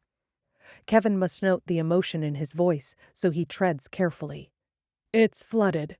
So is half of Mexico and most of the East Coast." He moves 2 stations over and wiggles the wireless mouse. He clicks on a moving graph on the computer screen. A different, colorful view of the country pops up, and after clicking a few boxes, it filters out all the areas that aren't flooded throughout the United States. "The West Coast was hit hard by the Ring of Fire," Kevin explains. "And the rest of us, especially in the areas with the most seismic activity, have had the most extreme upsets. The eruptions, the lightning, and the lack of sun are changing weather patterns everywhere. But with the ash clouds and wildfire smoke drifting north, it's been difficult to gauge what's a temporary side effect and what our new reality will be. Technically, though, Kansas should be okay, and we haven't lost contact with them yet, which is as good of a sign as you could hope for. I watch Knox's expression closely. He's restless to get to Kansas and see how his aunt and uncle are holding up, but I know a part of him is torn too. So you think it's okay to head that way? I clarify. Based on what you currently know, I mean. Kevin takes a deep breath and shoves his hands in his pockets. Look, I'm in no position to give any travel advice with how unstable things are right now. Anything is possible, but I'll be real with you both. Kevin and Knox lock eyes. As of 3 a.m. this morning, we've exceeded capacity here. We've got the equipment for surveying and monitoring, and only enough supplies to last us another 2 weeks at the rate we're going with this many people. That's why finding a place to send people is now a top priority. If we can't find somewhere soon, there won't be much we can offer you here either. He points to a relatively open area on the map with only a few markings. We're waiting to hear news about a larger facility in Tennessee, hopefully within the next day or two, and we can start busing people there. Kevin looks at me. All that is to say, if you have a place to go, if you have family still, it might be worth the risk to head that way because it's only a matter of time before you'll have to leave anyway, and it's gonna be soon. Knox stares at a screen mounted on the wall, his eyes watching the live meter I've noticed jump a few times in the 5 minutes we've been standing here. Are those tremors? I ask. Kevin follows my gaze. Yep. Hey, Kev. Kylie waves him over. She's got a satellite phone pressed to her ear. I've got Tennessee on the line. He holds up a finger to Kylie, his eyes shifting between me and Knox. There's still a Kansas facility that's open and running, and they might be able to help you if something comes up. But it's in Wichita. He purses his lips. Regardless, if you decide to leave and need anything, let Hannaford know in the processing office. I frown. Processing office? Well, the sign actually says finance office, but that was last week. With a shake of his head, Kevin heads for Kylie. Hannaford can help you, he calls again. Good luck. Within moments, Kevin is back in boss mode, and Knox and I are left to our chaotic thoughts, staring at the overwhelming amount of information coming in and out of this room. It's all a gamble, I realize aloud, and shoving my hands in my back pockets, I turn to Knox, appraising his pensive expression as he stares at the screen. But at least we know what we might be up against now. The hum of the room grows louder in his silence. Shall we find Hannaford? Knox's jaw tenses before he drags his attention from the monitor to me, and his expression softens ever so slightly. It's decided, then? I tilt my head. We have a ranch to get to. It's only 3 hours away, you know? I repeat his words from earlier with a wink. Who knows? Maybe we'll be there in time for dinner. 46. Knox. I don't know how I feel about the clutch, Ava mutters from the driver's seat. She winces as the gears grind for the dozenth time, and I'm finding it more amusing than I probably should. You wanted to learn, I remind her. Yeah, well, you made it look so easy. But this... She shifts into third gear and the 88 Dodge Ram lurches. Mechanics everywhere are rolling over in their graves. I laugh and lean back in the passenger seat. The old 4x4 groans a bit, but as long as it hauls the trailer and gets us to Ransom within the next couple of hours, I won't complain. Ava's eyes flash to the rearview mirror. I know she can't see anything but the horse trailer, but I appreciate her attempt to survey our surroundings. Thank God the owner won't be needing his stuff back. I can't guarantee the transmission's conditioned by the time I'm done with it. Grinning, I shake my head. That's not really how it works, and you're being too hard on yourself. Everyone has to start somewhere. It was the same for me when I learned to drive the old tractor. You, on the other hand, well, I huff. You get a crash course on how to drive and shift a manual all in 1 week. And ride a horse, I add. But I stopped my thoughts from trailing there. The list of firsts we've had in the last 9 days, good and bad, is endless. Lucky me. Ava looks at me from the corner of her eye, but her smirk makes me smile. Lucky me, I correct. It's highly entertaining. Ava heaves out a breath and refocuses on the road. I just want to be helpful when we get to your uncle's. She locks her arms in place and stretches her back. We've been on the road for an hour, even if she's only been driving for half of it. Between driving against the wind and exiting the on and off ramps, she's had her work cut out for her. I don't want to be another mouth to feed without something to contribute, you know? What are you worried about? With your toxic positivity, I reach for her arm and playfully squeeze her muscles, and your brute strength. Ava snorts and slaps my hand away. You're right. You're entirely too amused by all of this. Ava sighs, sobering a little. What if they don't like me? What if your dad has filled them with poison about me over the years? Or they are already worried about supplies? Then I show up and... Ava bites her inner cheek, refocusing on the road ahead. First, Mason is nothing like my father, I promise her. And my dad told us to go there. Besides, Mason was the wild child, the brother who went to college and traveled a little and wanted to live his own life, not inherit the family business. He's like Kellen was, actually. The thought is saddening, but I continue. And second, my father would not have ever mentioned you to my aunt and uncle because he barely talked to them. Ava glances at me, skeptical. Mason tried to help out after my mom died, I explain, and my father was too stubborn to let him. The last time I saw my uncle was at my mom's funeral. He and my father had a fight, and Mason and Beth left. As the past sneaks up on me, I shake it away. It went from Kellen and I staying with them for 2 weeks every summer growing up to never seeing them at all. I crack my neck and watch the mile markers as we pass. The truth is, our mom was the one who sent us to Mason's for 2 weeks every year, to get away from the ranch and have fun, so we could be kids and get dirty in a way that wasn't from chores and ranch work. My dad might have imploded when we lost my mom, but he'd always been a hard ass, a workaholic. I feel Ava's gaze on me in my silence, but I stare at the open fields that stretch ahead, at the cows grazing in some of the pastures. It reminds me of home. Is that why he moved to Kansas? Ava asks, her voice nearly too soft to hear against the truck's rumbling engine. Because of the fight?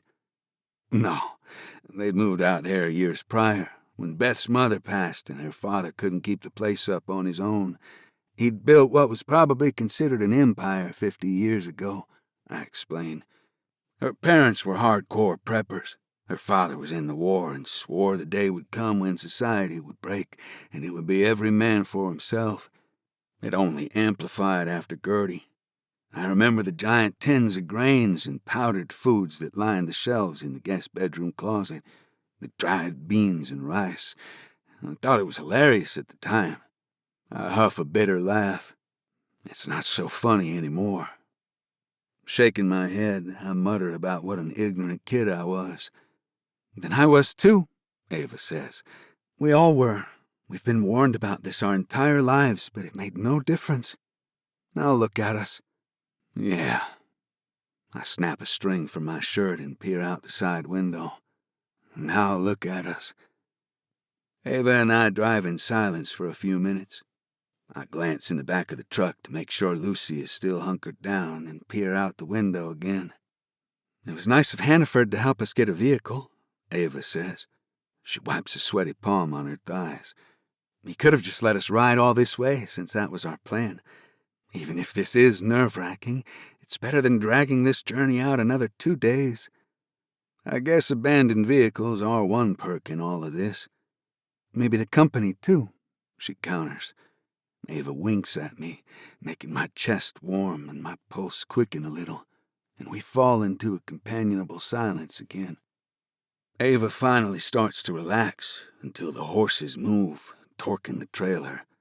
The whole truck shifts, and her eyes fly to the rearview mirror as she grips hold of the steering wheel to steady us. "It's fine," I say calmly. "They're just restless." I watch Rooster's head move in the side mirror. With open roads and no fissures to speak of this far north, we only have to hang tight for a couple more hours. "So," Ava drawls, "this is what Kismet, Kansas looks like, huh?" I peer around the open fields, each one the same, but with a barn or silo slightly different from the last. "I guess so. I'll take it over Sweetwater," Ava grumbles, "or Amarillo, or Cactus." Leaning forward, she peers up at the dark sky. "Those storm clouds look slightly terrifying, though." "Looks like it might rain again," I say absently, checking the horses in the mirror once more. Rooster seems to have mellowed, which makes me feel better, but I make it a point to glance back occasionally, just in case. "How was your anxiety?" I glance at Ava, gauging her response. It's been on my mind since her blood test results came back. Malia said her hormone and vitamin levels were off kilter, but it was nothing unfixable. Ava pats her backpack on the floor between us. "Having those GABA tablets help, but they'll only last so long. You'll let me know, right, when you start feeling off?" Ava's mouth quirks at the corner, and she glances at me. "I promise." Swallowing thickly, I nod, because all I can do is trust that she will, and I stare out the window again. We drive for another stretch in silence before I find myself snooping through the truck to see what I can find. A flashlight in the door that doesn't work, along with a rusted bottle opener. I open the glove box and find unused napkins, a faded parking pass from the Guyman Gun Show, an old truck manual, and wow, look at this. I hold up a cassette tape. I've only ever seen one in the movies. Is that what I think it is? Yep. I squint, trying to read the writing scraped off the side. "Eye of the Tiger." Ha! I grin. You gotta be kidding me. I flip the cassette over and meet Ava's quizzical gaze. "Written and sung by Survivor." Her brow lifts. "Well, that's ironic." She glances out the window. "Do you know who that is?" "No idea, but let's find out, shall we?" I push the cassette into the player on the dash. At first, the tape sounds like screeching gears, but quickly turns into the quick strum of a guitar, followed by the punch of the drums. It's upbeat, a little edgy, and exactly what we need right now. We drive another hour, barely talking as we listen to the single a handful of times before Ava makes me shut it off. I watch one sign after another pass us by. More fields, a couple of small towns. We drive through a blip on the map called Plains, and by the time we get to Dodge City, the sky looks like it's about to rain hellfire on us. But we keep driving. With only an hour to go and nightfall approaching, I can tell Ava is as determined to get to Ransom as I am. The trailer jerks behind us, and as the truck swerves slightly again, Ava grips the steering wheel tighter with a curse. Even Lucy sits up in the back of the truck to see what the ruckus is all about. I peer back as Rooster yanks his head up. I can't see Loca, but with as much as the trailer is moving, they are both getting more restless than I'm comfortable with. "We should pull over." Biting her lip as she downshifts, Ava pulls over in concentration. "You think there's something wrong?" I shake my head. "I don't know, but I've taken them on drives longer than this." "Great," she mutters, and the moment the truck stops, I open the door. The wind is lukewarm, but sends chills down my back as I slam the door shut and make my way to the trailer. Thunder rumbles somewhere in the distance, and this time I shiver. Rooster whinnies, paw and hoof against the metal. "Easy," I croon, unlatching the door. "What's gotten into you?" His head shoots up. Rooster's eyes are wide and blinking at me, his ears perked in my direction. "You need to stretch your legs already, or what?" But as I let the door swing open, I have my answer. I feel the color drain from my face. You've got to be shitting me. What is it? Are they... Ava stops short beside me. We stand a heartbeat in silence. Harper? The little girl's eyes are wide with a mixture of what looks a lot like fear for her life and fear that she's been caught. She's flat against the wall in the back of the trailer, her backpack on the horse blanket bunched under her feet. "They were fine," she squeaks. "Something spooked them. It wasn't me, I promise." "You shouldn't even be in here," I growl, quickly untying Loka. Ava stares hard at me as I lead my mare down the ramp. "Harper?"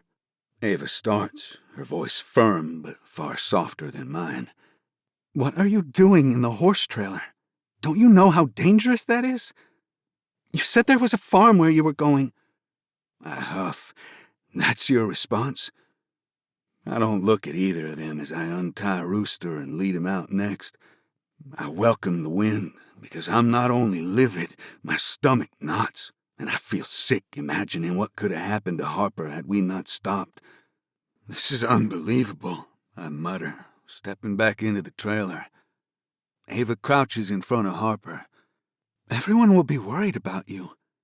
Even if the girl isn't crying, it's obvious she's second-guessing her decision to sneak aboard. Good. But as angry as I am, my insides twist a little as she wipes a silent, stray tear off her cheek.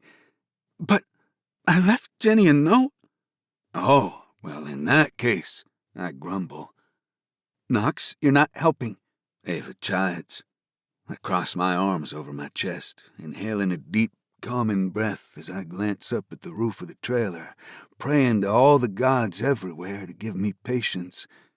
"I won't get in your way. I can help with the horses and the other animals." Harper's eyes shift between us. "It's not about the animals, Harper. You have people. The other kids don't like me." Harper's eyes narrow with indignation, even as her voice trembles. "Harper," Ava sighs, "I'm sure that's not true." "Yes, it is. Grant and Becky are brother and sister and only play with each other. And Jenny only cares about Theo because she's his mom. They don't care about me." Now her chin is trembling, and I have to look away. Ava sighs again and rises to her feet. "Stay here, Harper," she mutters, then nods for me to follow her around the trailer. The instant we're out of earshot, Ava's shoulders slump, and she rakes her fingers over her head and through her ponytail. "What do we do?" Her hair catches in the wind, whipping her in the face, but Ava barely seems to notice. "We're so close. I hate to turn around, but..." She shrugs. "I don't know." My jaw ticks as I consider which is the least of two evils. We could turn around now and be back in Gaiman within a couple of hours, then start out again tomorrow. Or we could finish the trek to Ransom, scope things out, rest, and make the drive back tomorrow. There's the questionable fuel situation in Kansas to consider as well, and I shake my head. We turn back, or this is going to turn into a... "Knox!" Bigger ordeal and drag out for days. "Knox!" Ava punches my arm, and I look behind me just as she says, "Is that a funnel cloud?" My heart might actually stop as a funnel cloud snakes its way into formation, touching down a half a mile in front of us. Shit. 47. Ava. I've only experienced one tornado in Sonora, and it was a baby from what I remember. It barely rattled the walls or cracked the windows. I've never seen one touch down before. The movement and way the clouds circulate are as petrifying as they are mesmerizing. "We can't outrun it," Knox says, frantically, searching our surroundings for another option. "Definitely not with the trailer." His eyes widen, and he turns me around. "There!" He points to a loft barn across an acre of pasture. He's already sprinting to our bags in the back of the truck. "We'll ditch them if they slow us down too much." I heave mine onto my back. "We can ride the horses. It'll be..." Knox shakes his head. "The barbed wire," he calls Lucy as I stare at the field, registering the fence for the first time. My heart hammers faster. There's no way the horses can get over that unscathed. Knox rushes to the trailer ramp where Harper stands, gaping at the tornado forming down the road with terrified, round eyes. "Start running!" Knox calls over the intensifying wind. He unties Rooster and smacks him on the butt. "Get!" "What are you doing?" Harper shrieks. I run into the trailer for a saddle blanket. "They're safer on their own," Knox shouts. "Now go! Follow Ava!" Harper collects her things in the trailer as I grab her arm. "Come on!" Taking Harper's hand, we sprint off the road toward the fence. The wind roars more than howls as the funnel moves closer, but the sky is so dark I can't work up the nerve to see how close it's getting behind me. "Come on, Knox," I silently urge him to hurry as I lay the horse blanket over the barbed wire. I toss Harper's backpack over the fence and motion to her. "Up!" Holding her waist, I help her over the wobbly wire fence. "Run!"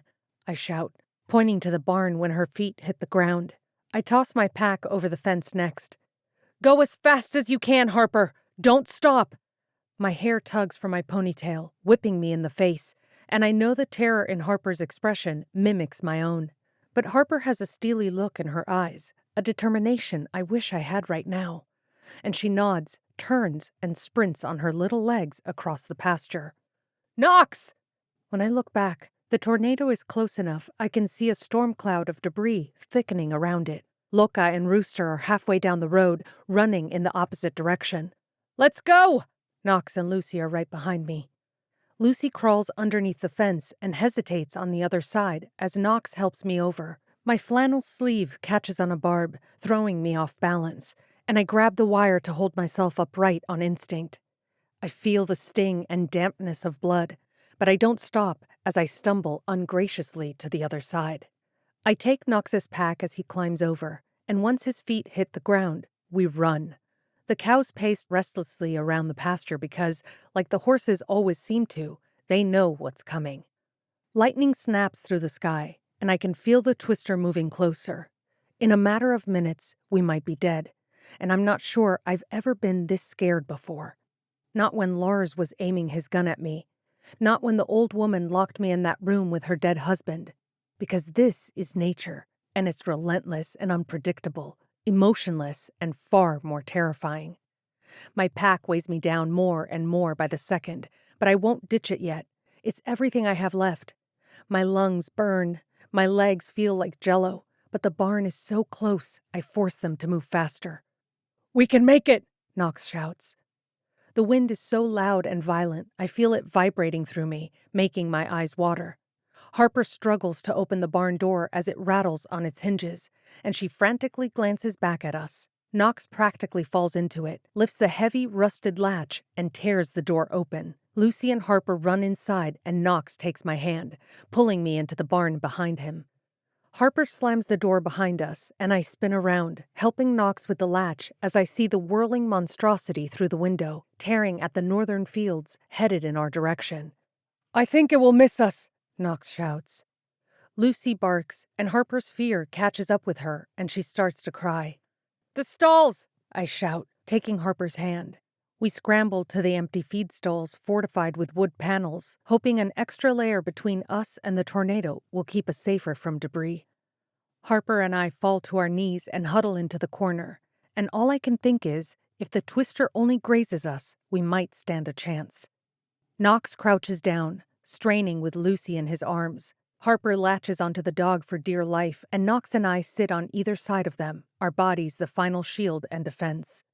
"It will be okay," Knox shouts, his eyes meeting Harper's first, then mine. I see his fear, but as always, he's determined to survive this. I nod, and my heartbeat is drowned out as the wind rages around us so loud it's deafening. It gnashes at the siding. The walls of the barn flex as the roof creaks and hay whirls around the interior.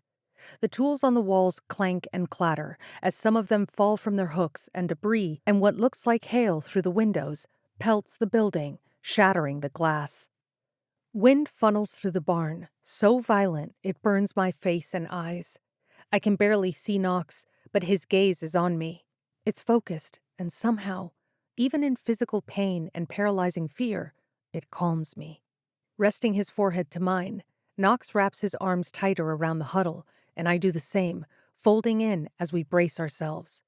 Squeezing my eyes shut, I wonder if this is it. After everything, this is how it ends. Knox, me, and a little orphan girl. Even if it's the most terrifying experience of my life, Knox is here, and I clutch onto him tighter, waiting for the end to come. 48. Knox. The world is quiet, damp and glistening in the yellow hue of the setting sun. It's been over an hour and I'm still running on adrenaline, still wound tight and on edge, but I can't shut it off as I survey the pastures. The power lines snap and sway in the lingering breeze, and the north-facing fence is gone. The cattle are, too, likely to have scattered the instant they could flee. The trees are standing, but most of their branches are strewn across the field, with wood panels and a glinting road sign in the mix. The tractor is still here, just like the truck and trailer that rolled farther down the road. I imagine what few supplies we had in the back are in the next state over by now, and I stare at the trailer we no longer need, because my horses are gone. Safe, I presume, but gone nonetheless, and though I know I should be thankful we're alive, my heart still breaks a little. Lucy whimpers at my side. I know, I murmur, reaching down to scratch her head. She hasn't moved since she finally ventured out of her hiding place in the barn. Clearing my throat, I scan the property again. I can't stop searching the sky for signs of another storm, another obstacle standing between us and Kansas. How is there such a beautiful sunset after what just happened?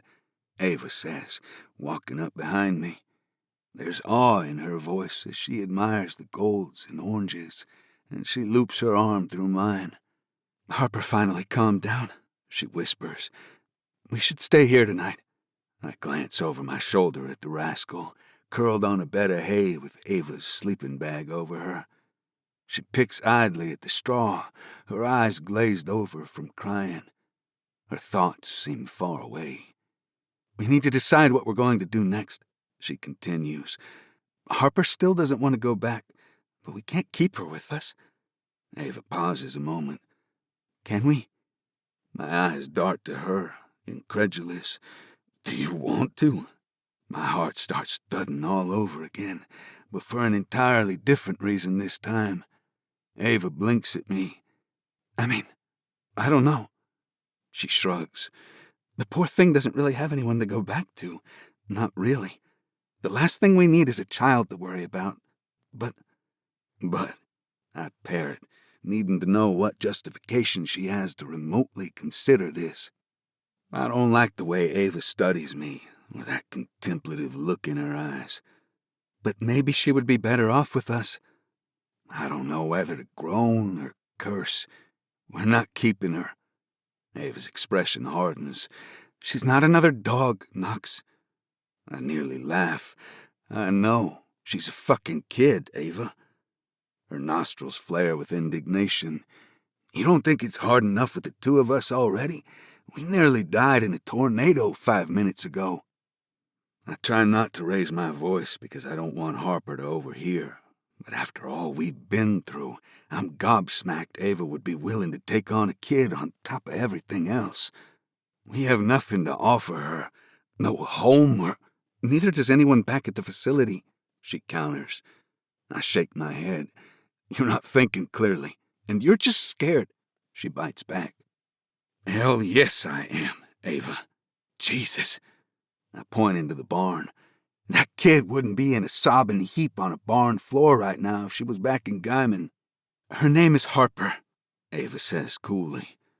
No, I say, ignoring her. We can't keep a child. Harper's safer with her friends. She might be safer there for now, but she isn't happy, and she doesn't have friends, Knox. Why do you think she ran away in the first place? Because she's a curious kid who gets into trouble. It's more than that, and you know it. If she felt like she belonged with those kids, she would have spent her time with them, not off on her own, pretending to be your doctor and a veterinarian. She's a ward of the state, and now a damn runaway. Which state? Ava asks tersely, her jaw set. New Mexico, where her grandma's place no longer exists? Nevada, where her mother was arrested for researcher kidnappings? I swallow thickly. Screw the laws and rules. They couldn't protect us before all of this, and they sure as hell can't protect us or dictate anything now. My frown deepens. Don't look at me like that, Knox. You know it's true. It's not like Elijah and Jenny will think we kidnapped her. If anything, they know where we're going, and if they really want to, they can come get her. I've never seen Ava so vehement. And as much as I know Harper is a lost little girl, I'm having a hard time grasping how any of this is a good idea. I stare at Ava, really looking at her. Her rapid breaths, her fixed stare and pursed lips, her arms crossed over her chest. This is about more than Harper. Ava lifts her eyebrow. Even if she sounds decided, there's uncertainty in her eyes. Uncertainty and desperation. This is about you, I realize. You empathize with her. She throws her arms up. Of course I do. This world sucks, Knox, and I know what it's like to feel alone in it. She has no one who cares about her, not really. And in the 2 days you've known her, you care enough to look after her forever? That gives her pause, but only a heartbeat before she stubbornly lifts her chin. I'd rather try to help Harper than send her back, wondering for the rest of my life what happened to her, if she did something else reckless, and feeling guilty that I didn't do more. I stare into the inky sky, exasperated and so tired it almost aches to breathe. Knox, Ava says more carefully, can you honestly say that if we took Harper back, you wouldn't wonder what happened to her, or if she ran away again? If she was safe wherever she ends up? Because you know as well as I do, they're getting people out of Gaiman soon, one way or another. I'm not a complete asshole. I run my hand over my face. It's not that I don't want to help her, but we can't. We barely know her. We don't even know what we'll find in Ransom. I turn to face her fully. Look, I wish this was all easier and I could help her. I'm just saying, I am not a father. You and we're barely... I stop gesturing between us, because nothing between Ava and I is textbook, and I'm certain I'm going to regret whatever comes out next if the look on her face is anything to go by. I'm barely holding myself together as it is. That's all I'm saying. Ava's eyes soften, and she seems to deflate a little. Our heightened emotions fizzle into an awkward void as she averts her gaze, and we just stand there for a moment, staring at the darkening horizon. I get that Ava feels responsible for this girl, but her bleeding heart is blinding her to our very unstable reality. You're right, she finally says, tucking her loose hair behind her ear. I don't know what I was thinking. She stares inside the barn and turns away from me. I should be relieved, Ava finally agrees, but an unexpected twinge of guilt and disappointment needle through my certainty instead. Hey, Knox. I glance at Ava in the doorway. I'm sorry about Loca and Rooster. I know that was hard for you. Another sharp pang tightens in my chest, and I am so tired of it all. I don't know what to do anymore. Thanks. She walks away from me, smaller than she was before, and it reminds me of how it used to be between us, the air tenuous and cold. As always, it's my doing, and as much as I hate it, I don't think I can bear one more burden, not when I have no idea what is coming next. I walk the perimeter with Lucy for a while in the darkness. I have my flashlight, but I don't use it. I've memorized the path I've worn around the barn while considering what daybreak will bring. Certainly more tears from Harper, maybe the cold shoulder from Ava. The longer I turn the idea over, the more it dawns on me what this little girl really means to her. Ava is a caregiver. It's all she's known. If she wasn't raising herself and her uncle, she was caring for Mavie. So, as surprising as her hell-bent determination is, I can understand it, too. She wants to help the girl, and I can't begrudge her that. I talk myself in and out of what to do as I check on the truck, telling myself I need to be the voice of reason in this. And when I'm tired of thinking and ready to sleep, Lucy and I make our way to the barn. Since all our supplies were gone from the back of the truck, as expected, we not only go back empty-handed, but I brace myself for glares and cold shoulders. The door is partially cracked open. I had jerky or something in here. I pause when I hear them murmuring and peer inside. The barn is dark, save for the halo of lantern light surrounding the girls. A couple of gnats flit around the light, and the draft that whistles through the barn catches wayward strands of their hair as it passes. Ava's crouched at her back against the wall, searching for something in her pack. Her hand is freshly bandaged from her barbed wire wound. I'm about to step inside out of the wind when Harper holds a granola bar out to Ava. You can have mine. She's cross-legged on the hay beside her with her backpack. Ava's face crumples, but she quickly catches herself and smiles. You keep it for when you're hungry. I'll be fine.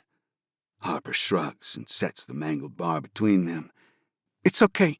I always hide extra snacks in my bag, just in case. The wrapping has seen better days, like it's been in there for a while.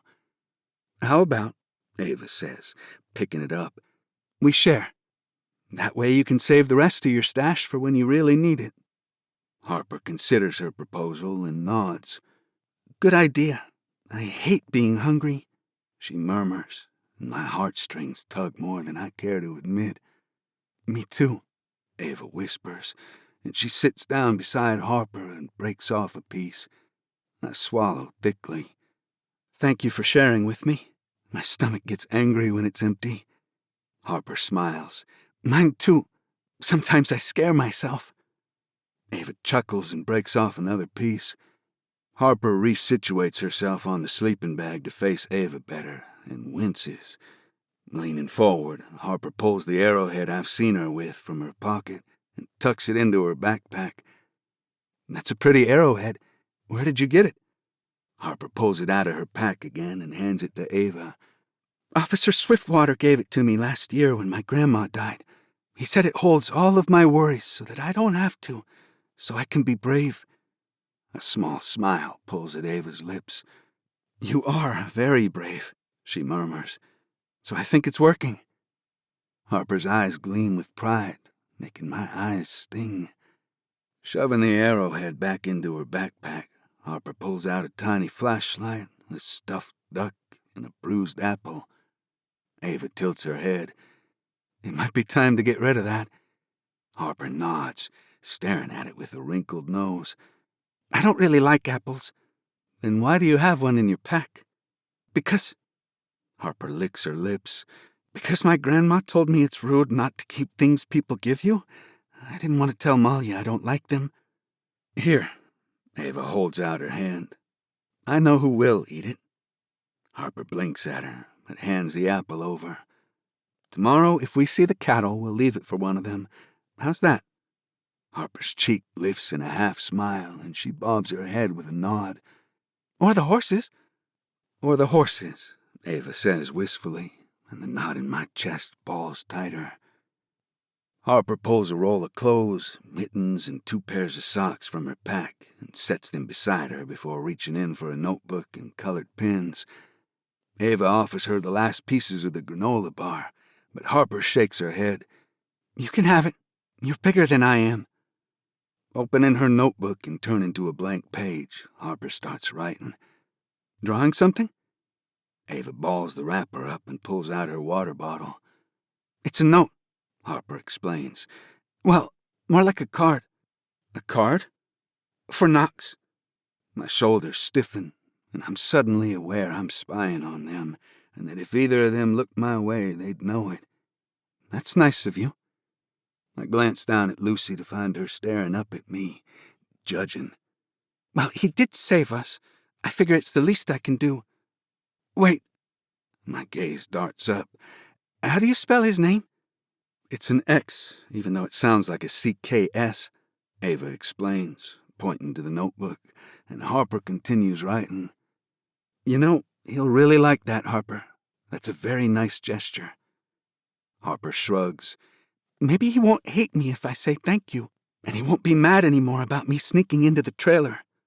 Hate her? Jesus. I pick at a splinter in the door frame, swallowing thickly. This kid is gutting me, and she doesn't even know it. Knox doesn't hate you, Harper. He was worried about you getting hurt by the horses, and surprised to see you. That's all. Harper holds her mouth just right in concentration. I heard you guys fighting. Staring up at the ceiling, Ava takes a deep breath. We weren't fighting, she lies, and she scoots back against the wall. He wants you to be safe, and he's not sure the two of us can guarantee that you will be. There is no safe place, Harper whispers. Impatient, Lucy walks into the barn, giving us away. My face heats a little, and I step fully inside. I feel the shift in the mood instantly, and shut the door behind me. I clear my throat. It will be cold tonight.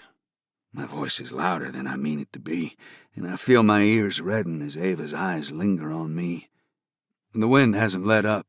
I'll cover the burlap is already tucked around the broken window panes. Harper and I took care of it, Ava says. Her voice isn't cold so much as subdued.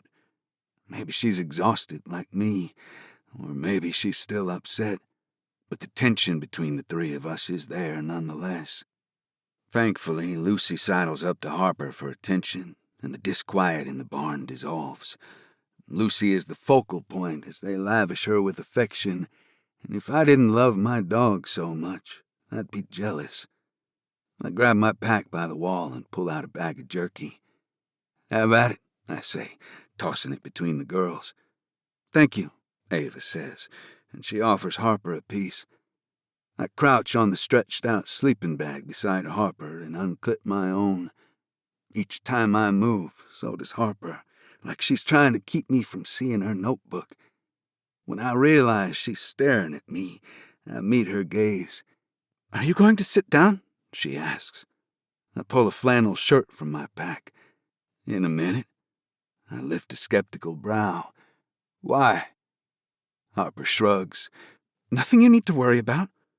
She refocuses on her card, and I bite back a grin as I zip my bag shut. Here, I hand the shirt to Harper since she doesn't have a jacket. Your long-sleeve shirt won't keep you warm tonight. You can sleep in this. Harper's brow twitches with confusion before reaching for it a bit reluctantly. What about you? Her deep blue, curious eyes glint in the lantern light. I'll be fine. I set my pack off to the side and pull my beanie over my head to keep my ears warm. Suddenly, my muscles ache, and I'm not even sure why. I just know I need sleep if I'm going to get through tomorrow, whatever it brings. Ava must have the same idea I do, because she maneuvers things in her pack to use for a pillow, and I unzip my sleeping bag.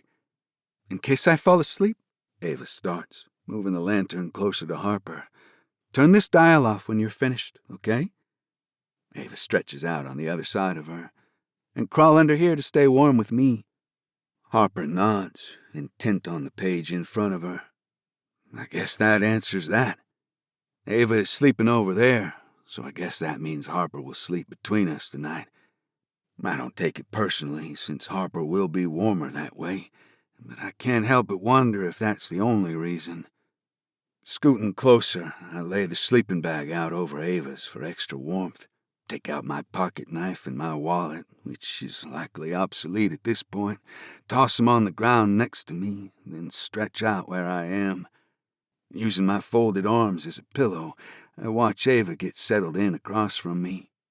I know we're bound to have differences of opinion, but I don't want it to change things between us, not when she's the only person keeping me sane. I silently plead for her to look at me, to reassure me that whatever tomorrow brings, she and I will be okay. We will still be a we, still be us, even if she's mad at me. I finally exhale when Ava's eyes meet mine across the 4 feet between us that might as well be a mile. but her gaze is softer this time, almost apologetic, and she mouths a good night to me as the draft whistles through the barn. Night, I whisper, and the rasp of Harper's pen and the crinkle of paper becomes a distant melody as I fall asleep. 49. Knox. I wake with a shiver to the blue dawn filtering through the poorly covered windows. I rub my eyes and blink the world into focus. A folded piece of paper sits by my head, and it takes me a few seconds to grasp what it is. Rising on my elbow, I glance around the quiet barn. Ava and Harper are asleep, huddled together under the sleeping bag. Lucy is curled up by me, the flannel I gave Harper covering her. I look at the card again. For Knox, with an X, not a CKS. I flip it open to find a drawing of 2 horses next to a letter. I am sorry I sneaked away and made you mad. Thank you for saving me from the tornado, and I am sorry you had to let your horses go. I do not want to go back to Ginny, but it is okay if you want me to. From Harper. Tugging my beanie off, I run my hand over my face. I'm not awake enough for this yet. I rake my hand through my hair with a sigh and look back at the girls again. Harper did as Ava asked. She shut the lantern off and moved it aside. Damn this kid. I stare at Harper, folded into a little ball with her stuffed duck as her pillow, and try to swallow the lump in my throat. Her mitten-covered hands are clasped under her chin, and her beanie is pulled down so far I can't see her eyes. Fully clothed and under the sleeping bags with Ava, Harper is scrunched up like she's still cold, and she gave the extra shirt to my dog. I know at that moment that I'm a goner. Resigned to the fact that we'll have a little girl with us for the rest of our trip, maybe forever, I get to my feet as quietly as I can manage. My body is stiff from sleeping on the cold ground, but I have to piss like a racehorse, so there's no time to dawdle. Horses. Another painful realization stirs the rest of the morning fog from my senses, but I push it away and snatch my pocket knife and wallet from the floor. Lucy lifts her head, but she doesn't follow as I slip outside with the creak of the door. The morning is cool, the wind still rustling what's left of the leaves on the oak trees in the pasture, but the sun peeks through the clouds, a sight that makes me feel instantly lighter. My bladder screams at me to pick a damn tree, and I round the corner of the barn and hurry about my business. Toothpaste.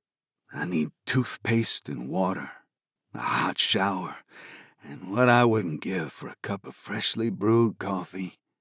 I groan, fleetingly lamenting the morning routines that no longer exist.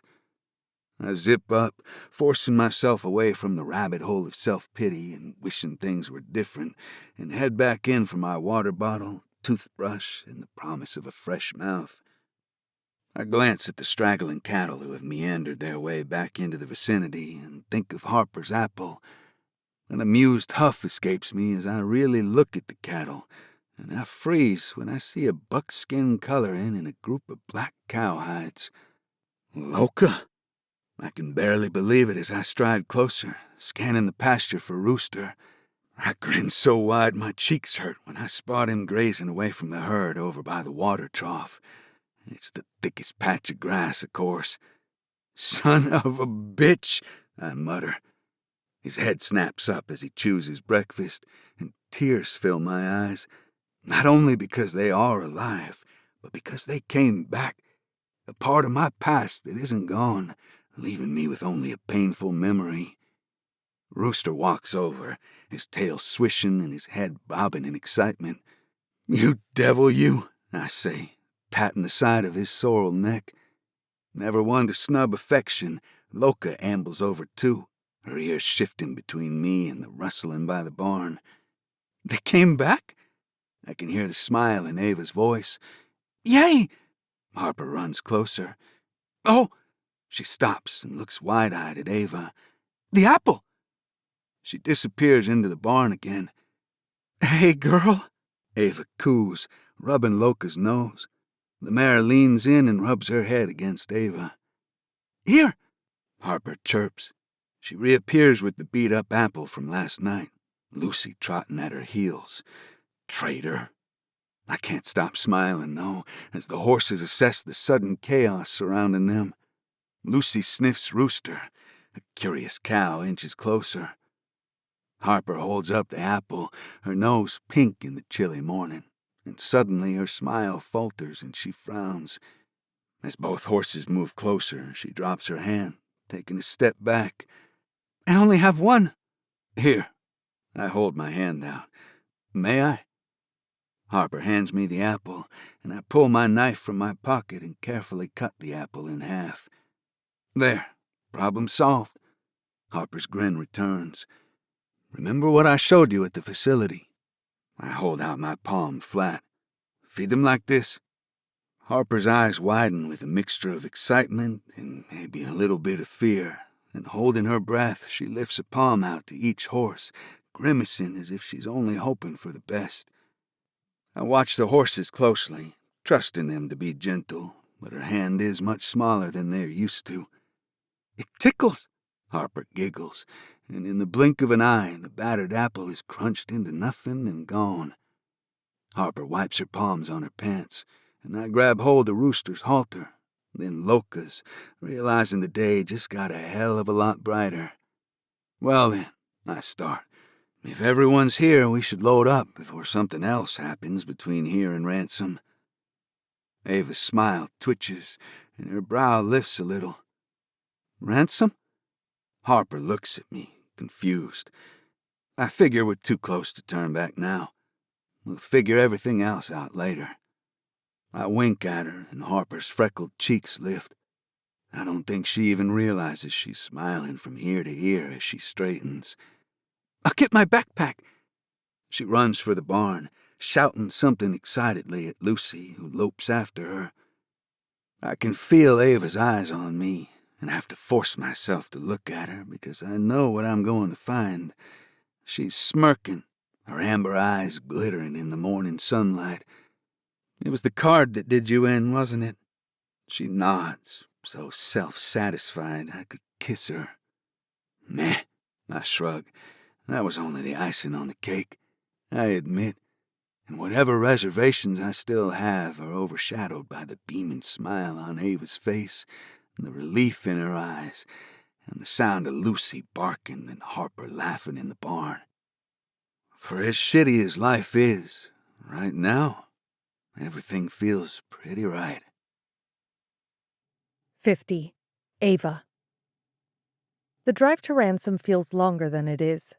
Harper sits between us on the bench seat, Knox at the wheel this time. The horses are loaded in the trailer, and Lucy holds her head to the wind in the bed of the truck, like nothing has happened. And best of all, there aren't many clouds in the sky. That means no smoke or tornadoes, at least for now, and a much-needed reprieve. Flat land stretches as far as the eye can see, the landscape in areas riddled with debris. The fields that are still intact alter between corn and wheat. Some are unkempt, some still tended to by the looks of it, but many are decimated. Phone poles are uprooted, fences are torn up, gone or mangled, and scars mar the earth, just as they did in Texas, only these are wind-made and carved by tornadoes. The anticipation of whatever awaits us has hiked my anxiety up a few notches, but Harper's constant chatter helps distract me. We started our drive with a game of I Spy and a hopeful, anticipatory charge in the air, which has since downgraded to silence in the cab of the truck and a thick apprehension about what happens next. Malia was right. There's something freeing in telling Knox when I feel strange, like earlier when we got back on the road. Giving it voice makes it feel like the burden isn't all mine, and I've been able to breathe a little easier. His frequent glances of reassurance help too. Knox leans forward, downshifting, as a telephone pole blocking the road comes into focus. That's big, Harper says, and Knox slowly drives around it onto the dusty shoulder. Let's hope they are all that easy, he mutters, and we continue in more silence. If people were still living here, wouldn't they have cleared the road? Then again, as we pass an overturned car on the shoulder a quarter mile down, I decide they have more urgent things to worry about. Kevin said it's still viable to live here, I remind us out loud, in case Knox is worried about his uncle's place. The debris scattered along the road is a near constant reminder that we don't exactly know the state of things. It's Tornado Alley, Knox says with a shrug. He veers around snapped branches on the shoulder. It might be worse than it once was, but people here are used to this, at least to a certain degree. Most people have storm cellars here. We drive by what's left of a farmhouse and then an old warehouse and toppled water tower that looks like it was picked up and tossed across a pasture.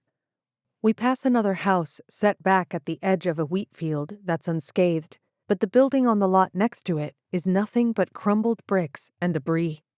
A horse! Harper points to a man riding a horse down a dirt road off in the distance, and then we pass a pasture of sheep. What do we have here? Knox mutters. The windshield of an approaching car glints in the sunlight, and Knox slows the truck as it gets closer. It's a golf cart on steroids, not a car, and it pulls to a stop, idling loudly beside us. An older man with tanned, wrinkly skin, a scraggly gray beard, and hair poking out from under a John Deere ball cap peers inside the cab of the truck. Knox rolls his window down and dips his chin in greeting. The old man cants his head, glancing between the three of us in the cab. "Mornin'.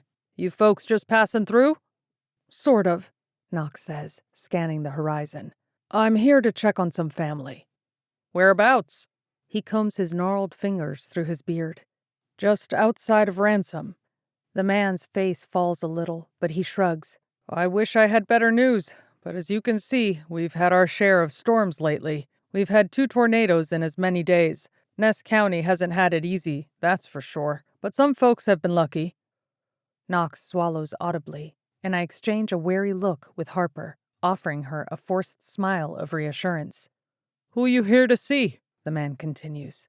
"The Bennetts, Mason and Beth." The man shakes his head. "'Fraid I don't know 'em, but it's a straight shot from here to Ransom." "Thank you. Any idea what the fuel situation is around here?" "There's a station a mile down that is still in service, but outside of that, I'm not sure. Most folks in this area are stocked up or have had to leave. You can have a storm cellar, but rebuilding isn't as easy as it used to be. Folks are friendly, though, as long as you are." "Understood." The old man nods. "I've got a burst water pipe and a birthing cow to tend to." He grabs the bill of his ball cap politely. "Good luck." Thank you. I call as he drives away. I watch the man disappear behind the horse trailer, and the sound of his engine grows more distant as he speeds down the road. Only when my neck hurts do I turn forward and realize Knox is staring out the windshield, his hands tightening on the wheel. Harper looks at me and then at Knox again. "They're okay," I tell him, hoping with every fiber in me that it's true. He inhales a deep breath and puts the truck into gear. "There's only one way to find out." We drive for another 30 miles before we see the sign for Ransom, and Knox's eyes linger on it until we're completely past it. "They live a mile outside of town," he explains. I'm not sure if it's worse to drive in anxious silence or to fill the quiet with nervous chit-chat. "Whatever happens," I say softly, and reaching over Harper, I rest my hand on his thigh to physically remind him he isn't alone. "We're together. We can get through it, whatever it is." The column of his neck moves with a thick swallow, and his eyes dart to me.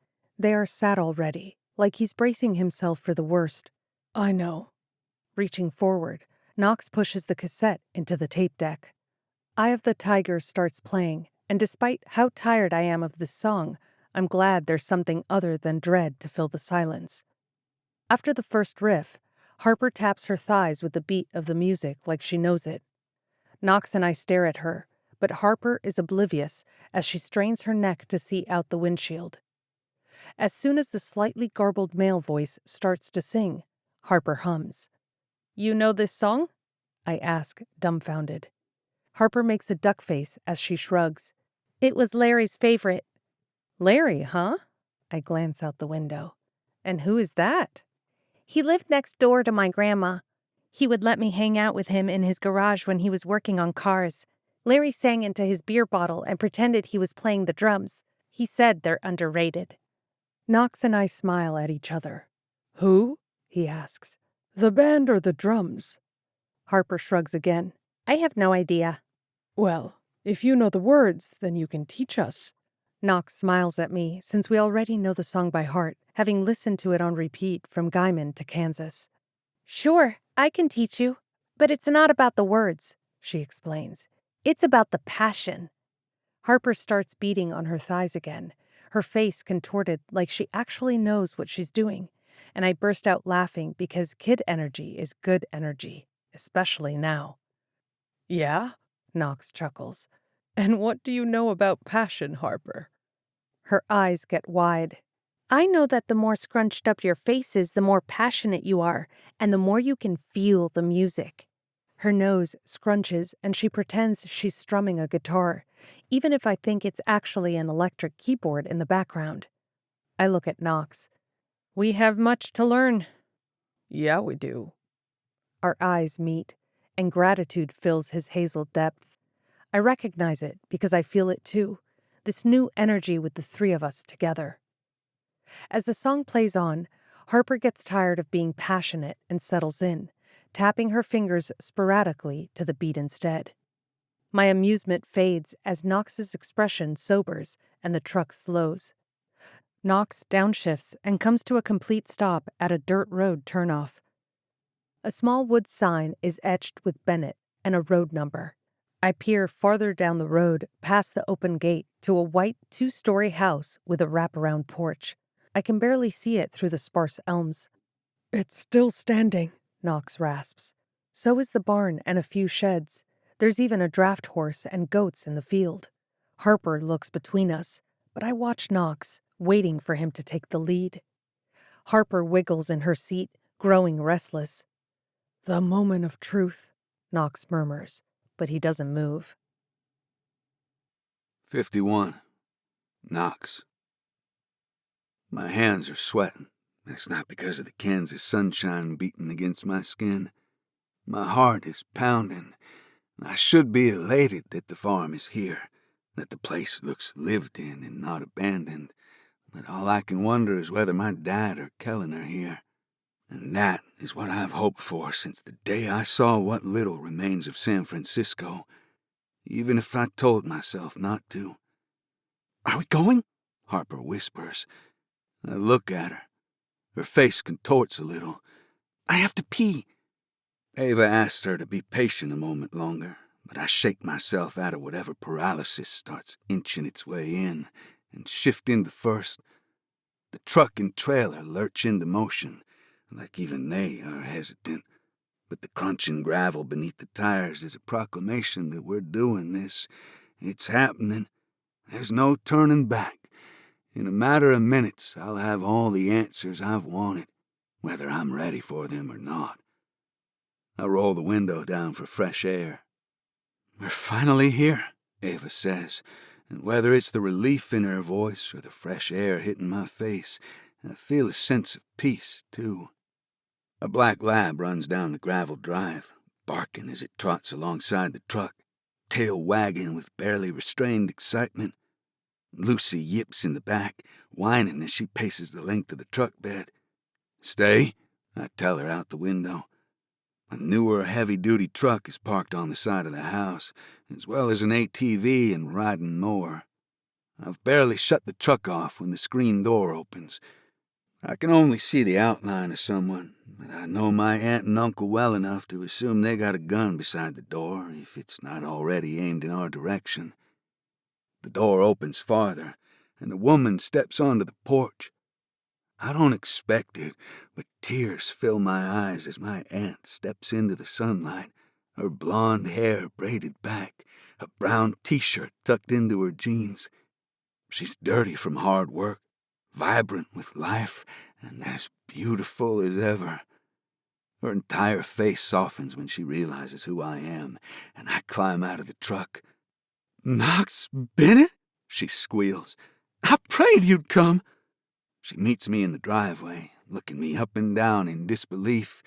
Mason knew you would. With a tearful smile, my aunt pulls me into her, clinging on to me with a stifled sob before she pulls away to stare at me like I might be an apparition. Thank God he was right. When I heard about the sinkhole and the fires, I tried to call, but... She stifles another sob and clears her throat. I'm so happy you're here. It's been the longest 10 days of my life, but we finally made it. Straightening, I peer around the property and watch the front door. Where is he? My aunt frowns and her face falls. My heart drops as her chin starts to tremble. Oh, sweetheart. She shakes her head. I lost him months ago. What? I feel the blood drain from my face. I feel my heart lurch and my knees weaken as I shake my head. No, Dad would have told me. She smiles sadly. His cancer came back. It was fast, though. He didn't suffer long. My jaw clenches so tight my teeth might crack as the vision of her blurs behind a veil of tears. Came back? I can barely say the words. She curses under her breath. You didn't know. Aunt Beth rubs her temple and shakes her head. Pancreatic cancer, sweetheart. 2 years ago. He was in remission, but... She stares at me, shaking her head with more rage than sadness. Those stubborn-ass men, she grits out. He told me he talked to Mitch, but I knew better than to believe him. Those two have barely talked since... Well, she huffs a breath. Your mother. I exhale a long, shaky breath and turn away from her for a modicum of privacy as I process everything. The tightness in my chest eases, but only slightly as memories filter through my mind. Uncle Mason showing me how to fish for the first time at the creek running along the edge of the property, helping him chop firewood alongside my brother. Our campouts under the stars with s'mores and hot cocoa. Suddenly, my summer memories are as painful as they are precious. You've been alone this whole time? I rasp, turning to face her. The lines around Beth's brown eyes are deeper, but they still gleam with that light she has always emanated. It's what Mason said drew him to her in the first place. She offers me a small, reassuring smile, sad and resigned as it is. I grew up on this farm, Knox, and I'll die here. I've been managing just fine. As capable as my aunt is, relief escapes through the crack in her voice, and her eyes shimmer brighter as she wraps her arms around me. I'm so glad you're here now, though. I squeeze my eyes shut, holding her tighter. I take it you haven't heard from anyone else, then? I ask. With another squeeze, Aunt Beth lets go and takes a step back to look at me. She wipes a stray tear from her cheek. No one. Her gaze catches on something behind me. But it looks like you brought company. The passenger door creaks open, and Ava and Harper murmur as they climb out of the truck. My aunt smiles instantly. Aunt Beth, I croak, clearing what emotion I can from my throat. I readjust my ball cap. This is Ava, and I'm Harper. I huff and shake my head, smiling. And that is Harper, I repeat. Well, aren't you two a breath of fresh air? It's one thing to have a strapping young man here, but 2 more women? It's been a very long time. Ava smiles as Beth pulls her in for a hug, but Harper offers her hand instead. Aunt Beth's brow raises. Old school, she muses, shaking Harper's hand. I like it. It's nice to meet you, Harper. Welcome to our farm. My family settled here 3 generations ago, and despite my effort to flee, here I am. She takes a deep breath before nostalgia can settle in too deep. Now, Beth's gaze sweeps over the 3 of us.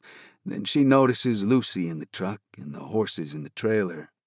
Mind if I let her down? I ask, eyeing the black lab sniffing around the horse trailer. Yes, please. Shadow is harmless. Luce. I barely say the word, and she jumps over the side of the truck, sniffing her new friend so excitedly her butt wags back and forth. So, Aunt Beth looks carefully at me. How long do I have you for, Knox? Her question sounds almost fearful, like I might turn around and leave. That my arrival gives her comfort makes all this even more worth it. I can't imagine what she's been through, dealing with my uncle's death only to have to survive the Earth tearing to pieces all on her own.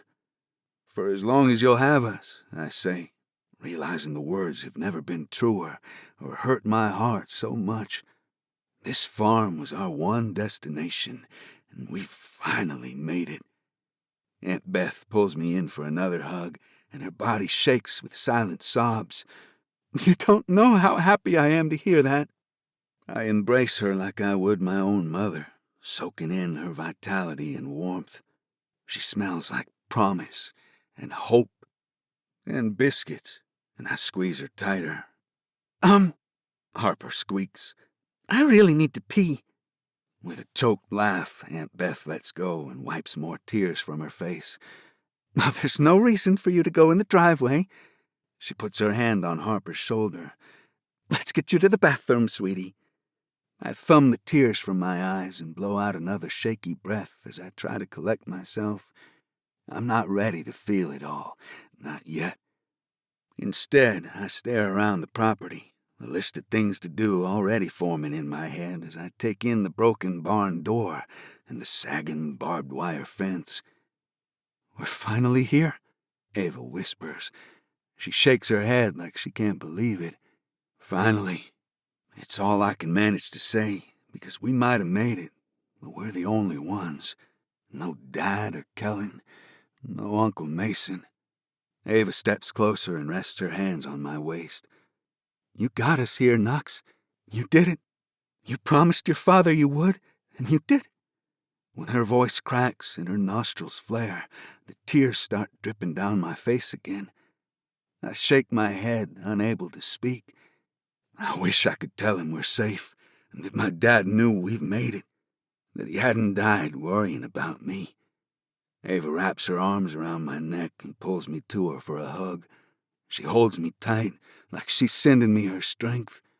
Turning my face into her neck, I clear my throat. Thank you. I let my silent tears drip down my face. I couldn't have done it without you. Sure you could have. She pulls away enough to look at me. It just wouldn't have been as fun. I choke on a laugh. Fun is a word for it. Sniffling, I wipe my nose on my long sleeves, overheating in the afternoon sun. And, she says, her voice more incredulous than anything, we have Harper now, too. Harper's voice fills the inside of the house, followed by the patter of running feet and barking dogs, and I can't help my smile. I guess we do, don't we? Ava lifts onto her tiptoes, her eyes locked with mine. The longer we look at each other, the more that everything broken seems to soothe a little, and everything scary feels farther away. All I see in her beautiful brown eyes is hope and happiness, and I bask in it for as long as I can before she presses a kiss to my lips. I melt into her, delirious with relief. The brush of her fingers at the nape of my neck sends shivers over me, and the press of her chest against mine is solid and grounding, and I kiss her deeper. Now, she murmurs breathlessly, and as she pulls away, I groan. It's my turn to pee. 52. Ava. I stand next to the fireplace, stomach full of cornbread and chili, as I stare at photos of Beth and Mason on the wall. I don't know what I expected Mason to look like. Perhaps a younger version of Mitch. He was tall and broad-shouldered, rugged in an understated, stoic way that is consistent with the Bennett men, with the same twinkle in his eyes that I see in Knox sometimes too. A kindness that even his sharp features can't distract me from, with a smile that could light up a room. Somewhere in a fleeting thought, I can hear the timbre of Mason's laugh and imagine it resounding through the house. Grinning, I admire the rest of the photos cast in the glow of the setting sun. Beth and Shadow sitting on a tractor together. Mason fishing at a creek with a little Knox and a young man I assume is Kellen. He's tall and leaner than Knox. His hair is much darker, almost black, and his features more angular. I see bits of Mitch in him, but there's a familiar gleam in Kellen's eyes, or perhaps it's the shape of them that is all Knox. Their mother, I realize. I can barely remember her, but there are splashes of memories that surface. Me on the monkey bars in the schoolyard and her calling her students to form a line. The dresses she always wore and the way her hair escaped her ponytail. "That was the last time my brother and I came here," Knox says wistfully, and I stir from my thoughts. "What was he like?" I ask without thinking. I know it's hard for Knox to speak of his brother, but in my sporadic memories, I never see Kellen. "Serious," he says easily. "A man of few words most of the time, until he wasn't." Knox snorts and shakes his head. "He internalized a lot of things. I think that's why he left. He'd finally had enough." Knox studies the other pictures on the wall, sighing despite the lifting corner of his mouth. They are good memories, I realize, and I smile too. "Kellen's 12 years older, so we weren't close growing up, but I always looked up to him. He stood up to our dad when I would cower. He was his own man, never wanted to run the ranch or muck cow shit for the rest of his life. He had a path much different from mine." Knox shrugs. "Kellen was out of college by the time I got to high school, so I never really knew him outside of the house. When I realized what being gay meant and why my dad was so angry, I was more surprised than anything. Kellen never wanted to be like my dad, and sometimes I think my dad only resented Kellen for being gay because it made him that much more different, one step further away from the future my dad saw for the ranch, for his sons. Mitch Bennett liked to control things, and the irony of it is, he never could. Not a single thing." Knox runs his hand up the back of his head. "I guess that's why I was mad at Kellen, too. I had an older brother, and it felt like he was never there. He was always running in the other direction." I can't imagine what it would have been like for him, I muse. Knox adjusts the skewed frame. "Me neither," he whispers. The lights flicker, and while it's only a matter of time before we lose power with the windstorms Beth has been telling us about, that seems like the least of our worries. "Our sunshine doesn't come without a cost," she'd said, because while the near-constant wind keeps the ash clouds away, the weather here is anything but stable. Knox nods to the mantel clock. "It's time." "I'm clean," Harper chirps as she runs down the stairs. Her hair is wet, and she has on fresh pajamas. Dread and hope burn a hole in my chest.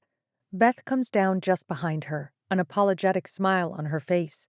"We're just sneaking down to make some popcorn," she explains, knowing the heaviness of the transmission we're about to make. "Why do we have to make popcorn?" Harper asks, leading the way to the kitchen. "Because it won't pop itself." "It actually pops?"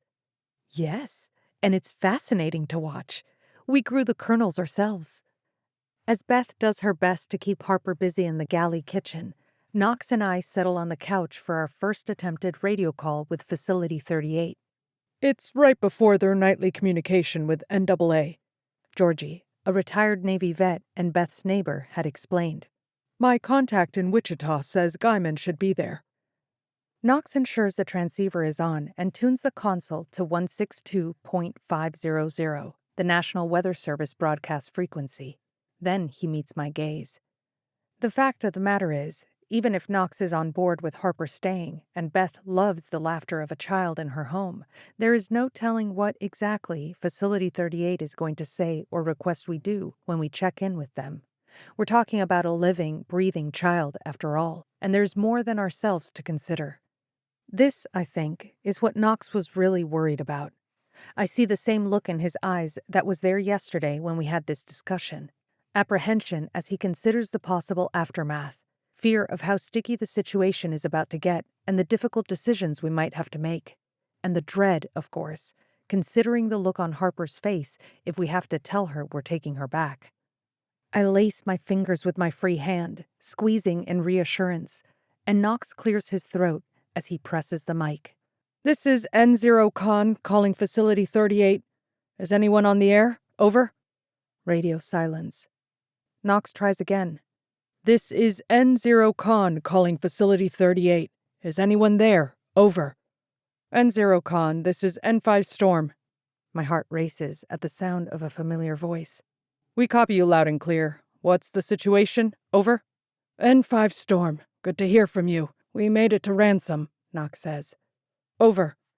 There's radio silence again, and then, copy that, N0 Con. It's good to hear your voice. Kevin sounds relieved. What's the situation there? Over. N5 Storm. Ness County has clear skies, but has been hit by massive tornadoes. The locals say it's been chaos in surrounding cities now that food is scarce, with widespread crop damage and disruption of supply chain deliveries. They expect power outages will be next, but most of the citizens remain hunkered down for now. Over. Copy that, N0 Con. Please be advised, whatever happens, Tennessee is open. Over. Affirmative, N5 Storm. And there's more. Knox looks at me and braces himself. We had a stowaway, he says. Over. Copy that, N0 Con. Kevin's reply is almost immediate. I heard there was a missing child. Over. That Kevin seems to have so little to say about it is surprising, but gives me hope. N5 Storm, Knox hedges. We have no plans of returning to Gaiman. Over. Knox holds my gaze. We blink at each other, and my heart pounds with each drawn-out moment. Roger that, N0 Con. I'll relay the information to the team. Over. Knox frowns. N5 Storm, is there someone we need to speak to about our situation? Over. Once again, Kevin's response is immediate. N0 Con, the first caravan left this morning for Tennessee. By the time you get here, there may be no one to bring her back to. Over. Are they saying Jenny already left? I ask Knox. I don't know if I should be livid that she cared so little about Harper or relieved. He shifts a perturbed gaze back to the transceiver. Roger that, N5 Storm. Over. Knox shakes his head, glancing at me as he opens his mouth to say something when the radio clicks. Hey, Knox! His attention snaps to the radio. Tony? Knox stares at the transceiver in his hand like he's holding his breath. You got room for 2 more? A grin engulfs Knox's face. We could use another good worker, he says, and the smile in his voice is contagious. We'll keep an eye out for you. Over. Roger that, N0 Con, Kevin says this time. Stay safe out there. Over. You do the same, N5 Storm. And just like that, all of our fears and apprehension were for nothing. Jenny is gone. The only government we have left is too busy trying to save the world to worry about a little girl who ran away. And now Harper stays with us, indefinitely, and Tony and his mother are coming this way. It couldn't have been that easy, I murmur. There's a moment of hesitation when I'm not sure what else to say or how to feel. This is big. I don't think I knew just how big until now. For a minute, my entire world stills. The noise and overwhelm and constant tension I've felt each moment since I ran home to Mavie after that first big earthquake at Scott's is vacuumed away, a quiet clarity forming in its place. This is bigger than Harper. It's scarier and far too unknown. Whatever the future is, it's with Knox, with these people here at a farm I didn't know existed 2 weeks ago, with Beth, who I met only hours ago, and Harper, a child to care for. A child we have to care for, to worry about and raise, and we don't even know how long we'll have power. It's the most insane reality and should be utterly terrifying. But it's not. Not for me. Knox huffs an incredulous laugh and rubs his head. You know this is crazy, right? I nod, searching his expression for a sliver of truth, a sign or indication that it's too much for him, that he can't do this, that Knox is not all in, because no one should have to make decisions like this and take on so much in a matter of days. I would totally understand, even if it would break my heart too. Yes, I whisper, my voice hoarse. It's crazy, unbelievable if I think too much about it. I stare down at my hands, at my fingers that tremble a little with emotions too big to shove away. And scary, I admit. Knox laces his fingers with mine. But you're good with this?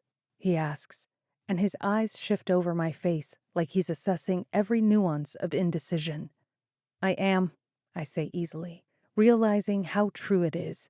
I feel purpose and direction for the first time in my entire life. You?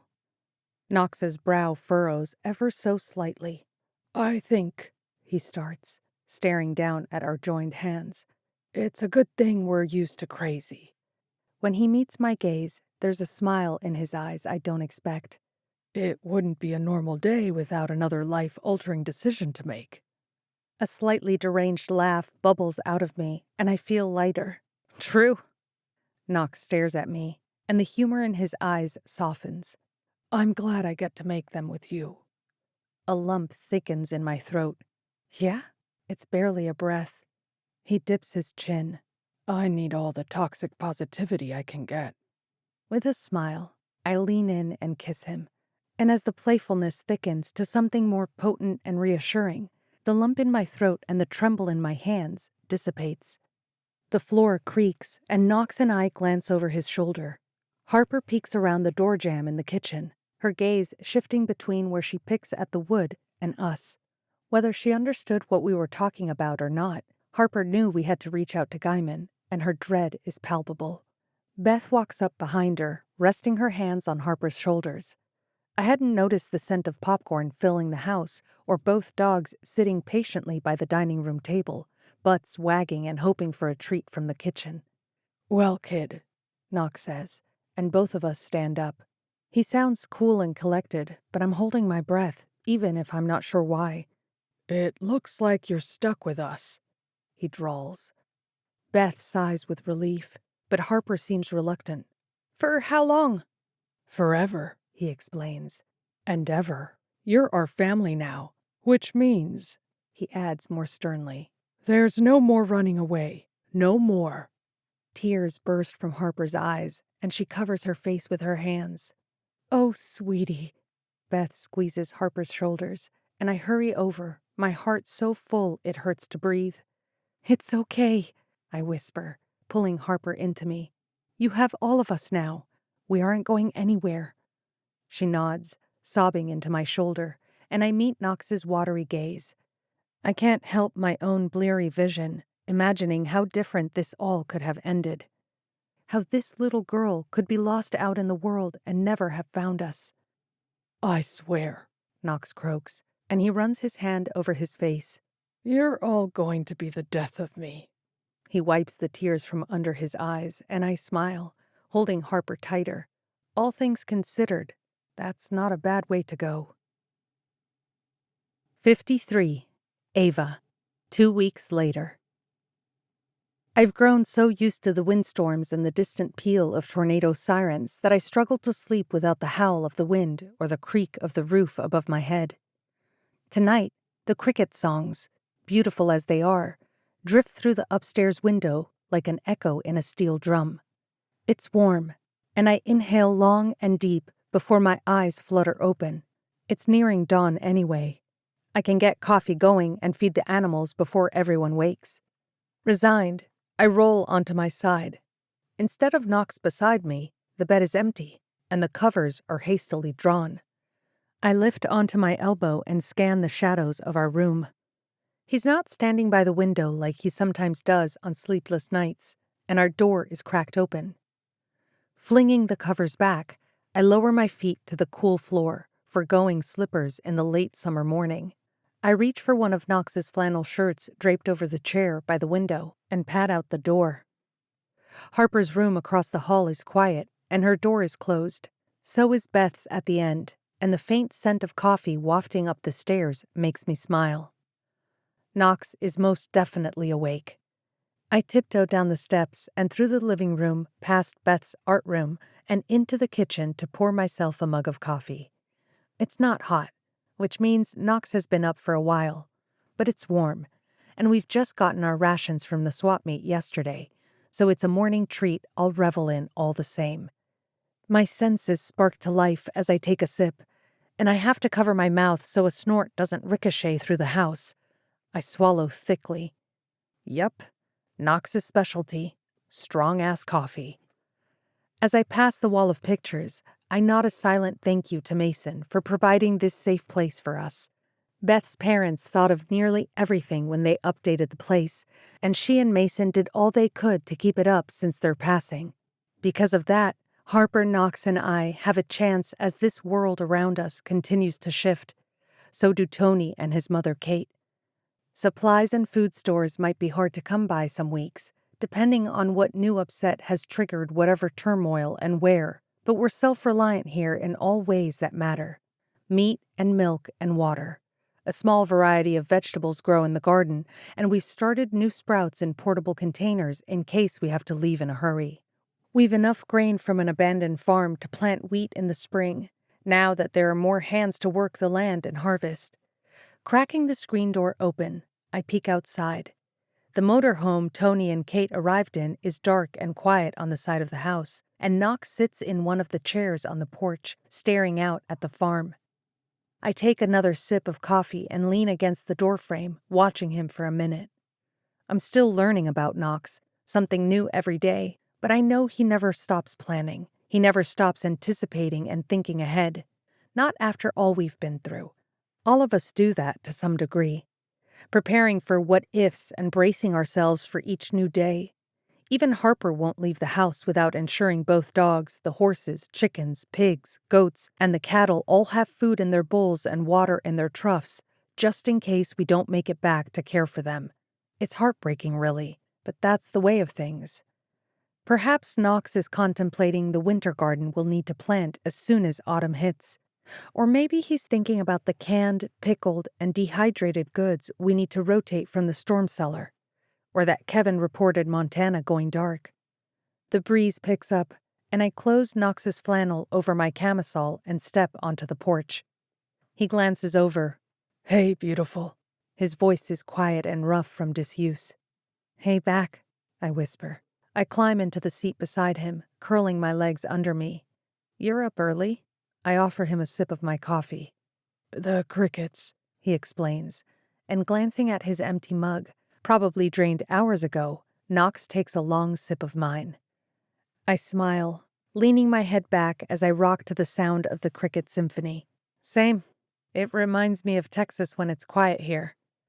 He nods, his thumb absently brushing the handle of the mug. "Do you miss it?" "Sonora?" He dips his chin. "No," I whisper. "I don't miss it at all." Knox's gaze lingers, and he hands my mug back to me. Loca's tail swishes in the paddock, and I consider what she and I went through together. Despite everything, I start. I am happier here. I feel safe and comfortable. More than I ever was in Sonora. I meet Knox's gaze. Even living with Mavie always felt like a holding pattern to whatever came next, like I was treading water. The chickens muddle around the coop over by the garden with a flutter. I've thought about it a lot, actually. I turn the mug around in my hand and take another sip, anxious to swallow the lump forming in my throat. I don't think you or Beth could ever really know how grateful I am to be here. If it wasn't for you, Knox rests his hand over mine. I don't finish because Knox already knows. We've had this conversation, or at least many just like it, and it's still hard to fully comprehend, even now. Our chairs creak on the old porch in an offbeat rhythm that's soothing. "I can say the same," Knox murmurs. "So let's call it even." Rooster snorts, shaking his head as he clumps closer to the fence line to sniff for wandering weeds. "I never asked you." I tilt my head. "How did Rooster get his name?" Knox leans his head back and continues rocking. "My brother." "Kellen named him?" "Renamed him, actually. His registered name was Midas, but when he first came to the ranch, he would mimic the roosters in the morning and wake Kellen up.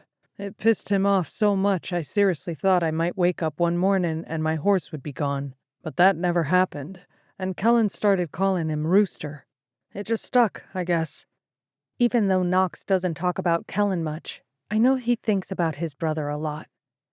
One of the blessings of this place is that it's filled with happy memories Knox can't seem to escape, even if I know they make him sad too. Knox's eyes glint in the pale moonlight, half covered with clouds. One of my first memories is of Kellen making my lunch for school. He always snuck me a piece of candy. I grin. What a good brother. He took me trick-or-treating once when my mom wasn't feeling well or had to work late. I can't remember. He took me to the posh houses on the hill. The ones with the full-size candy bars, we say together. Knox huffs a laugh. I thought he was the coolest brother when he did stuff like that. We continue rocking as a golden hue lines the horizon with daybreak. I was thinking, he says, which only makes me smile again. Of course you were. His eyes shift to me in question before he continues. I want to talk to Aunt Beth about building a bunker. Not just a cellar, but a place we'll all be comfortable in when the time comes, because it will. Sooner or later. He exhales a deep breath. I'm not sure what to do about the animals yet, but we have to start somewhere. It's a good idea, a huge undertaking, but you're not wrong. Beth will agree. In fact, she's made a few comments about having one. He nods. It definitely won't be easy, and we could use more hands to help, but... He shrugs. We know where procrastinating gets us. I nod in silent agreement and finish my coffee as we watch the sunrise. The sky turns from indigo to gray, then teal, before the sun peeks through the intermittent clouds, casting the cornfields in gold. I lose myself to the rustling stalks and the way they sway back and forth in the breeze.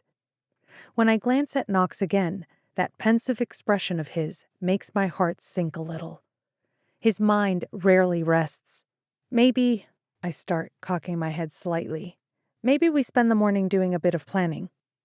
Knox's gaze shifts away from a vague point on the horizon to me. Planning? To see if this bunker idea will really work. We can brainstorm what we think it will take and if it's even possible before we speak with Beth about it. The furrow in Knox's brow lessens minutely, and the corner of his mouth lifts ever so slightly. You know me too well, he mutters. Ha! I'm getting there, I concede, and I climb to my feet and head inside to grab a notepad and pen. After a break for breakfast, a couple more hours walking the property, and taking stock of what's at our disposal for such a project, as well as a lengthy list of what we still need, Knox and I regroup on the porch again, sipping on our cold cups of lemonade.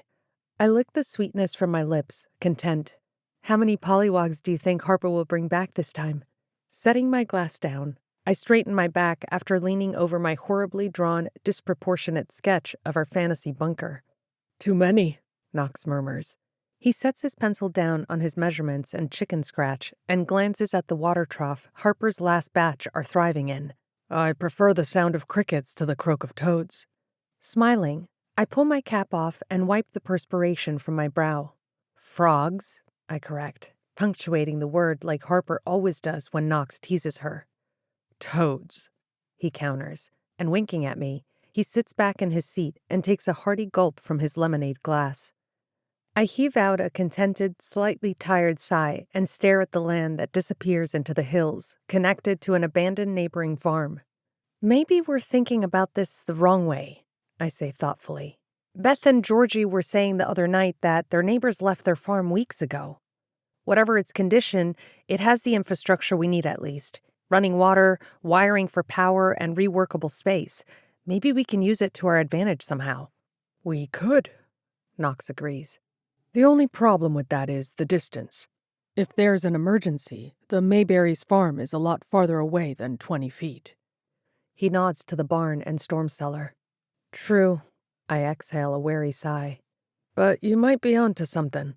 Knox rubs his brow, shaking his head with discontent. At least we have options, I remind him. We'll figure it out. And I say it with truth because, despite my constant worry and pessimism, I've been feeling uncharacteristically optimistic lately. Knox huffs with amusement, and his eyes flick to my toxic positivity hat. And finally, as he rocks back in his chair, a genuine smile tugs at Knox's cheek. Thank you, he murmurs. Psh, I shrug, as if it's my nature to be a positive ray of sunshine. You know where to come if you need an unhealthy dose of positivity for the day. Since when? He jokes. Since, I glance around. This place? It has a way of making anything feel possible. Because we're all together. Because we're so far removed from utter chaos and destruction at the moment. Because Knox and I can tackle anything. We've proven that already. Whatever the reason, everything feels as if it's exactly as it should be, and there's a sense of relief in that. Knox stops rocking, straightening in his chair. Do you... The furrow in his brow returns. Do you hear that? The careful way he says it gives me pause, and my heart pounds harder in my chest. Hear what? I ask nervously, and we both rise to our feet. His attention snaps to the gravel drive. Knox grips the porch post, straining to listen. A car engine. 54. Knox. I stare down the road, squinting into the late morning sun as Ava turns for the door and grabs the loaded shotgun just inside the screen. I can't see the gate from here, but I hear it as it squeaks open, and my body goes rigid. I hold my hand out for the gun, eyes fixed on the vehicle rolling down the dirt road. Wait, Ava gasps. Didn't we lock the gate? I finish for her. Yeah, I did it myself. I stepped to the edge of the porch. If this car got onto the property without ramming the gate down, they know the code. And as a white sedan slowly draws closer, I hold my breath. I grip the shotgun tighter in my hand. No one gets out of the car for what feels like the longest moment of my entire life, and I step off the porch into the gravel. Knox, get Tony from the barn, I say, as the driver's side door of the sedan opens. A tall, dark-haired man steps out. A familiar man. I take a step toward him, and only as my knees nearly buckle do I realize my entire body is trembling with a toxic, nearly paralyzing sense of anticipation. I take another step, then another, each step less hesitant than the last as I stare at my brother's features. His eyes glisten in the bright morning, and his tousled black hair catches in the breeze. Am I imagining this? I murmur. My heart is thrumming, and my chest is so tight I almost can't breathe. Hey, little brother, Kellen says. It's a voice I have missed for years and have longed to hear for days. It's achingly familiar and soothing all at once. Kellen's eyes gleam and his chin trembles, and all my apprehension melts away. In 2 slow strides, Kellen pulls me into his arms. I'd hoped, I choke out, but it's all I can manage as my brother squeezes me tighter. I'd hoped, I repeat. I can't form words. I can barely form a coherent thought in my astonishment and relief. Remotely, I register a guy standing on the passenger side of the car, younger than my brother, but as equally disheveled, and relief washes over me again, knowing Kellen hasn't been alone through all this. He squeezes me tighter and exhales a deep, soul-stirring breath. I knew I'd find you. Epilogue. Ava. 1 month later. A farm full of people, of laughter and chatter and bodies always moving. There's never an empty room, and even nights are filled with creaks in the house for those staying in the living room, or Kellen and his partner Tyler's soft murmurs in Beth's old art room below us, or hushed voices that drift through the window from those nestled around the pump. The temporary chaos since Kellen arrived has been strangely gratifying and comforting. The friends he and Tyler made on their harrowing journey, as well as Tyler's brothers, who are now part of our lives. Part of our home. Ava, Kellen grunts behind me. When I glance back, wiping the sweat from my brow, Kellen's lifting a rafter beam over his head in the newly framed living room. Can I get an assist? Smiling, I rise from mixing cement with Harper. Of course. It turns out the Mayberry farm was damn near in ruins. Whether that's the reason the family departed or the storms caused the damage afterward, the farmhouse is only bare bones now. In a roundabout way, it works out for the best. We might not be ready to build a bunker large enough for over a dozen people, but we can remodel and reinforce the farmhouse and expand the cellar so it's more than a hole in the dirt. Grabbing the other end of the beam, I heave it up to Knox on the ladder for him and Tyler to secure. I think your muscles are bigger than mine now, Ava, Kellen teases. Though I laugh at the joke, Harper is practically offended. She drops the half-empty bucket of water she was pouring into the cement mix. What about mine? Knox winks at me, barely containing a grin. He has found immense entertainment observing Harper's interactions with so many personalities over the past few weeks. Jesse, Tyler's smartest younger brother, being Harper's favorite to verbally combat with, even if she'd never admit it. Not to mention, a giant weight has been lifted from him since his brother's return. It feels like I'm learning a whole new, light-hearted part of Knox I didn't know existed. Wow, Kellen whistles. They are big. He shakes his head with mock concern. You should probably stop eating Beth's spinach salad before they get too big. Harper's haughty expression slackens to a frown. What do you mean? Spinach. Jesse pipes up, grabbing a jug of water from beside our snack box to sate his thirst. After a few glugs, he gasps for breath and winks at Harper. Everyone knows that your muscles will get so big, you won't be able to pull your shirt sleeves over them. He cocks his head to the side. Or is it only canned spinach? He looks at Tyler, who shrugs, biting back a smile of his own as he wisely decides not to get involved in their teasing. No, Harper says. That won't happen. But there's a tinge of uncertainty in her voice as she glances at Knox for reassurance. He shrugs. It happened to Popeye. Who's that? A guy from my childhood, Knox says, a grin lifting his cheeks. Well, Harper huffs. I'm a girl, so it will be different for me. Jesse taps his finger against his chin, thoughtful. I don't know. I had a friend once who... She's a doctor, Jesse, Knox tells him. Or at least she used to be. I think Harper would know best. Jesse is a good actor, and his crumpled brow and concerned expression douses any certainty Harper might have had that he was teasing her. If you say so. I shake my head. When I was younger, the tall tale was that beer or coffee would put hair on your chest. I might have believed it, but Harper, well, the way she's staring at her arms, I think she might never touch a green vegetable again. I'm about to chime in to ease her panic when Beth walks up. Enough, you three. She sets a few fresh jugs of water down to replace the empties. The loose blonde wisps of her ponytail catch in the breeze. Don't listen to them, sweetheart. They're only teasing you. Harper's eyes narrow slightly, and Jesse grins, tossing his hands up. My brothers told me that when I was your age. It only seemed fair.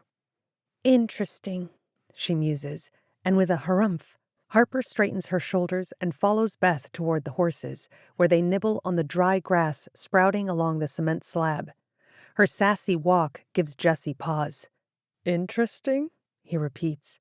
I'm going to regret that little lie, aren't I? Oh, you definitely will, I say with a laugh. Harper is the queen of storytelling. You mean Dr. Robinson, Knox counters. Chuckling, I flash Jessie a warning look. She's clever, that kid.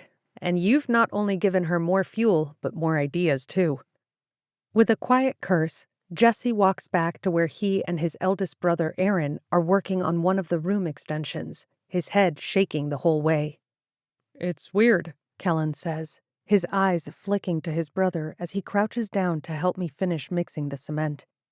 Knox takes the nail from between his lips and hammers it into one of the beams above him. What is? Seeing you like this, teasing her, teaching her how to ride horses, tucking her in at night? Kellen is thoughtful for a moment and pivots on his feet to meet Knox's gaze.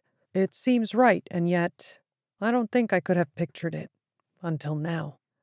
Knox shifts his tool belt on his waist and climbs down the ladder. I never imagined it either.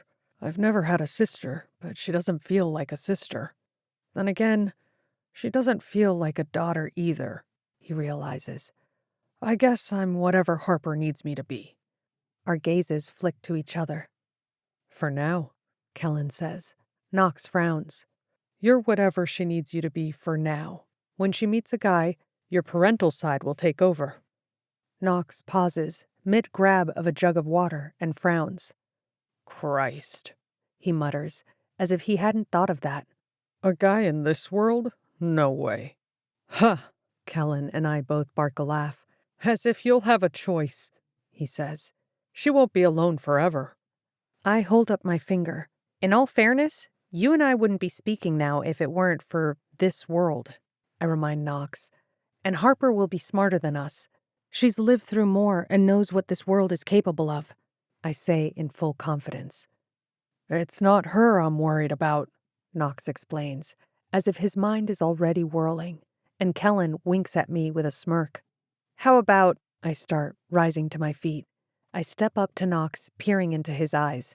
We worry about the farm right now, and we'll worry about Harper when the time comes. With a glance at his brother's smug expression, Knox nods and a wicked gleam lights his eyes. You laugh at me, Kel, Knox warns, and he picks up a stack of 2x4s. His arms flex under the weight of the wood. But you're her Uncle Kellen, and second in command when she meets said guy. Kellen's eyes widen. I laugh, and with the sounds of chatter, laughter, and hammering around us, we get back to work, rebuilding our lives. Together. Bonus Epilogue. Harper. 10 years later. Cinch? Check. Saddlebags? Check, check. Canteen, sleeping pad, and lip balm? Check, check, check. Sanity? Well, that's debatable, since I'm willingly going on this trip with someone I genuinely can't stand to be around. Running my hand down Coco's neck, I consider all I'm leaving behind for the foreseeable future.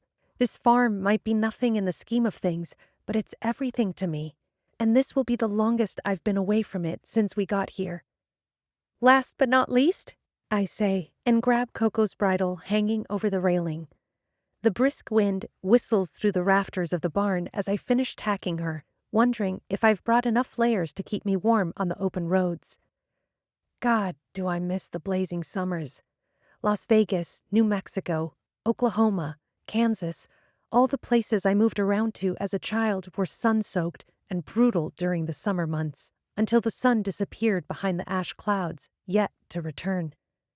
Apparently, Yellowstone was a word people were reluctant to utter, bracing for the devastation that would follow its impending, inevitable eruption. But Yellowstone didn't erupt in a cataclysmic, world-ruining burst of hellfire. It's been seeping and oozing and poisoning the land and air for over a decade instead, making it nearly impossible for life to thrive in the U.S. Aunt Beth showed me pictures of Yellowstone once. The park was colorful and full of life. Now it's a blight on our existence, responsible for our suffering crops and toxic weather, for the near constant cold. The soil has never been so fertile, but without the sun, there is little we can grow. Here in the Great Plains states, summers don't leave their mark with sweat and sunburns. Instead, we're wind-whipped and chilled to the bone.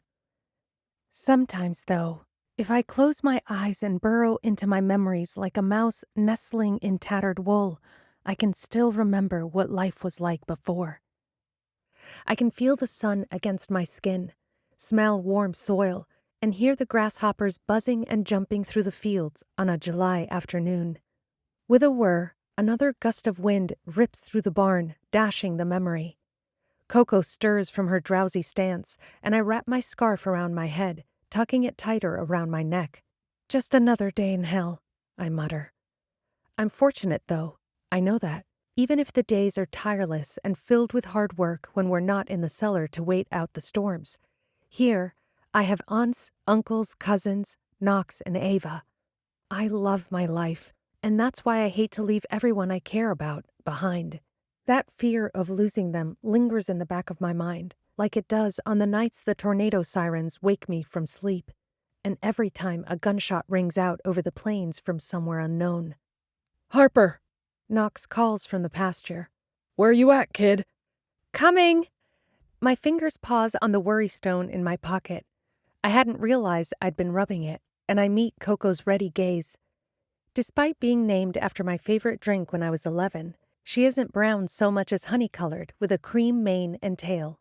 And I can't remember the last time I even had hot chocolate.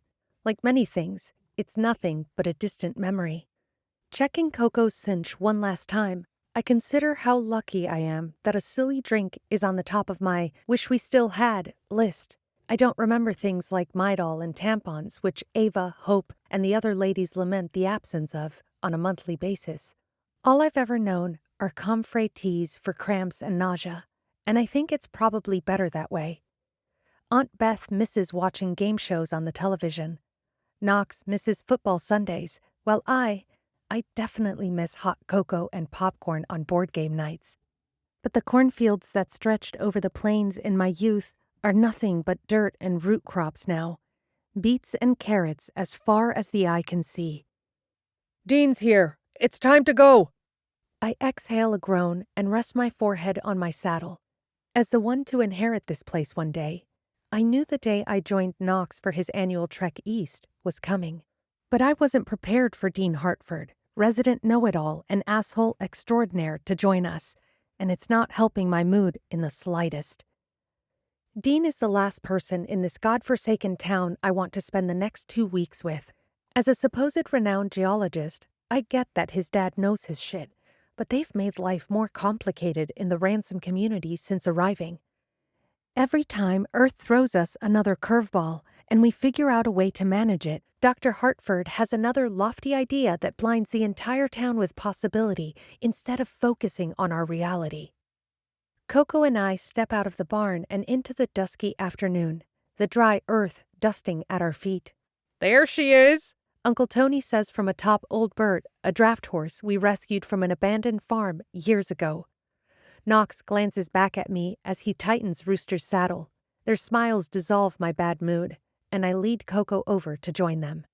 Look who decided to join us, Uncle Tony teases. I roll my eyes, unable to help my smirk. He knows this trip will be about as fun for me as an ingrown toenail. You ready?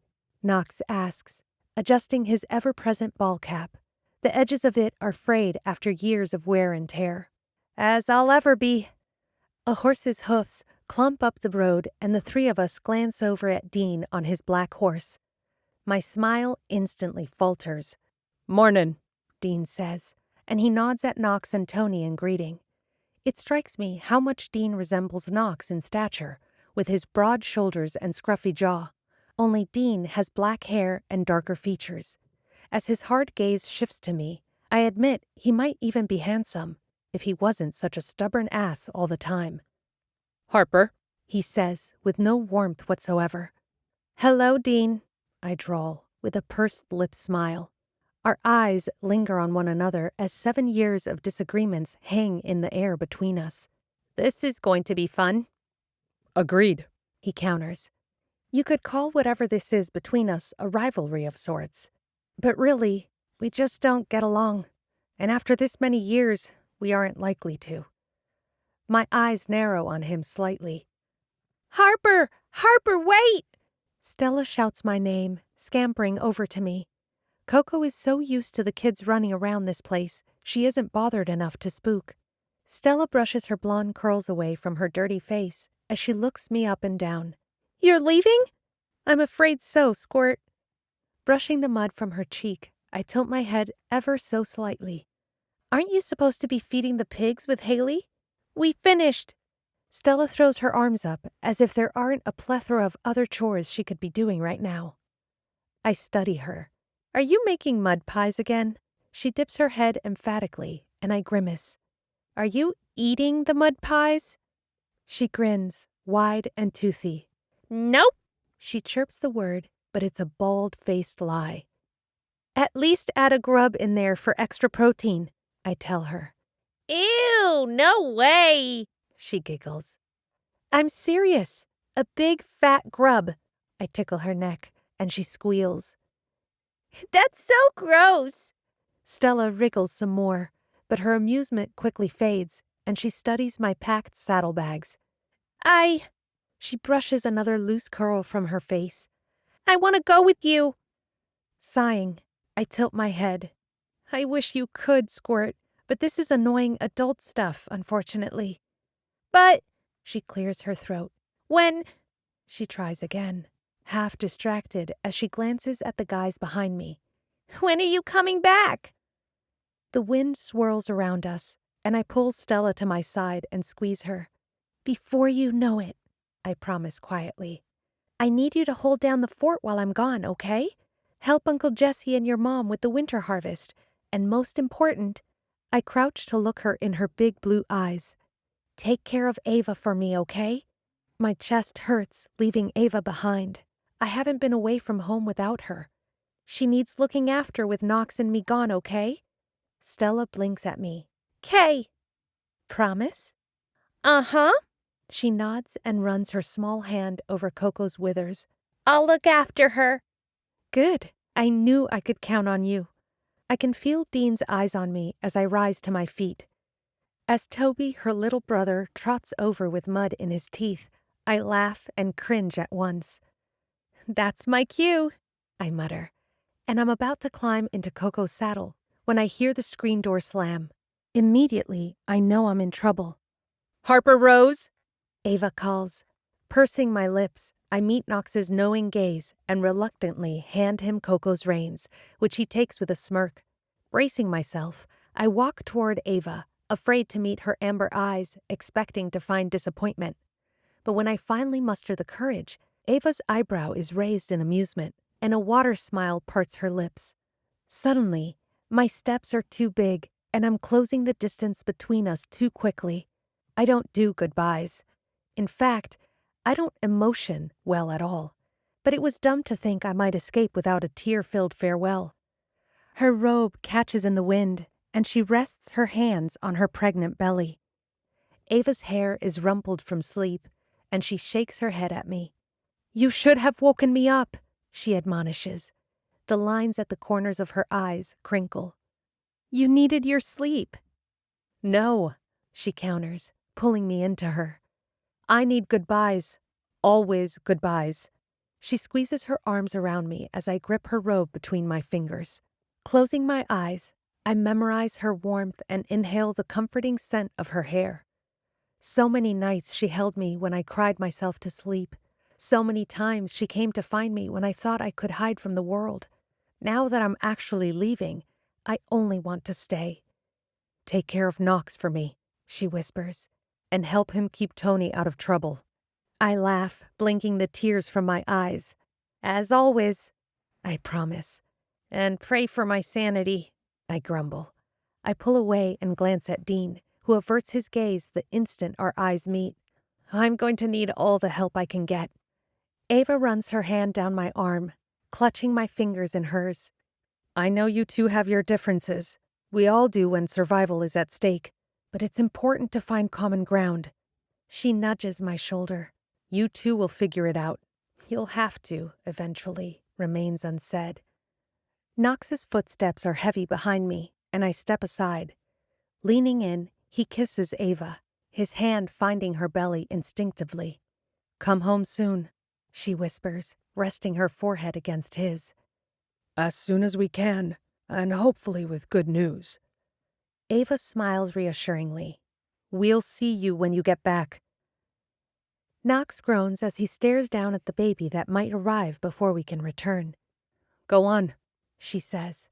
Get out of here before you change your mind. Ava nods at Tony and Dean behind us. Look after them for me, she says, though it's not a question so much as a command. Tony tips his cowboy hat with a wide grin. Yes, ma'am. Dean, she says with a small wave. Safe travels. He nods in thanks, and with a tandem sigh, Knox and I turn for our horses. Love you, Ava calls. When Knox and I look back, she offers us a final wave. Love you, we say in unison. Knox and I look at each other, prepared to get this done and come home as soon as we can. We got this, I tell him. Knox winks at me and climbs into Rooster's saddle. Tony spins old Bert toward the road. Daylight's burning, people, he calls over the wind, and I climb onto Coco. Knox clicks Rooster forward, following Tony down the road and situating myself in my saddle. I give the farm one last scan, hoping I'll be home before I know it. Dean watches me as I nudge Coco forward. Our shared expression is a begrudging one. Yet as I pass him, he clicks his horse into step beside mine, as if he's waiting for me. "And so," I mutter, "it begins." As I push Coco into a trot, Dean's words barely meet my ears. "And so it does." The end.